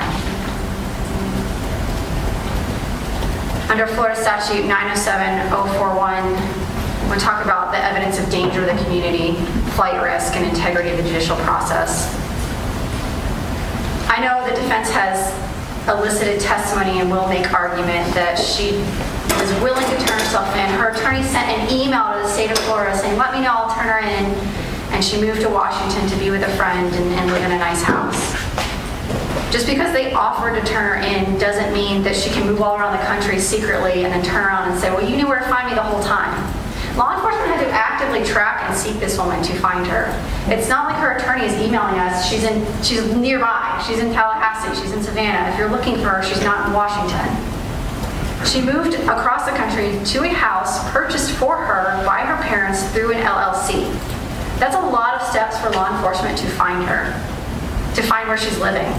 Again, this money, these resources, this wealth that this family has that she has access to can be funneled through all of these companies, LLCs, shell companies. It would be impossible to track somebody with this many resources in this many ways to move money. They were going to move the money to Henry Tenon through a shell company, through a pallet business. They were going to seed this business, and that's how they were going to make these payments and launder this money through for this head. Integrity of the judicial process, that's in the statute. If out on bond, this defendant has access, influence, and power over key witnesses and key evidence in this case. There's already been testimony that she has deleted evidence, that she is calling Kim Jensen when she's on her way to grand jury, when she's on her way to the state attorney's office, that she's having her attorney call her. Her children are witnesses in this case. She has access now to her children in a way that can be monitored, but she would have access to her children and over whatever they say, don't say, and know and don't know about the testimony they're going to give. She got burner phones. Her parents are witnesses. Her family members are witnesses. The state has serious concerns, and this court should share them about the integrity of this case and the judicial process going forward. Lastly, again, this is the most serious criminal offense there is, capital murder. The evidence shows she's been plotting this over the years. She exercised or showed a cold disregard for the safety of BB. The sheer depth and breadth and relentlessness of this plot, what she was willing to do and try to get other people to do and got other people to do, shows that she is dangerous per se by the resulting action, the resulting consequence of her actions. Whatever explanation for every individual action or every individual statement or every individual text over years and years and years and years that can be argued, there is no escaping that she set this event in motion, that without her, none of this would have happened. She may not have pulled the trigger, but she has Jared Bridegan's blood on her hands nonetheless. We're asking the court to grant the state's motion to deny her bail. All right, thank you. I just want to clarify one thing, Ms. Stifler. When I look back at my notes, what I wrote is that her family has an annual trip to Hawaii, and approximately a week before the murder, that Ms. Gardner and Mr. Fernandez went on the trip. They returned 4 days before the murder. And then I have KJ text and something about Fernandez, that Ms. Gardner was frustrated with Fernandez, and Fernandez was going to kill to save the marriage. Is that what you're saying was in the grand jury, or is that a text message? I believe that Detective Johns testified as to many statements Kim Jensen made orally and at grand jury. Those were not in a text. The statement that Kim Jensen testified to at grand jury, and again reiterated to law enforcement officers in July of 2023, was that Mario told her in Hawaii, if you don't want me to do this, meaning take care of, kill Jared Bridegan, you need to let me know now.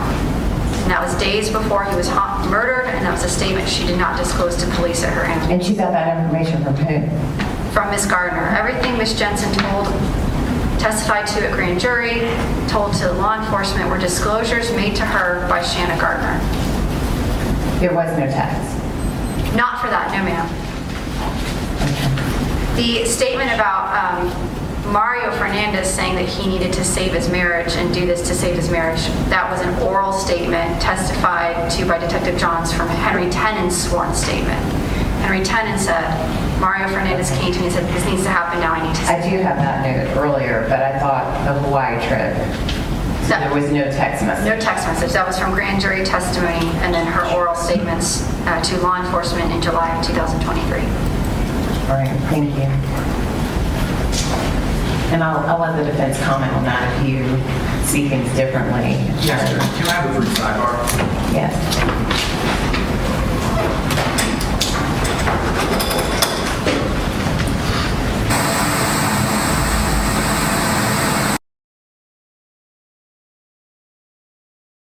All right, we have a little sidebar action here. We can certainly fast forward. Oh, there was Mr. Drescher, I should say. There's coming in. There he is. There's Mario's lawyer.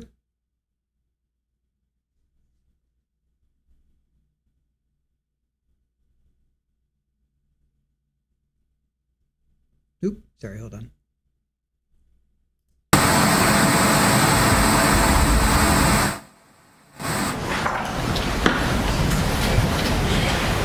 Just 1 second, I got things disorganized.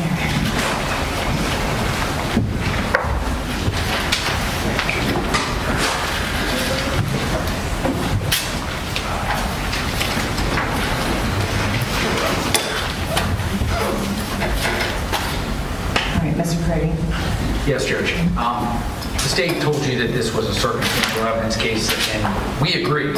The only difference is that we believe the evidence they have is both stale and weak.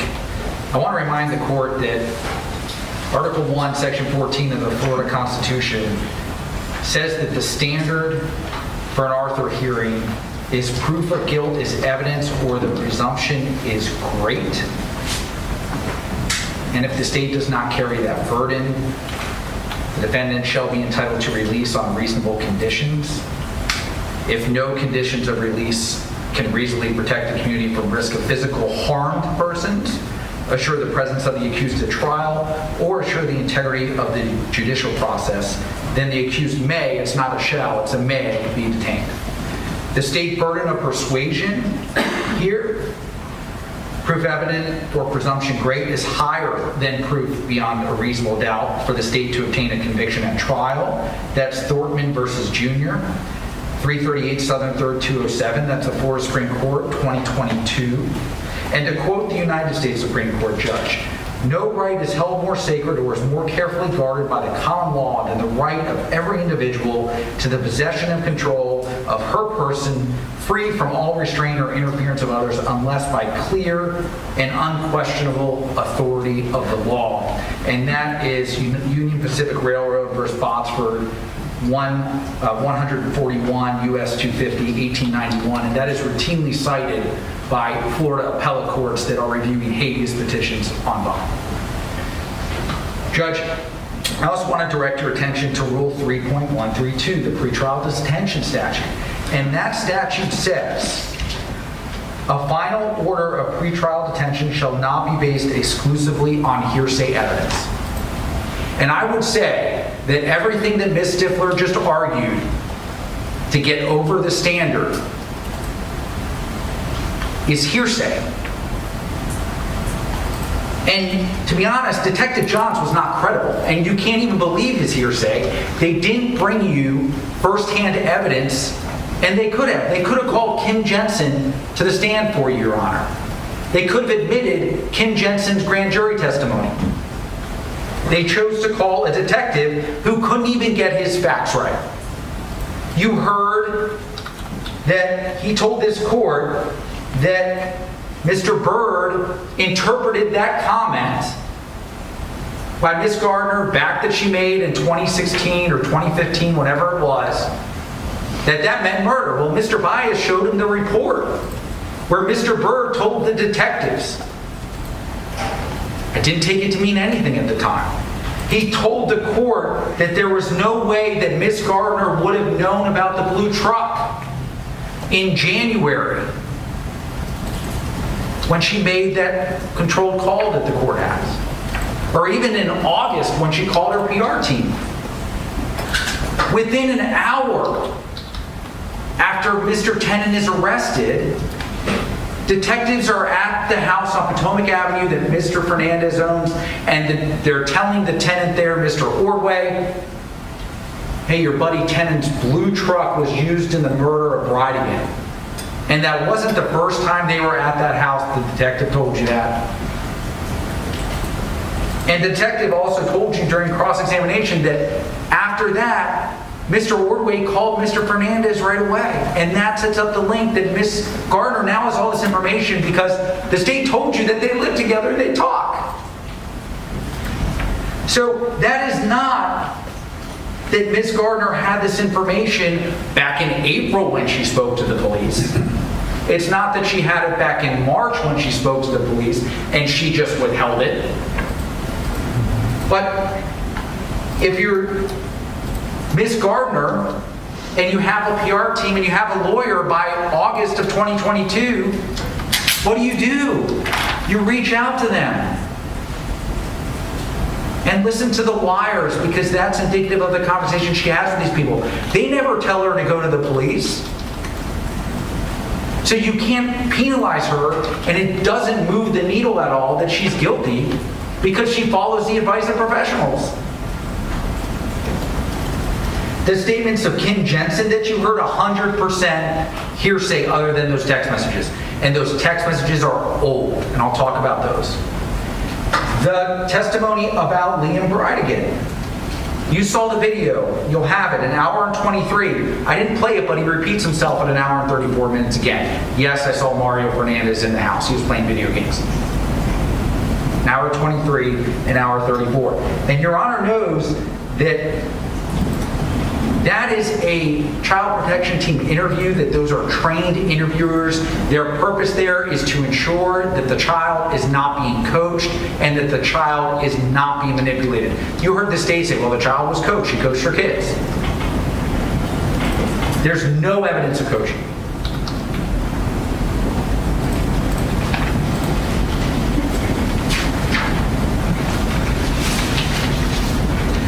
Heard a lot of evidence of suspicion and a lot about motive. You can read 1,000 cases, Your Honor, that all say that motive is not an element to the crime of first-degree murder. Let's talk about the text messages. These texts are in 2015 and 2016 predominantly, maybe some in 2017. The detective's like, oh yeah, this continued up to 2021 and 2022. Are you kidding me? Are you kidding me? Don't you think that the state, who has the burden here that's higher than beyond a reasonable doubt, would have hit print? They don't exist, Your Honor.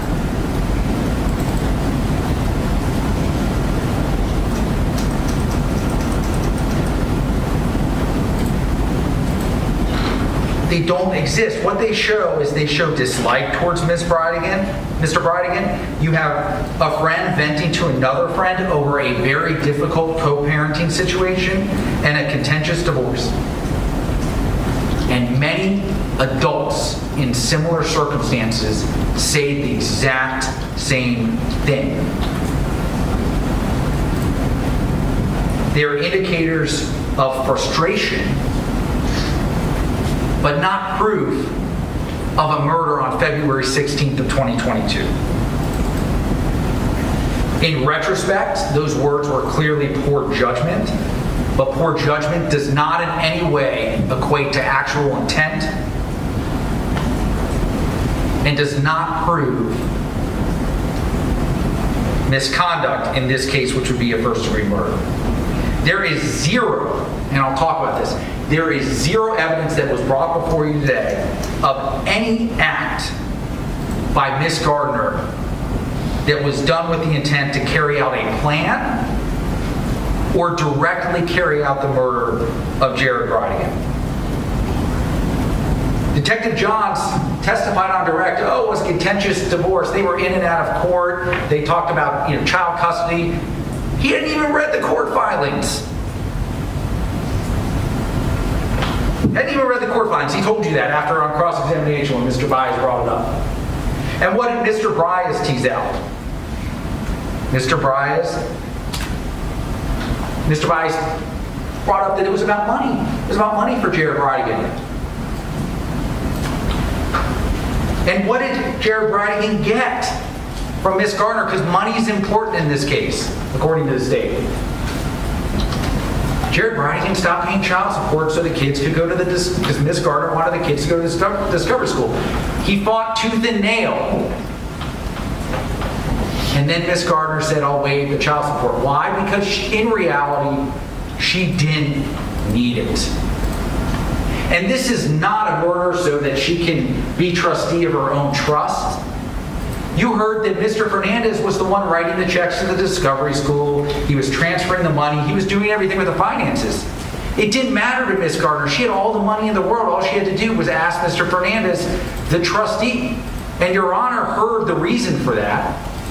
So that income, that money, would not be directly attributable to Shanna Gardner, so that then Jared Bridegan couldn't go after her for child support and say, well, she has all this money.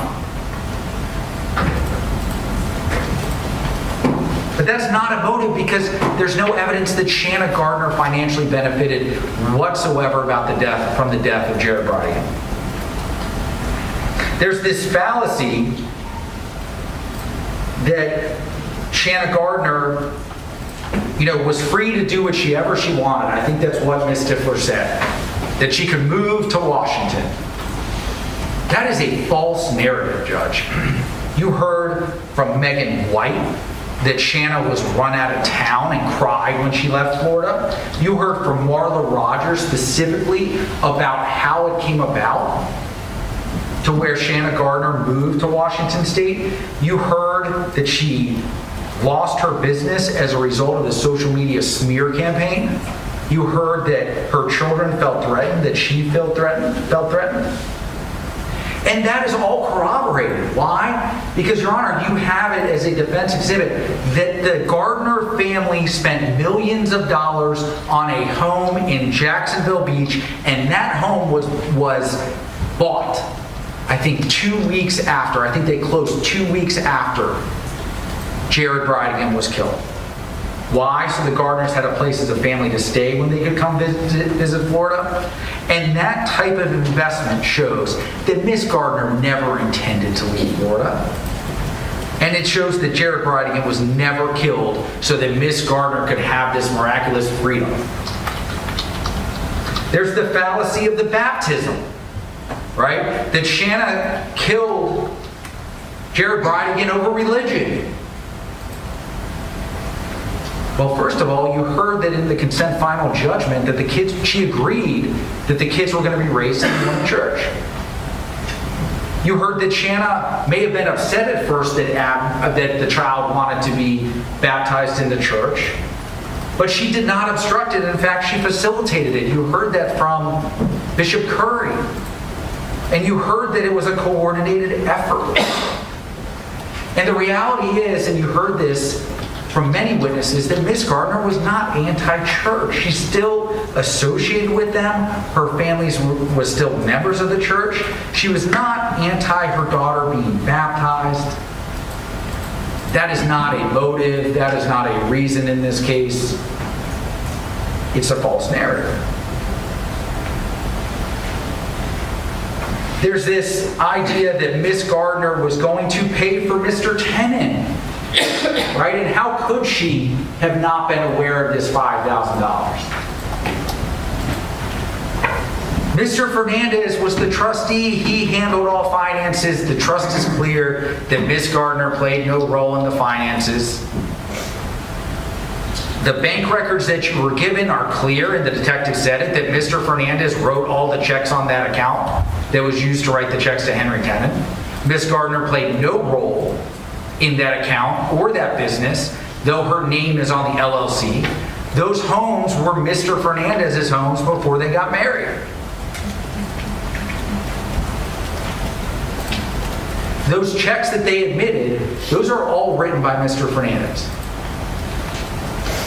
There is no financial evidence linking Miss Gardner to anything that has to do with this case. Mr. Fernandez even wrote the checks, the detective agreed, for the kids' school.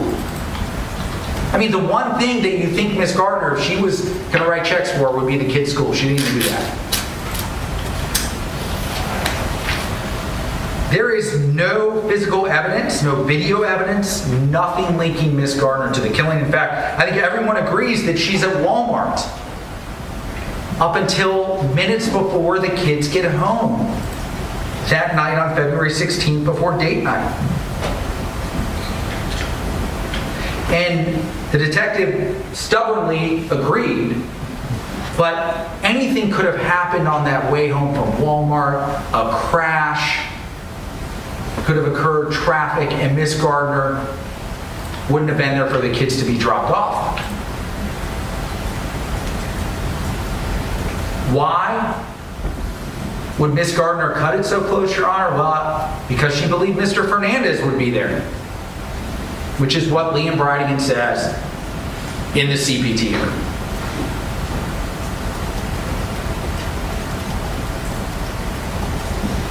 Henry Tenon. And this was clear, Your Honor, does not mention Shanna Gardner in the planning or execution of the killing. He does not ever even say he has ever met her, because Mr. Baez cross-examined the detective on that, and the detective corrected him and said, no, Tenon didn't say that. Miss Gardner says that in a phone call that she met him once 5 years earlier. And you'll hear that. And what is the state's theory of the killing? The state's theory of the killing is that Miss Gardner said, hey, I'm going to divorce you unless you go kill Jared Bridegan, and then I'm going to stay with you, and that's going to save our marriage. That's the state's theory. That's what Henry Tenon says. They had already told the school that they were divorcing. And guess what?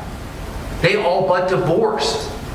And because they did what they said they were going to do, the state somehow tells you that's evidence of first-degree murder. Can I ask you about that? Yes. So I want your view on that same statement that I just asked Ms. Stifler about. The Hawaii statement? Correct.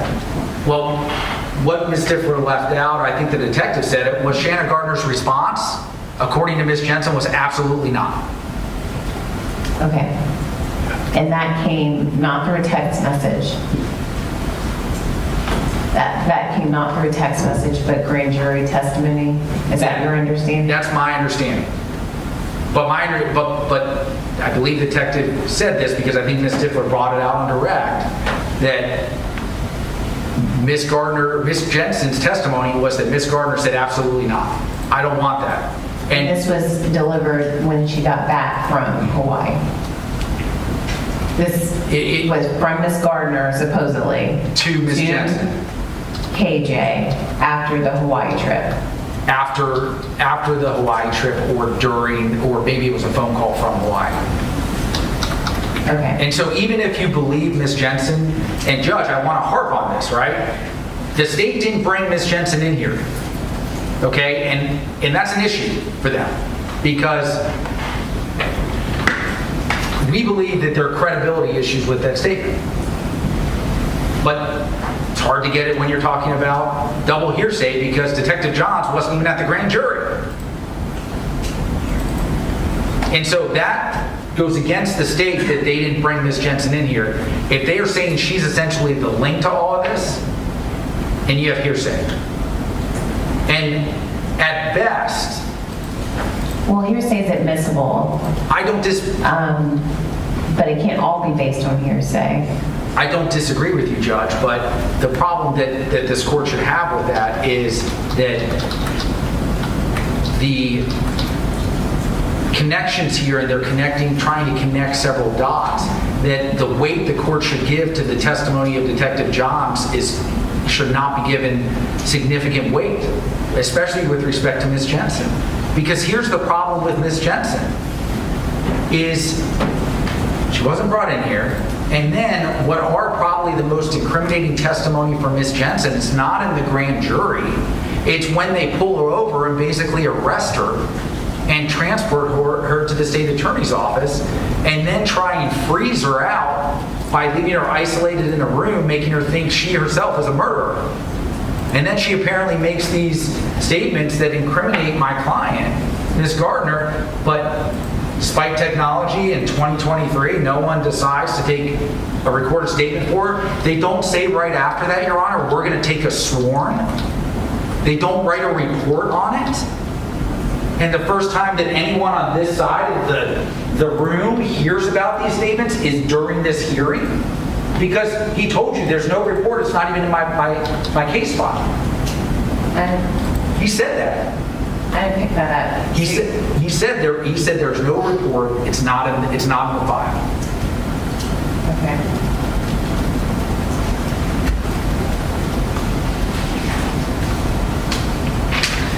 The state talked to you about this trip by Mario up north. Again, the problem with that is that how in the world would Miss Gardner know exactly what the children told the CPT interviewer? The reality is she didn't.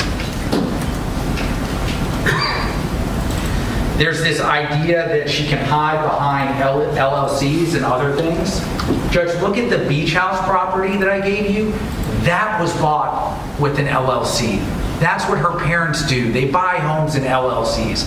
That is not some effort to disguise Shanna Gardner. That's how they operate.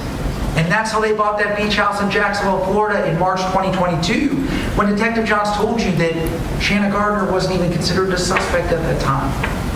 So this idea that she can hide behind LLCs and that's a concerted effort, again, that's another fallacy.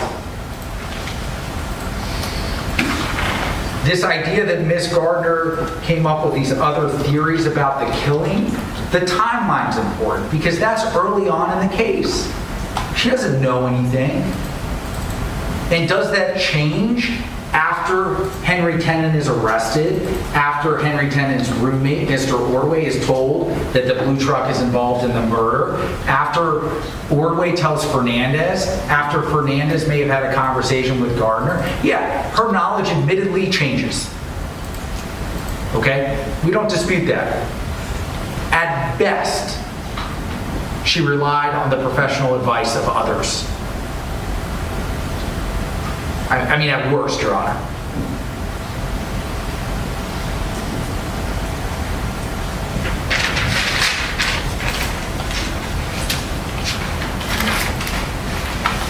Your Honor, she's charged as a principal. The state agreed that She wasn't the actual person that killed Mr. Bridegan. But you have no evidence of any planning, plotting, participation whatsoever in what happened on Sanctuary Boulevard on February 16th of 2022. Zero evidence. There's no evidence that she acted as a principal, which is one who intentionally, right? It's not like, hey, I hate my ex, right? That doesn't get you there. Saying I wish he was dead doesn't get you there. Saying 6 years earlier that does anyone know a hitman? That doesn't get you there. It's someone who intentionally aids, abets, counsels, hires, or procures that offense to be committed. And you don't have any evidence that she ever intentionally did any of those things. Now, Ms. Stifler spent a lot of time saying, well, this is a first-degree murder case. She's charged with capital first-degree murder. The state's seeking the death penalty. That was their decision, right? As this court knows, that is a discretionary decision to both indict her and seek the death penalty, and she is indicted as a principal. This very well could have been left at a conspiracy. That was a discretionary decision, and they act like, well, that, like, they don't tell you, like, hey, we did this, and now we want, because we did this, you should do something. That's the truth. They didn't have to do that, Judge, and that is no reason for this court to consider in whether or not they have proven proof evident presumption great with regard to first degree murder, because they haven't. Moving to the pretrial detention aspect, Your Honor, Ms. Gardner has no criminal history. Her entire family resides in the United States. She has never fled. She never fled Florida to Washington. In fact, she and her family made significant effort and expended significant resources and energy to make herself available to this court prior to her arrest. You heard from Mr. Cox about the surrender, that he told the state she's willing to surrender. He told you that he had her come back here, so she was in striking distance. You have the email he sent. The state didn't take him up on that offer. That's their choice, okay? But at the end of the day, that's evidence of that she is not a flight risk. The law enforcement were out in Washington State in February of 2023 executing the search warrant for the homes. They knew exactly where she was. And she has 2 young children that desperately need their mother, and one with a very serious medical condition that all but prevents her from fleeing, because he can only live in places that are below 1,000 feet sea level, above sea level. With regard to dangerousness to the community, no evidence whatsoever. You heard from Ms. Rogers about Ms. Gardner's conduct in the community while they lived in Washington, that she was well liked, that she never observed any type of criminal behavior. Again, there's no allegation that she ever participated in the killing. She's charged as a principal. And this idea going back about burner phones and we're going to evade the wires, it's ironic, Judge, because they're talking about this on phones that they're saying are recorded, and they continue to talk about it. They're not evading anything, and the state didn't show you a single instance where they evaded any type of wire or law enforcement effort. The state goes after the word kill. Judge, again, those are old text messages, and she's upset and they're in the moment, just like she is in those other instances where she uses the word kill.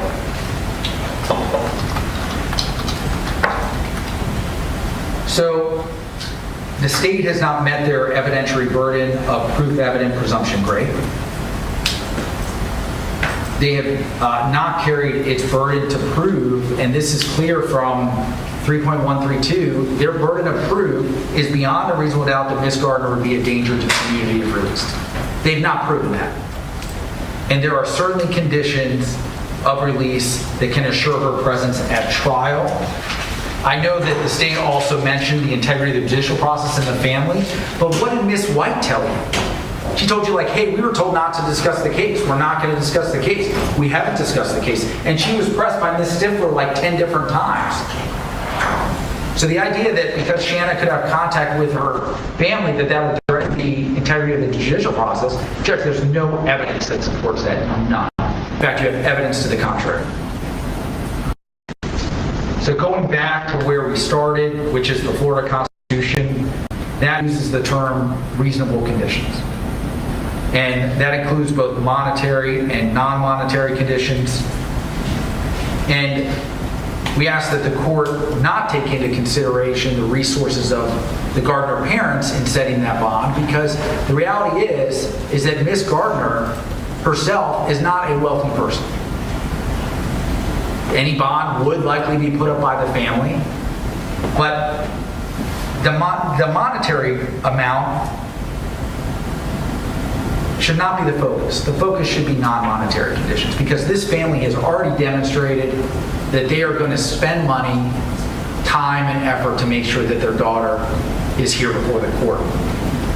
We suggest that there are also non-monetary conditions such as a GPS device or other things that the court could consider, restrictions on travel, things of that nature, that could assure that Ms. Gardner understands that she must remain able and willing. And I can tell you Ms. Gardner is willing to comply with whatever this court orders.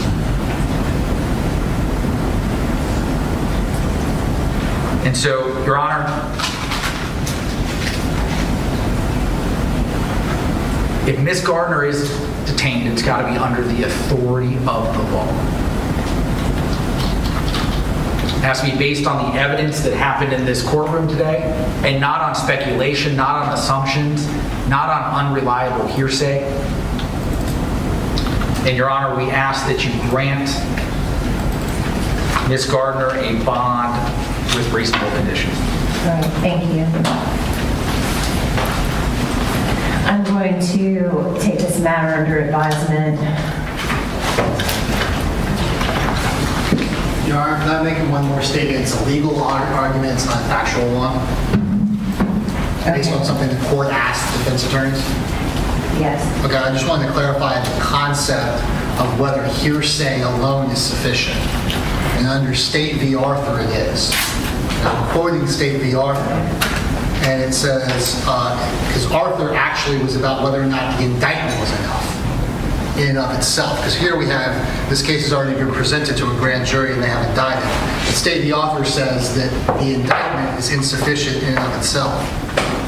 But the state's burden to foreclose bail as a matter of right is present when some further evidence, which viewed in the light most favorable to the state, would be legally sufficient to sustain a jury verdict of guilty.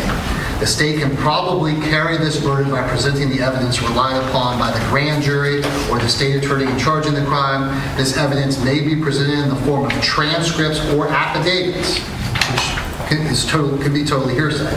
If after considering all the evidence, the court finds that the proof is evident and the presumption great, then, as the defense attorney correctly stated, the court has the discretion to deny bail. So I just want to clarify. All right, thank you for that clarification. I think I'm tired. So I think it's all fair. No, so it's not enough for pretrial detention. It is for Arthur. My brain is barely functioning. Y'all have worn me out today. Okay, so I'm going to take this matter under advisement. I thank everyone for your time and your patience tonight. I appreciate everyone pushing through. Okay, and we have a court date on the 24th. So I will roll by order, and then we'll just come together on the 24th. If we could just keep that date, okay? All right, so the next court date will be May 24th, 9 a.m. And that's for the case management hearing, but I'm going to rule by order, okay? Your Honor, is that 1 p.m. or 9 a.m.? I'm sorry. Yes, 1 p.m. Thank you. Thank you. Court's adjourned. I love a judge that's honest. All right. Before we go and break for the day, I have the document. Ooh, this is going to be all right. I have the document. So I think.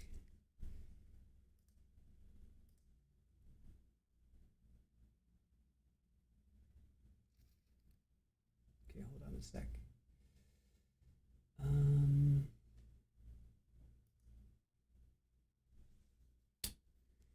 All right, hold on a sec.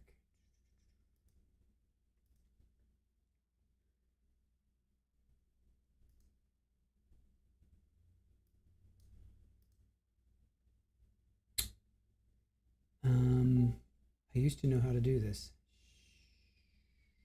Hold on a sec.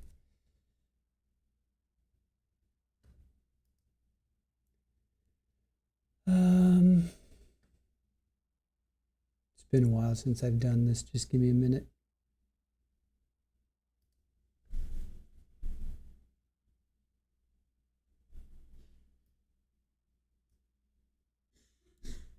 Don't want that. Hold on a sec, guys. Just bear with me for a minute.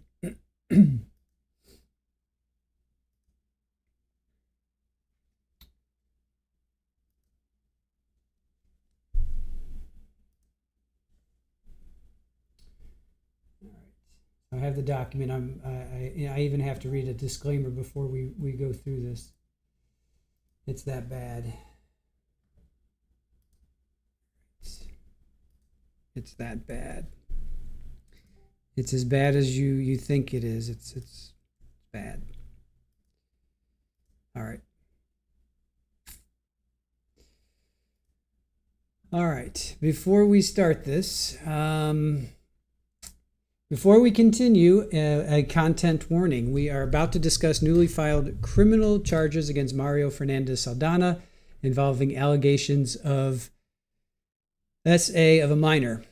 The following information comes directly from court and law enforcement documents and is being presented strictly for news reporting, education, and discussion of this case. Trial TV Live does not condone, promote, support, or glorify SA or exploitation of minors in any form.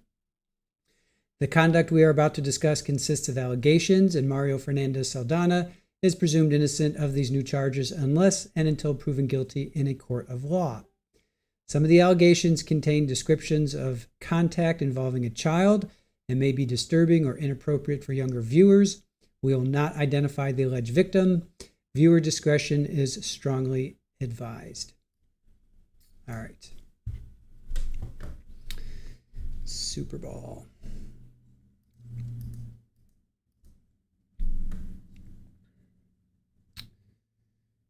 All right.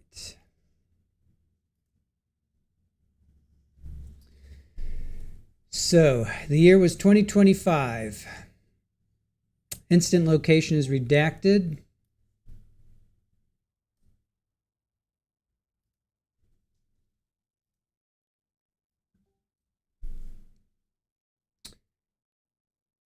This is Mario Enrique Fernandez Saldana, 5'4", 145 pounds. We were wondering. I thought he was 5'6", so he's 5'4". 5'4". He's like Prince. All right. So the statute in question is 800.045B. It's lewd and lascivious molestation, offender 18 or older against victim less than 12 years old. No contact with minors, victim, or witness.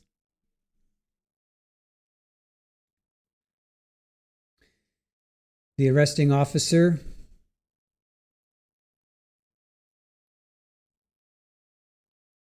all right.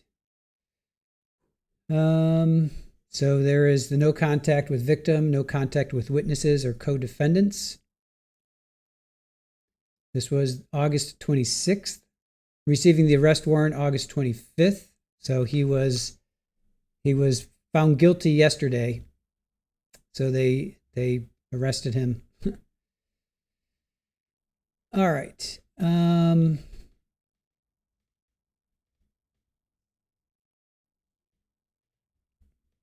So his bond says none, but I'm pretty sure it was $75,000 and $75,003. All right, I have to be really careful because it's coming up.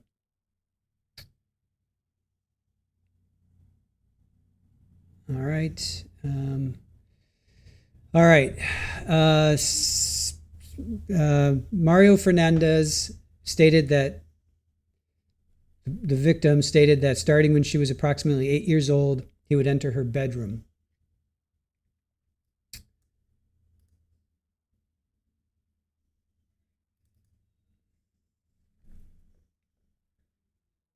And I'm not going to show the rest, but in described incidences of SA, specifically, he would come in and he would touch her under her clothing with his hand. She was unable to recall anything further. Use your imagination. She described that happening multiple times on multiple evenings. She was unable to recall the last time that it happened. So it is a female. It should be noted that approximately a month prior to her interview while on a family vacation, when asked by a family member if the suspect did this to her, she answered no. However, there was a concern about understanding the term molestation. Upon classification, she confirmed that the suspect did touch her and then stated that it started when she was 8 and went on for many years. The suspect is over the age of 18. And that's it. So she's 8 years old. So he was messing around with an 18-year-old. I think we kind of understand now why Shanna was looking like she was going to throw up, because that's just some really nasty stuff. So I feel sorry. I feel really sorry. That's just like horrific, absolutely horrific. So that's the latest from that. That's the latest from that. And I think, like I said, Shanna looked like she was going to throw up. She just looked terrible. So that's that. So I just wanted to let you guys know that. So 8-year-old girl. Just absolutely no words for that. All right, you guys. That is it. Yeah, pipeline returning for some time. This is horrible, absolutely devastating. That was what was redacted from the court. So that was what was redacted from the court. That was they redacted her name. That was them. I did not redact that. So Debbie, entered her bedroom. He lived with the twins and went on for several years. It has to be the twins. It can't be the North Carolina. We thought maybe North Carolina, but it's got to be the twins. Poor thing. Kay Brownie, thank you for all that you do. You're logging off for your mental health. Very good. Yep, very good. Yeah, that's a good idea, you guys. So do something, positive for yourself. I know. Oh, you know what? There's a lunar eclipse tonight. There is a lunar eclipse. Let's end on, we love space here. As you guys know, we are huge space fans here. We did the Artemis 2 Orion liftoff and circle around the moon and then touchdown. So let's do something positive. All right. Roughly 96% of the moon will be in the shadow. Let me get to NASA. Let's end on something cool. All right. Let's see. Where will this be available?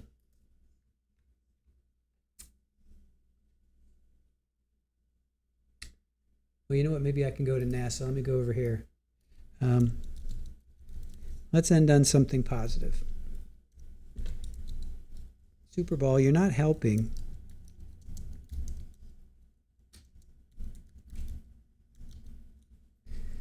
All right.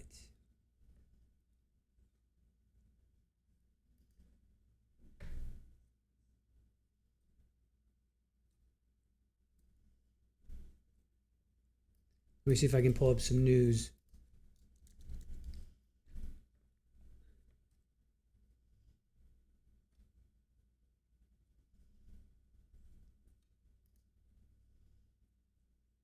All right, here's a news clip.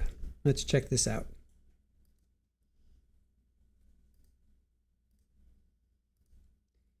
Because after that Mario thing, we need something to cleanse ourselves. So a lunar eclipse will light up. So it's a blood moon, appropriate, right, for what we watch. All right, so this is from KCTV. I have no idea where KCTV is. Is this from Kansas City, maybe? I have no idea where these guys are from. Let's check this out.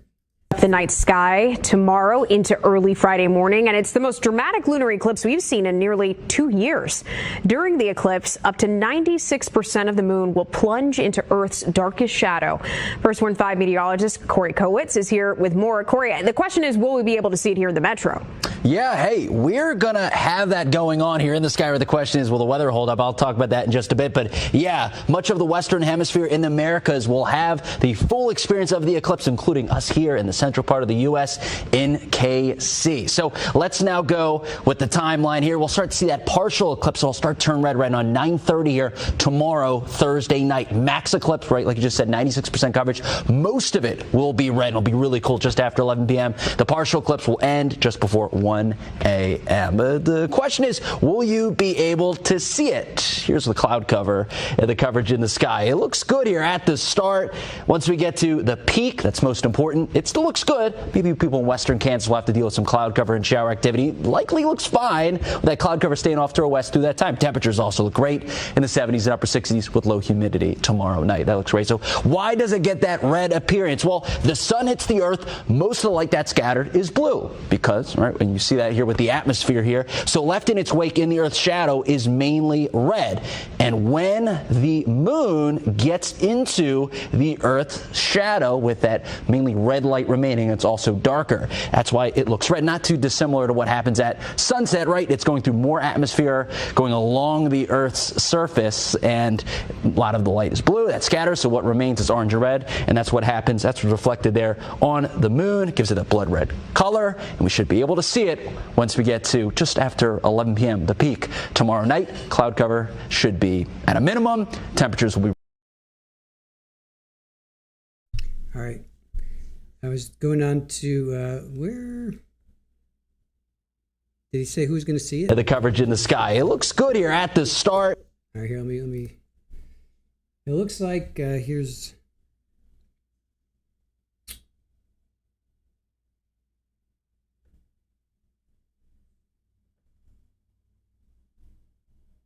So it starts at 2:20, 3:15, so 4:13, so around 4 o'clock. If you're up at 4 o'clock Eastern, that's like Eastern.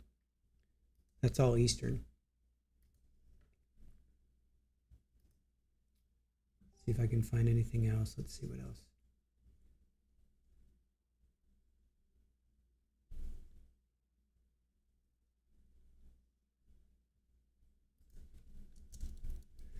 Let's see if we can get anything from Florida. All right, this is South Florida. This works. What happens in South Florida happens to us. Close enough, right? South Florida, I'm Eric Yutzi. And I'm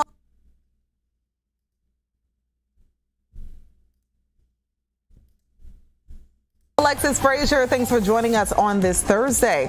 We have Weather Authority meteorologist Julie Durda joining us now with that forecast. Julie, how are things looking for us today? Well, it looks beautiful right now, but we are anticipating those afternoon storms. So you want to make sure you have the rain gear. Thunder roars and need you to get indoors. Definitely. We're expecting a lot of lightning and possibility of some wind gusts in these storms. Live look outside, you wouldn't know it with a picture like this, right? Glorious start morning 3 to 2, so much closer to the rain tonight center all storm. That is on our about the some kind of probability that later today this could. Well, that didn't give me any info. That certainly didn't give me any info.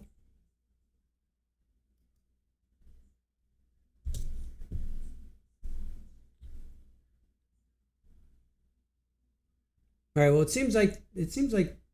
All right. Here, let me check this out.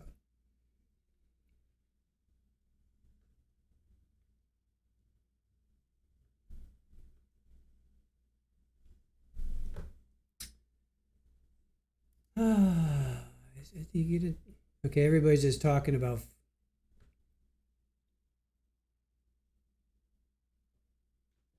All right, so maximum eclipse in Florida is going to be at 3 o'clock. 3 a.m. Okay, so 3 a.m. tonight. All right, if I'm up at 3 o'clock, I'll go check it out.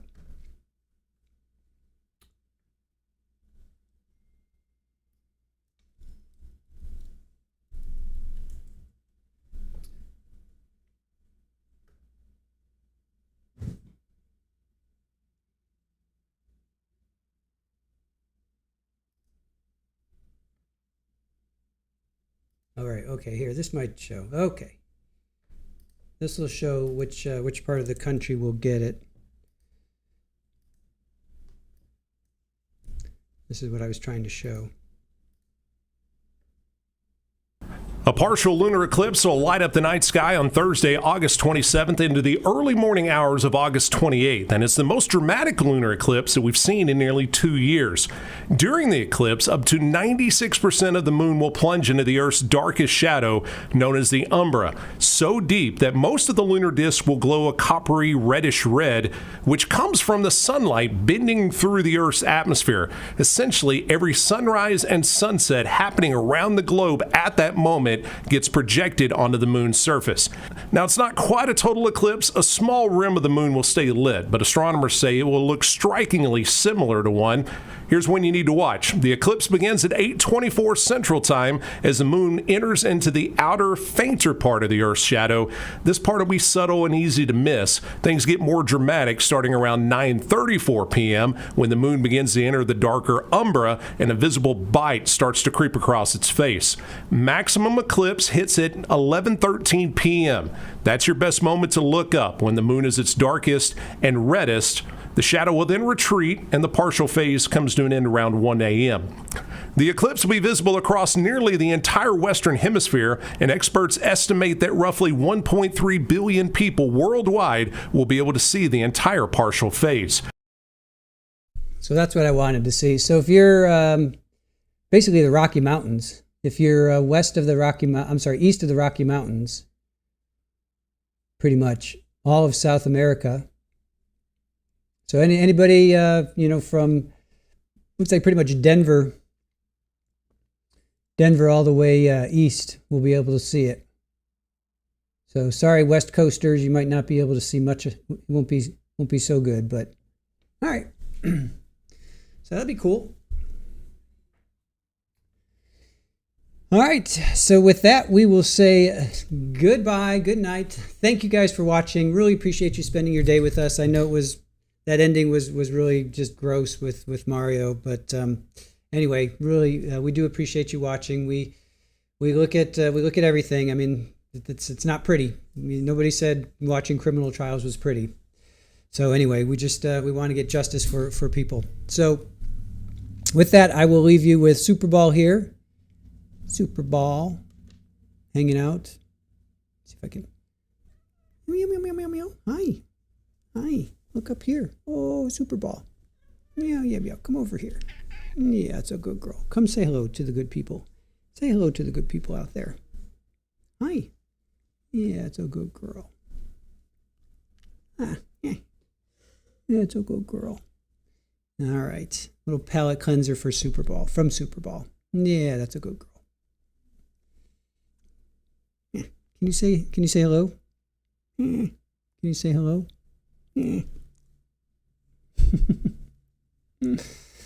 All right, you guys, we'll let you go. Thanks again for joining us. Really appreciate you spending your day with us. Thank you to our mods. Thank you to Aaron. Thank you for getting us over 35,000. We're actually up to 35,248. So we crushed 35,000. So thanks for that. Thanks for the 1,000 likes. We have 1,100 likes from today's stream, so really appreciate that. Thank you for your support. Thank you for the super chats. Thank you for the gifts. Thank you for the memberships. Really, just thank you guys so much. Really do appreciate all of that and all of you. So with that, we will let you go. If you are up tonight, go check out the lunar eclipse, and we will talk about it tomorrow. From a programming note, we are going to switch gears and cover Caitlin Goebel. That's a trial that started, I think, on Monday or Tuesday, so we are behind, but we're going to do our best to catch up. And now that Shanna's no longer around, we've got to find a trial. Keefe D, we're just so far behind on that. I'm just, I don't know. I go back and forth with covering Dwayne Davis. I really want to cover it, but I'm like, ugh, we're so far behind now. We're like over a week behind, I think, and I don't know. I'm probably going to let that trial go. But now with Shanna not happening, maybe we'll pick back up on that. But we're going to do Caitlin Goebel first. That one's a really, really interesting trial. Check out the description. It's on our YouTube landing page there if you want to go check that out. So we're going to start that tomorrow. So have a fantastic rest of your day and your night. And we will see you hopefully tomorrow. Join us for Caitlin Goebel. And we'll see you then. All right, guys. Take care.